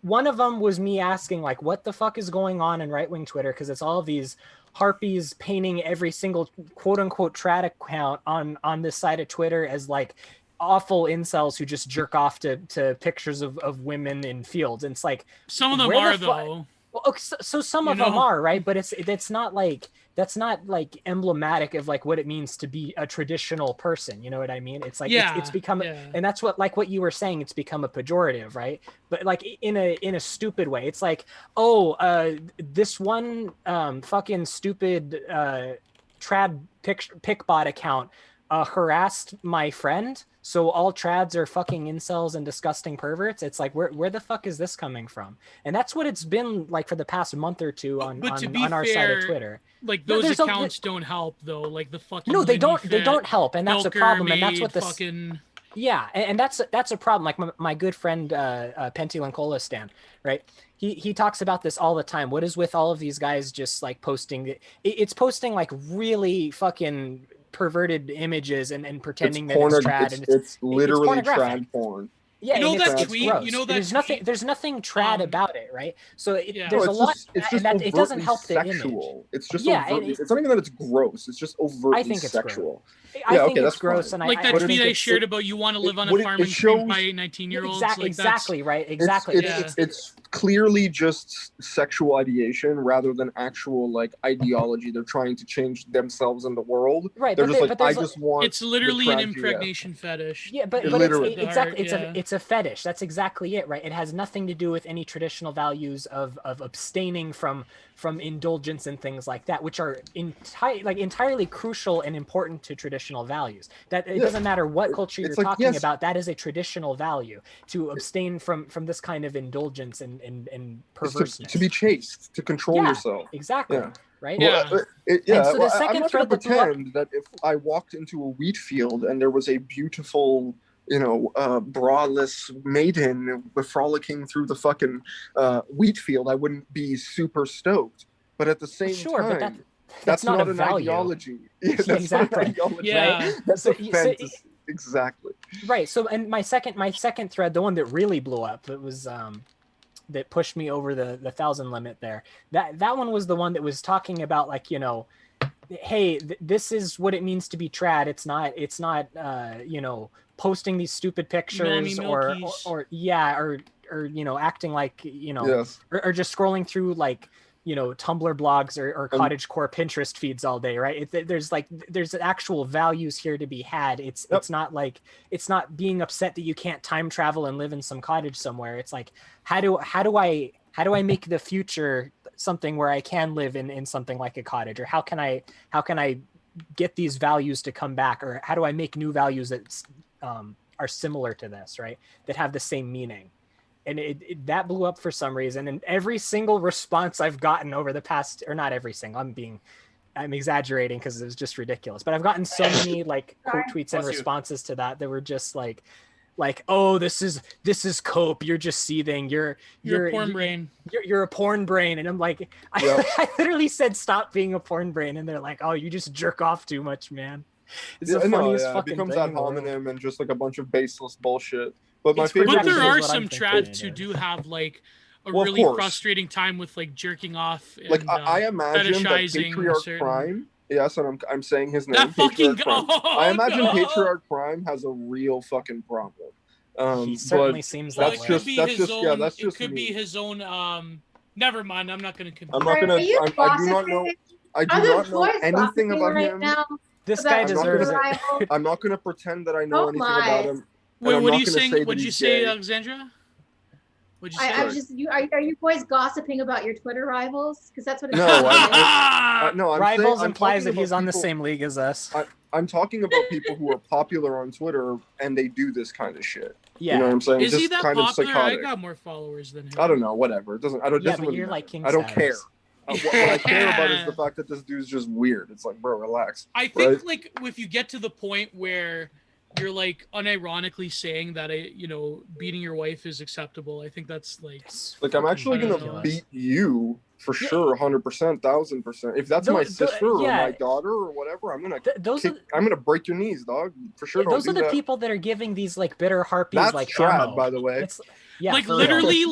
like people that I wasn't know that also put like your that, hand on my daughter or sister, all of Yeah. me and my entire extended family comes to your house and jumps you. That's Hell trad. yeah, dude. Wait, Gio, isn't that like that account, the one with the rooster? Who? Not that I was saying that he was advocating. No, he although wasn't. kinda- That's different. I mean, Who's the advocating for difference being is women? that Kafafianon actually does have a family. He's not some fucking larper. Like, I mean, Right. you know what I mean? Like, that's the difference. I think is like you have like accounts like that, like this person we're talking about, not Kafafianon, but like literally like the bimbo Twitter or like rad femmes, they'll like look at someone like him and they'll be like, wow, all trads pretty much want to beat their wives, and they Yeah, want to right. like I'm like, dude, you're impregnate some fucking dumb psychotic. 18-year-old. Like, how is that how your brain works? You see one person's opinion and you're like, they're all like that. That's Exactly. just being a moron. Like, I don't know how to bridge that gap. You're just Like, I you're think they just do have. mentally challenged. I almost said it. Oh god. You're just But some of them do mentally have like legitimate disabled. criticisms, though. I think. Of like, course. some- For sure. There is a lot of course. and here's A the thing. broken clock can be right twice a day, Yeah. dog. I don't and think that they're completely without value. I am not one of these people that genuinely thinks these people are all subhuman. Anyone who disagrees with me is subhuman. I just think that it's like They make you're too much more out of the doing trad harm. thing. They're Yeah. more doing harm than good. They're And- upset, so they're lashing out, and I can understand. This that. is why I keep calling them also, I wedge think drivers the because nature- it I mean, it's the nature of social media to be it's very reductionist. You know, you Yeah. don't get the whole Yeah. breadth and depth of somebody's philosophy. Oh, some We people are just love literally it. on Twitter. We only have There's a lot of people How out many there, especially on characters? social media, who are simply not that deep, and they will have bad takes Yeah. all the time. I see a lot of like trad women on Twitter who are just very heavy, like pick me energy sorts. yeah. you They're just know, like, you know what I love? I love We're cooking for my self-promoting. husband. No. What? And You also can't deny being it. attractive That's true. and No, being okay. Here's the fertile. other That's extreme what of I that love. equation. Like if you agree that being fertile and attractive and cooking for your husband is good. Like that's what the council like. It's like, Yeah, yep, for okay. real. Thank you. What is I just what is can't wait to have no, a but it's 9,000 okay. children.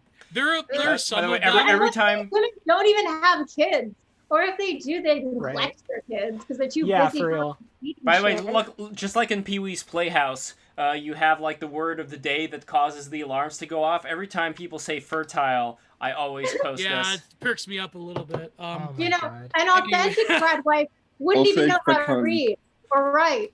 Okay, The thing is, an Alexandra. authentic trad wife wouldn't even be on Twitter. Okay, like that's exactly. come on. Alexandra, Okay. would an She wouldn't know authentic how to use the computer. She wouldn't even know how to use technology more This is- complex than she wouldn't even ride a bicycle. Okay. Yeah. No, you're She'd going ride a too horse, far horse here. and You're going buggy. too far. That's She'd ride a what horse and you're buggy. looking for. Barefoot in rags. Okay, that is an authentic There are trad like wife. there are trad women who are like. Do you know anyone like that, Alexandra? I'm kind of single right now. Oh my god. Just kidding. No, By the way, no, Alexandra, I'll keep an if eye you- out. if you were to be a Alexandra, if you were to be a trad wife, like a traditional trad wife, would you approve of the fertiles over here in the bathroom? This is horrible. see, though. see, Hero asked you if you knew someone. You know Yeah. why? Why? Because he knows that. What? Because Hero said he didn't ask you directly. He said if you knew someone. You know why, Alexandra? Why? Hero knows that you belong to me. No, I'm Oh, Gio, what That was is- a- I'm kidding. that was I'm an- kidding. That was alpha. That was uncomfortable. Was what that was. That was uncomfortable. Fuck, dude. That was Giga Chat. That's what that was. Yeah. Get back in that See- shed. Gio, for fuck's sake. I only let my wife out of her shed for the BTR streams. That's pretty much Yeah. it. No. No. Oh man, but Gio, I don't know how to cook any traditional Italian desserts. I'll do the cooking. Don't worry about it. Aw. I'll do the cooking. Yeah. Well, Alexandra. No, but I think is it- like what I wanted to say like about the pick me thing. I think like the equivalent of women like to say that like a woman wants to have a more traditional feminine role to like just basically accuse them of being pick me's. But I would say that Alexandra's No, it's 100%. not basically. No, can I? No, can I was raise gonna it? say. This is not baseless. This is my general impression of certain trad. Yeah, there are. accounts on Oh my Twitter. god, there Absolutely. are. If There they are. post, Geared towards self-promotion and not so much any kind of Yeah. ideology. Like they're not promoting. They're not pushing anything except themselves.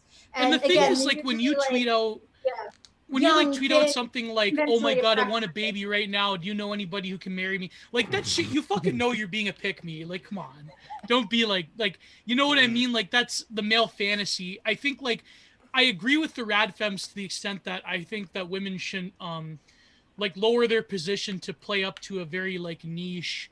Absolutely. Male fantasy of Yeah. tradition, right? Like, and because traditional I- women weren't like that. They were pretty fucking like, they ruled the roost. You know what I mean? They were Yeah. not Well, subservient. Well, especially Yeah. as meds, we know this very well. Yes. Oh my Mama's God, boy. man. Unironically. Let me just say Unironically. this. The greatest lie of history of the historical, profession is that women had no agency. That is the stupidest thing I have ever heard And in my historians entire like life. Mary Beard, they concoct Every this meth. single person who has a wife or a daughter or a mother, which is most people, okay, understand the influence of females in a household and in the world. They even in an environment where the husband is an insane abusive person, the wife can still figure out ways to manipulate him, or else she's not going to be alive.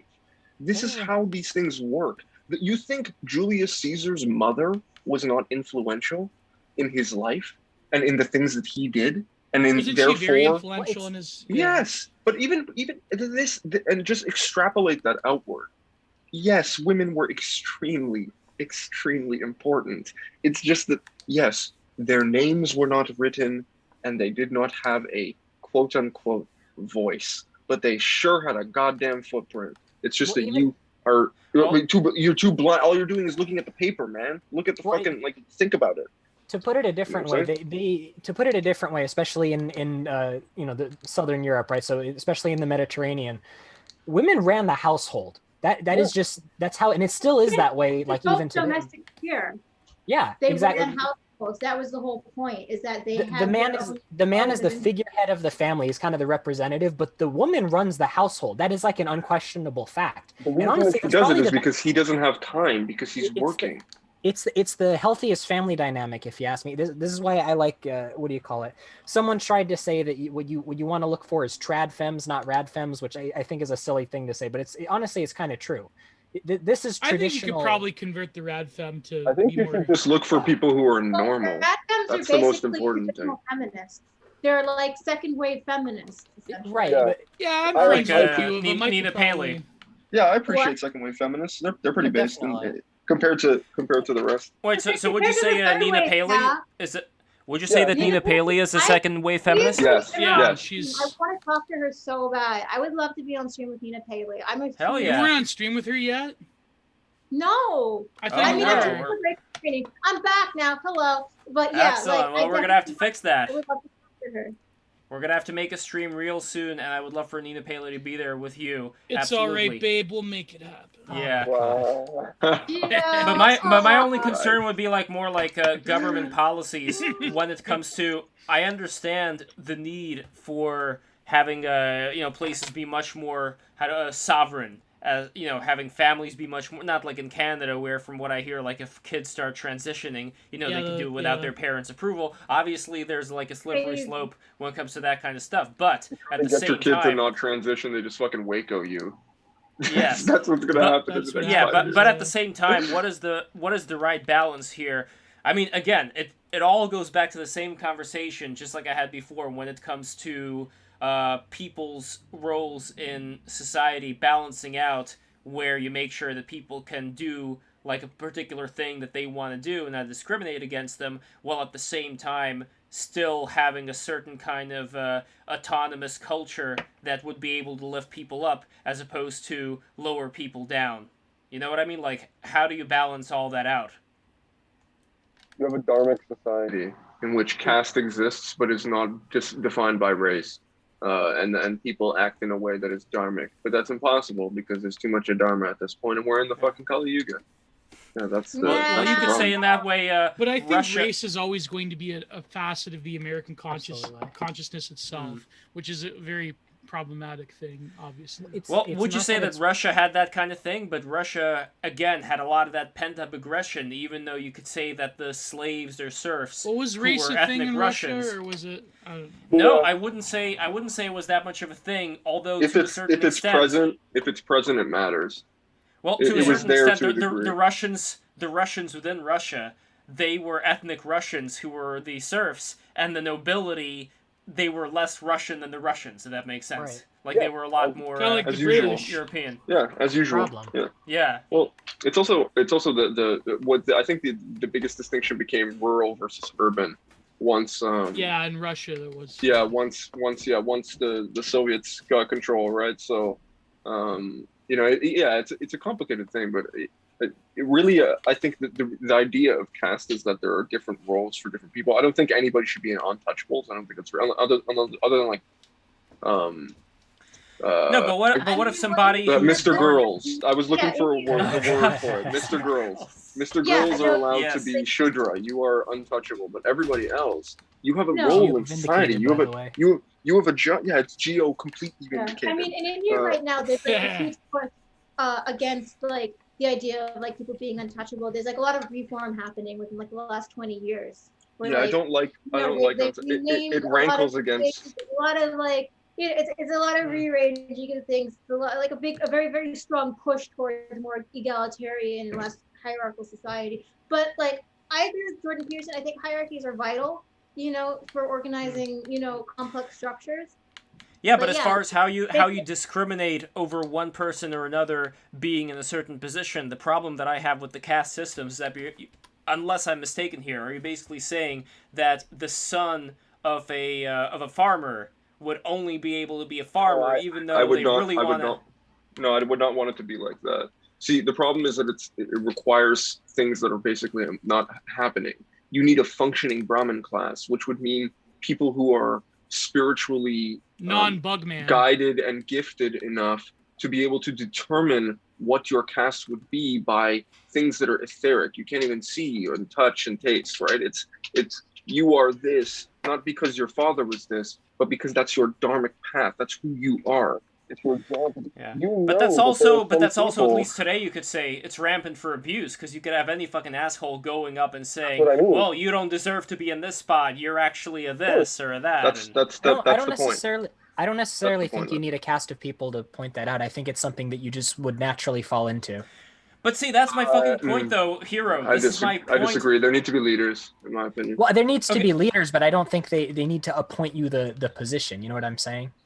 Well, it's Hero, Like they act as the medium, in my opinion. But yeah, no, this is the. But no, but semantics, what man. Hero said right now, I think it touches on... I don't think we disagree that much at all, Hero, when it comes to this, where you can recognize a person's character, how they act, how they interact with people, what their what their morals are. It doesn't take a Right. long time to recognize that shit. Yeah. And my whole thing is, let that be the directive of how society Yeah, but race plays functions. race plays a major part in that, and I think that's just a natural thing. I don't think we should fight that. Is all I'm saying. If something happens within, let's say, a person of one race, or again, like, race is also such a weird fucking concept, because you have people from Kazakhstan who are like, what the fuck are they? They're like Chinese and ethnic Russian combined together. It's sure. like, or the Japanese who are like Jomon and the Yayoi. At a certain Yeah. point you could say, there's like gradients of things. So my whole thing is like, sure, we could spend a lot of time trying to figure out who comes from you're where. You're envisioning this in some like hardline. My point is just to stop the forced integration thing. That's all I'm saying. I'm saying that naturally people will segregate themselves out into these things, and within that they build their own communities. And Yeah, stuff. that always. Unless they want to do something else. Unless people want to go off to New York City and I don't know, become part of an animation studio. A product of like the American bourgeois. Yeah, exactly. Middle class identity. No, but it really depends on what the person wants to do, because you're saying this as if it's all by the way, if you hear weird noises, out. I'm just sharpening my gouges. By the way, so nice for the shed, right? But no, you're acting. I think. Sorry, my burns. Not acting. I think you're making a statement about this as if there's like some cabal of people that designed it this way, as opposed to people. Versus people following their interests, because there are also people there was a who want to do a concerted particular effort to basically destroy the unique ethnic communities in the bigger cities. If you read E. Michael Jones's book, The Emptying, I think it's called The Emptying of the Cities, there were central planners that basically wanted to alienate people by forcing them into the suburbs. Right, but let's say maybe it's not even as nefarious as that, right? Maybe it's just it's probably just a product of white flight or whatever. Or it's just liberal good intentions that just didn't work out because it just failed. Maybe that's just what it is. Whatever way it is, I think it was a mistake to do it. Maybe it's not some horrible nefarious thing, but the point is that it's damage is done. No, but it all for me it all stops at the individual who would decide, like, hey, I want to join an animation studio, or I want to become a part of this particular firm for whatever reason. My whole thing is, if they can measure up to the culture and to the ideals of that firm, not change it around so that it matches up with their by the specific... way, that the Israelis are getting into animation studios? Did you hear about that? Wait, what? The Israelis are getting into the animation studio gig. Interesting. I didn't think that there were that. I knew there were a couple of Israeli animators I met at the Annecy Film Festival, animation festival. But no, I got to take a look at that. What kind of animation? Take the Koreans at this point, because Korea's getting outsourced by Japan to do anime. That's insane. Wow. Like the Japanese are like, yeah, we don't have enough people, so we're just making the Koreans do it. Well, also, I'm not a big fan of a lot of the anime styles today. My favorite anime style is the early mid-90s, where it was a lot of like sharper chins. I don't know why I like the sharper chins. I like early 2000s. The Fist of the North Star. Yeah. That's a little bit earlier, though, Fist of the North Star.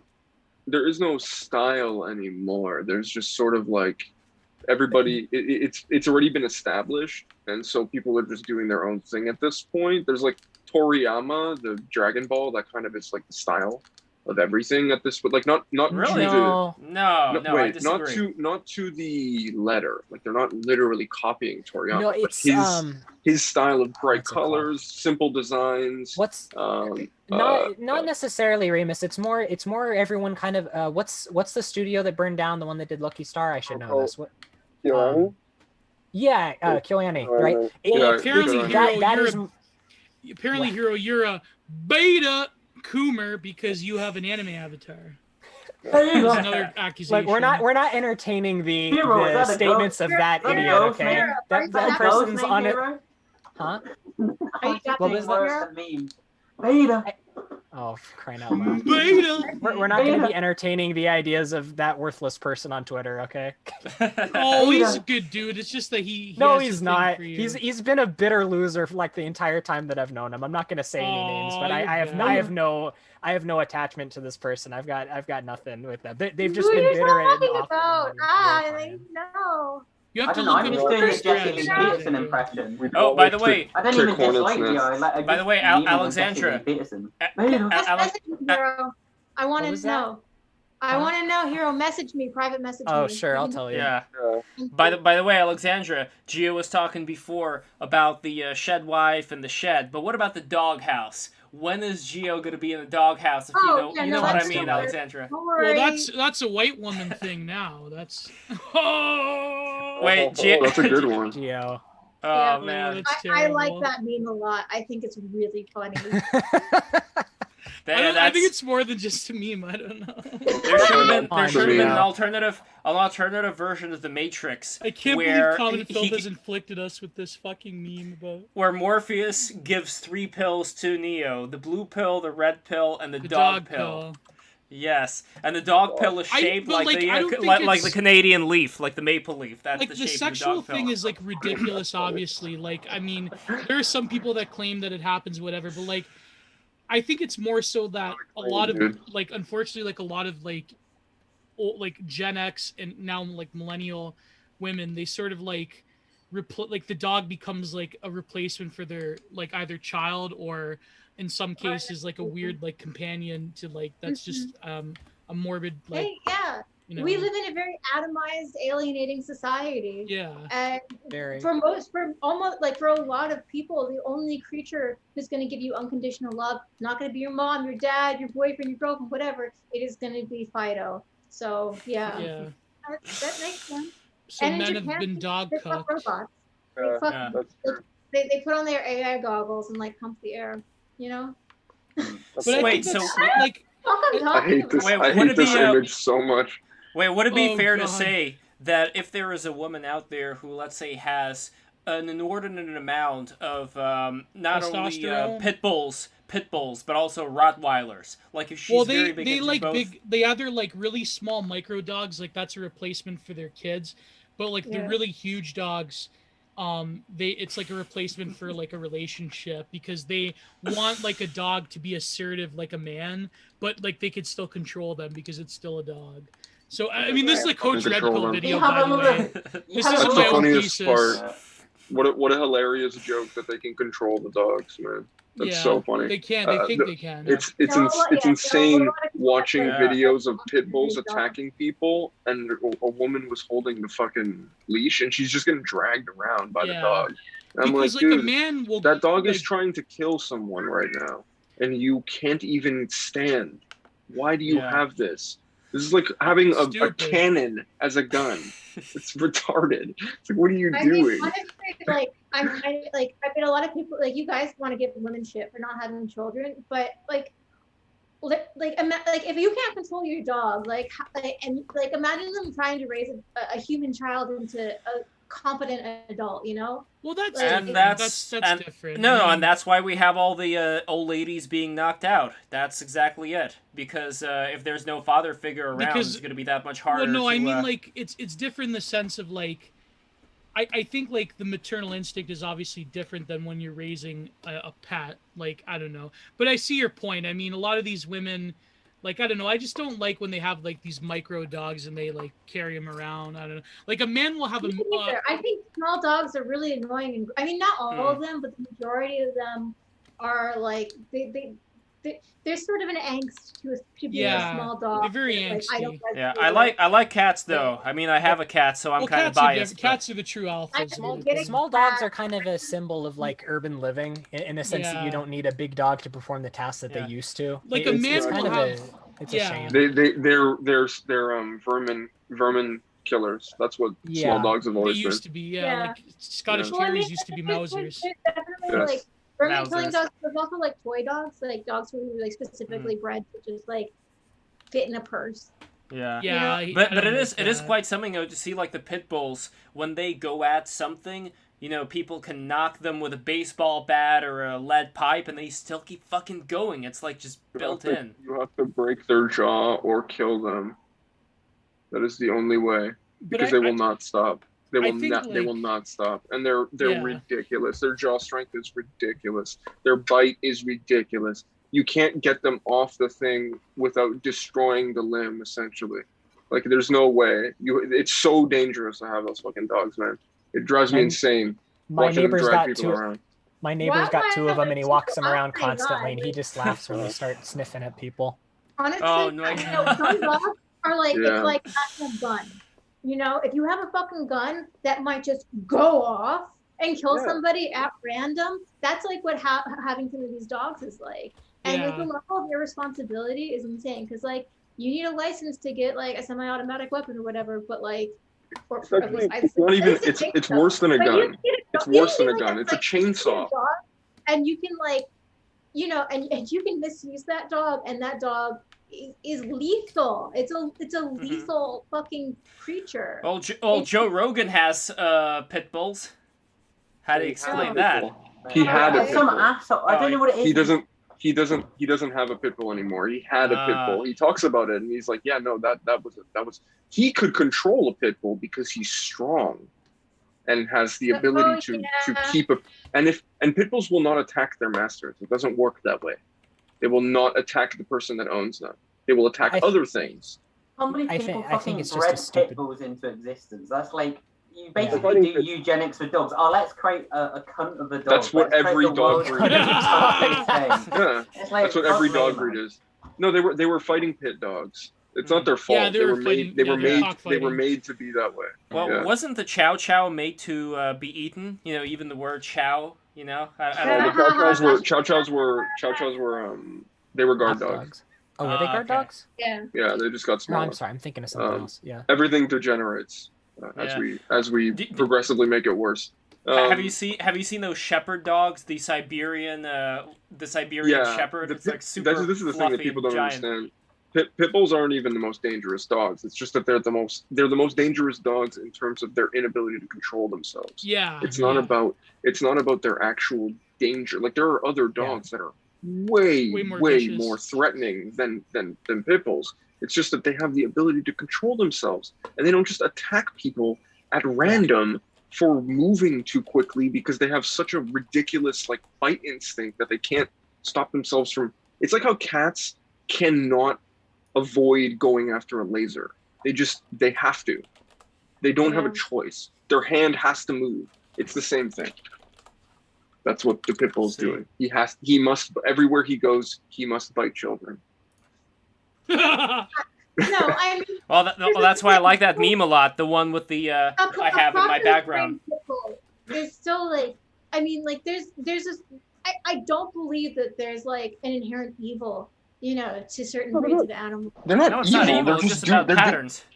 That would be like calling a hyena evil. They're not evil. They're just doing what they do. Is a lion evil if it attacks you? The majority of dog bites and like lethal dog attacks happen with like the more like popular breeds, like family dog breeds, like because beagles. they have more exposure. They have more exposure to children and more exposure to people, so they're so popular they attack more. But golden retrievers they attack more people than anything else. Yeah. Yep. Yeah, and they're also labs. Labs are bad at that. Labs bite people. Yeah. Yeah, they're not very but they're not like they're not. This is the difference though. They're not fucking killing people. You know what I mean? That's the difference. Is that the reason that number is so high is because so many people own them, though. Exactly. That's what I said. It's exposure. There's nothing inherently like danger. You know, there's nothing like especially dangerous. Yeah, about them. By the way, this dog that I have over here in my screen, this is the Caucasian Shepherd. This is the one that I was talking about. Jeez. These are fucking Russian sweet guard dogs. Yeah, they will tear your shit up. Yeah, I love that. I love that dynamic, like a sexy girl and like a gigantic fucking dog. Ooh. That's literally. Gio, that's your in, Gio. Let's go. Come on, Gio. So she's into. So Alexandra, you're into bear. You need to protect. Yes, you're my cat. You need to protect. Exactly. You need to protect Alex. Come on. Fucking Gio, fucking mafia Gio. He's dying right now. Hero, you gotta learn a few tips here, buddy. And do you guys do remember I know? Do you remember the Russian fishing cat, by the way? You gotta be brash, you know.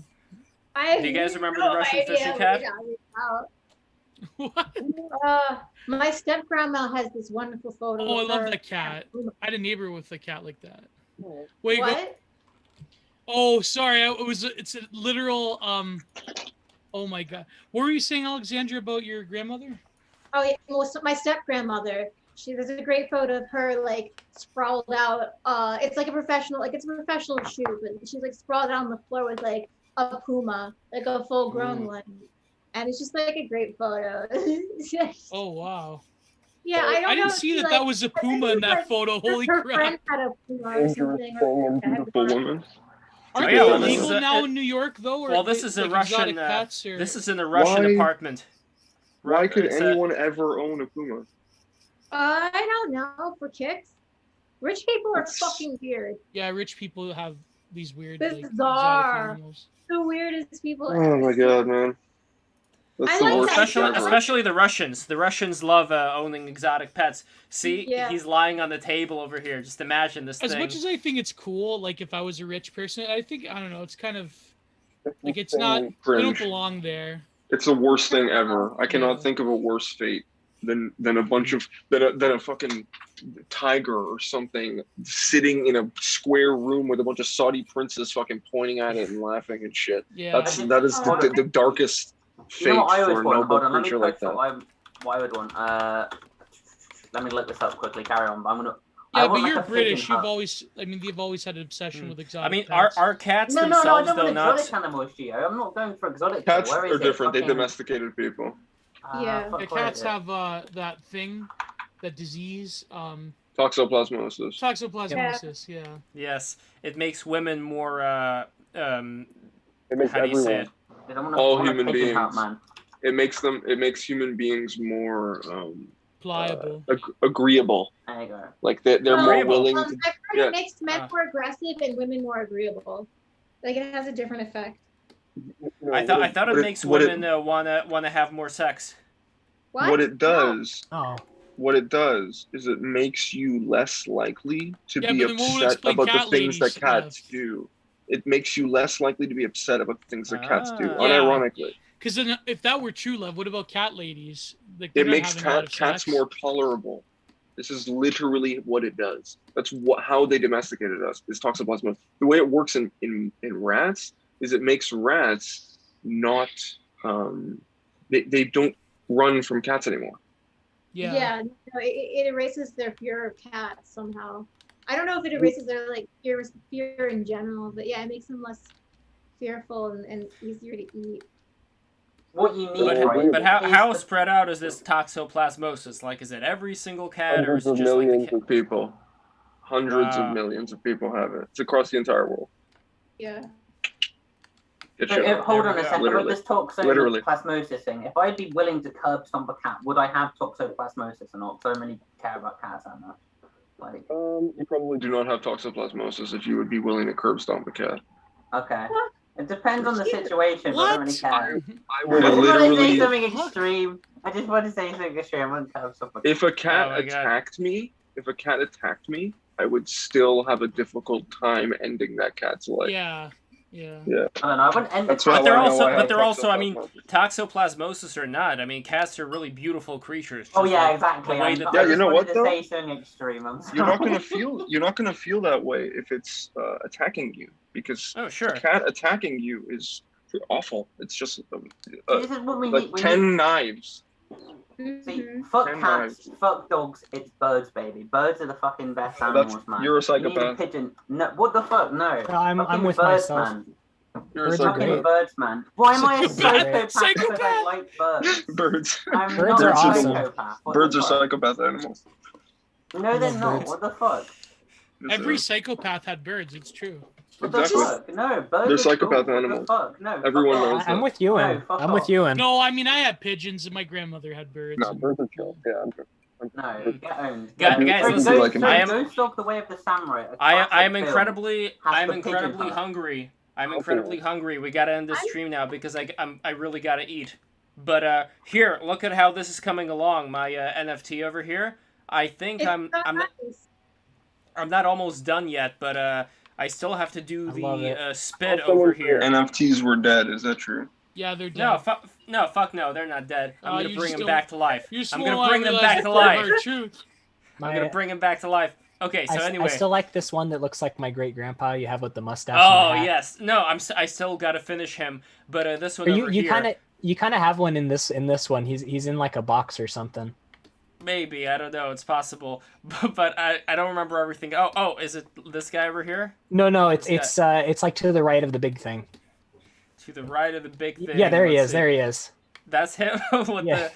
with the twirly mustache. Yeah, Okay, it looks like him. I guess so. Or even And, that crow there. Yeah, and also I have the breast rooster man over here. He's one of my faves. My God. He's got those Well, this jiggly. he's got He looks like a some Punch Out hangers. character. And I also want to do Milked some. up hangers, as the kids say. Yes, I also want to do some mirror reflections Milked on up this hangers. golden nugget over here. This guy, That's by a the way, fucking 70s term right there. This is a separate card. Let me see if I could find it here. Deer Man. So this is Deer Man, and I'm doing him separately. Oh, that's really He even cool. has this God, the deer Christie tail Canyon over here. Oh my god. Dude, Yes. Lev, it'll be even more relevant because Sweet Tooth is coming out, and everybody's gonna be upset about the whole human-animal hybrids of that show. Ah, Oh there, God. there we go. And I'm gonna have a reflection in the spit over here, in the saliva. It's making a puddle, and I'm gonna have some reflection over here. I gotta draw like the children of this guy over here, this weird-looking bird creature who's talking with the cactus man, and Man, I'm I probably love your gonna do art. something. Thank you, Hero. I'm gonna do something in the mouth. And one thing I really like that I did today, which I didn't do in the earlier ones, you notice how there's this kind of like a fog of war going on in the background here, and you could see like these dragons appearing from the background. Like that's a new effect. Horrors. Yes, exactly. The Eldritch It's Horrors. like the mist. Yes, and you have like this cloud face over here. So I moved the pigeon closer as well. He's looking at his son over here wearing the fancy hat. So it's coming along. Are all these creatures coming to the big guy in like prostration, or like they trying to like? Yeah, they're showing. Yeah, they're showing their respects to him. Of course. They're showing fealty to the king. Okay, I see. Yes, exactly. To the Jester King. Yeah, like Muskulls is the name. Yeah. You know why his name is Muskulls, by the way? Two reasons. First, there was this guy named Matty Jester Skulls, who was the not even the not even the what do you call it? Not even the partner. No, not the partner. What am I talking about?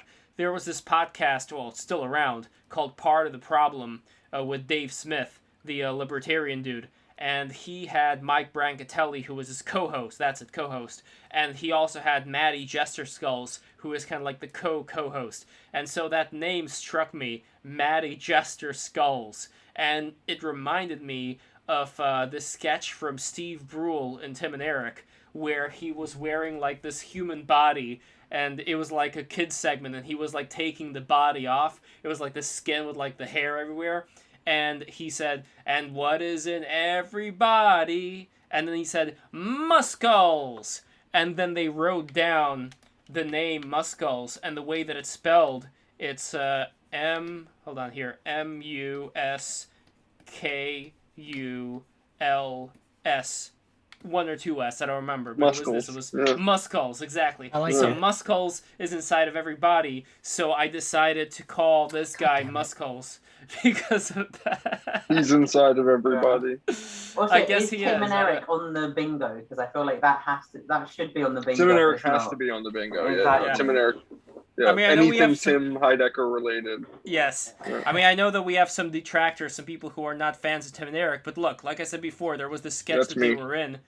I know. There was a sketch that they were doing, and they weren't actually in the sketch. But in the sketch, there was this Asian guy and this, regular like, white dude with a beard, slightly older, and they were sitting down at this restaurant where they were ordering shrimp scampi, and what was it? Oh, the waiter came up to them and asked them, gentlemen, would this be a business or a pleasure lunch? And just that alone, that dynamic afterwards, he said like, I heard the food's supposed to be really good here, but the service, it's like, and then the other guy said, well, this guy's been working here for like many, many years. But regardless of that conversation, the fact that the waiter came up to them and asked them, is this a business or pleasure lunch? Like, maybe there's something to it that, like, maybe that's what you do in America, I'm not aware, but the fact that they asked that, just like, that blew my fucking mind. It's just like so, it's like odd, it's like out of place, yet it could still be in place. You know what I mean? Yeah, Like, because I know what you're saying, because it's like the airport thing. Like, that's what they say. Don't they say that when you come into airports? Like, are you here? Is this a business or pleasure trip or something? Yes, but exactly. you would never, at least in my mind, you would in the never restaurant, ask yeah, that. that's what you're saying. Yeah. But the problem is, Lev, here's the thing. Well, Like, I get that you find Tim and Eric high-end funny. places. Oh, and one more thing. Places. One When you more try to thing. explain something's funny though, Lev, it like removes the comedy. It's I like a know. natural Well, load of that's comedy. I know. terrible. But what do you want me to do? I can't play the fucking video here for copyright reasons. But one other thing that I love about Tim and Eric, I absolutely love it, that when they smell something, they smell by breathing in through their mouth. So they would smell something like, oh, I just find that so fucking amazing. I don't know why, but why? You can do that. Those things like, but you can why? still smell through your mouth. No, how? Because your nose is like. No, it's no. You Lev, for crying out loud. you can Someone taste please smells. clip that. It's the same thing. Yeah, someone please clip that. That should Oh, be God. that should be an emote. That By should the be way, an emote. you guys really should invest in my NFTs, invest in Lev, and how you do that is you go to superrare.com/Lev Polyakov, and here is the Pyramider. This is the Lev link that I'm linking to over Polyakov. here. Exactly, Polyakov. I am so tired, and I really, really want to eat, and I shall eat, but after I post this. So just give me a second over here. 1 second. Here we go. This is my super rare artwork, Pyramider. Go there. Hold on. Has this thing been... Okay, 1 second. It has not loaded in yet. Here we go. So, super rare. Invest in Lev. And also, you can invest in Lev by going to knownorigin.io. I'm going to be updating Known Origin pretty soon as well. So, my master plan over here, for those who don't know, is you see all these different characters inside of Muscles. What I'm going to do is after I finish Muscles, I'm going to start making cards out of these like individual ones. So like the Blowfish over here and this guy. So I'm going to make other cards that are more affordable so that people who want to get in on the Lev card craze, they can start with like, they don't have to just go for like the highest edition yet. They can go for like the ones that'll have like multiple copies. And then if they really want to invest, you know, it'll be the stepping stone. So there we go. Guys, this stream is over. I am so happy to have everybody here. I am happy to have had on a lot of our wonderful guests, as always, Vincent Void, amazing man, amazing music, and I would love to have him back on Break the Rules very soon. Of course, the great Jefferson Poland, Hero Alchemy, Doity Boy, Calthrop, Spectre, Defender, Remus, however you want to Spectre, Defender, however. Yeah. Miracle. That's your next stat. Spiritual Miracle individual. And Meme Bastard, Charles Kahn, as always, the great Meme Bastard. And of course, Giovanni Pennichetti. Gio, what do you have anything coming up that the good people should know about? Of course. Oh, how could I forget? And Ewan, of course, myself and Alexandra. Yeah, but you're on Twitter, so. Yes. Yo, show me those guns, dude. Show me those guns right now. Let's go. Let's go. Hey. Let's fucking go. Look at those shoulders. North, yo. Let's go, dude. Tomorrow I'm gonna release Alex, the video. did you read? People better read the fucking Substack if you haven't. I'm gonna post it again because I'm like fucking. Please post it. Oh, I didn't know you, and I'd love to read your Substack, bro. Yeah. Let me fucking. I wish I could just when I Google Substack, right? Myself doesn't come up. Hold on, I'm looking for it too. Yeah, no, I'm speed run finding my Substack. Here we go. I found it. Wolf is a name, probably not the best. Okay, guys, I have food. Thank you. Bye. Good to see you. Take care, Alexandra. Alex. There you go. So here we go. So it's myself.substack.com. I just posted it in the BTR chat. Here we go with the beer belly. Yeah. That's Tony, by the way. That's his name. That's some hidden lore for you there for the BTR listeners. His belly reminds me of a certain lioness that we all know and love. Wow. Always comes back to it. Well, to be fair, this is a big bulbous belly, and it relates to the piece, so it's like it's not more. You forced my hand. I wish there was a video game where I could just like have a baseball bat like George from Seinfeld, and I could just like hit the fat inflated Nallas and like. Okay, ending the stream. Yeah, but the thing is, Lev, right? It doesn't work like that. It's like fat. It's pure fat. It's not like a balloon. No, but there's a balloon. But there's a technique. To it because you have to make sure that you hit the fat Nala so that it doesn't explode. Okay, that's the real challenge. The gentle fist. Exactly, you have to be the baseball bat, not fist, but still. All right, it was nice talking to you guys. Goodbye. Be gentle enough. Anyways, tomorrow art video on my channel. Excellent, guys. Subscribe to Geo's channel right fucking now if you have not, and also subscribe to my channel for all the people, the 19 people who are watching this. If you have not subscribed, what is wrong with you? But here, I'm typing in Geo's channel. Just give me a second here. YouTube.com. Here, Giant Art Productions. Here we go, everybody.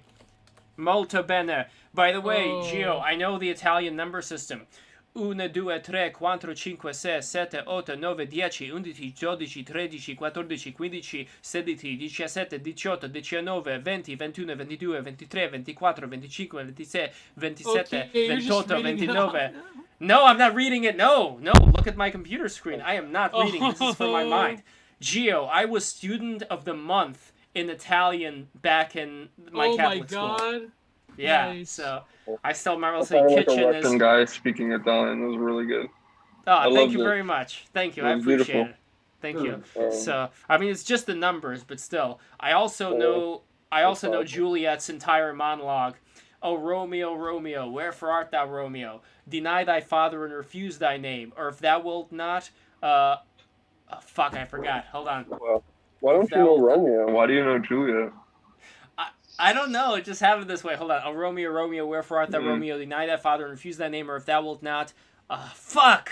What is wrong? I was so good at this back in the day. By the way, I wrote an entire sequel that I just found right now. Not right now, but like in the last months. To Revenge of the Space Pandas, which was a play that was written by David Mamet. But I wrote a sequel to it called Revenge of the Space Pandas 2, The Counterattack. And in this play, like, I just borrowed different things from different, like, I borrowed the song from Bye Bye Birdie, How Lovely to Be a Woman. I don't know if you guys are familiar with that one, because we also had that one in Lee Strasberg. And there was a character there. I wish you sent that to David Mamet, so he could have just, like, absolutely shredded you to pieces. Like, he would have, you know what I mean? Like, Mamet would have destroyed your fucking kid. You know what I mean? And then you'd have that letter forever of David Mamet just ripping you to shreds. He's so good. No, he probably would have liked it. I had a character in there called Queen I'm a Nazi. Which was basically like an alien queen who's a big fan of the Adolf. Kind of like Sestri Devi. Yeah, exactly. And I didn't know about Devi back then. I was like, how old was I? I was like 12 years old, and I wrote this entire elaborate storyline about how King Topax goes back to the Earth and he wants to throw a giant pumpkin on the Earth to destroy it like a meteor. And how, there was this reincarnation that happens with the sheep. There's this character named Bob the Sheep.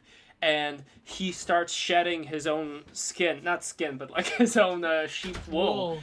I'm going to head off, by the way. Let's have a good one. For real. You too, myself. Yeah, we are ending this right now. We are ending this right now. But I just want to say that he shed his skin, and underneath was a Mufalon. So he grew into a Mufalon from a sheep by shedding his old skin. And there was a lot of other interesting things there. There was this Buddhist who was wearing a hijab, what do you call it, like the turban. The takir. Yes, and his name was Sahib. And he was Yeah, he was a Buddhist. In my story, he was a Buddhist. Damn. And I should share this script with you, because it's just like it's so good in a really bad way, but also in a really good way too. Like, I really pull no punches. This was like absolutely politically incorrect script written by a 12-year-old who didn't know any better, and it's amazing. It's a thing of beauty. Well, I to gotta behold. go too, boys. So. All right, this is it. I am ending the stream right now. Let me find it. Hold on. Here we go. 1 second. All right. Take care. Good night, everybody. God bless. Good night. Good night.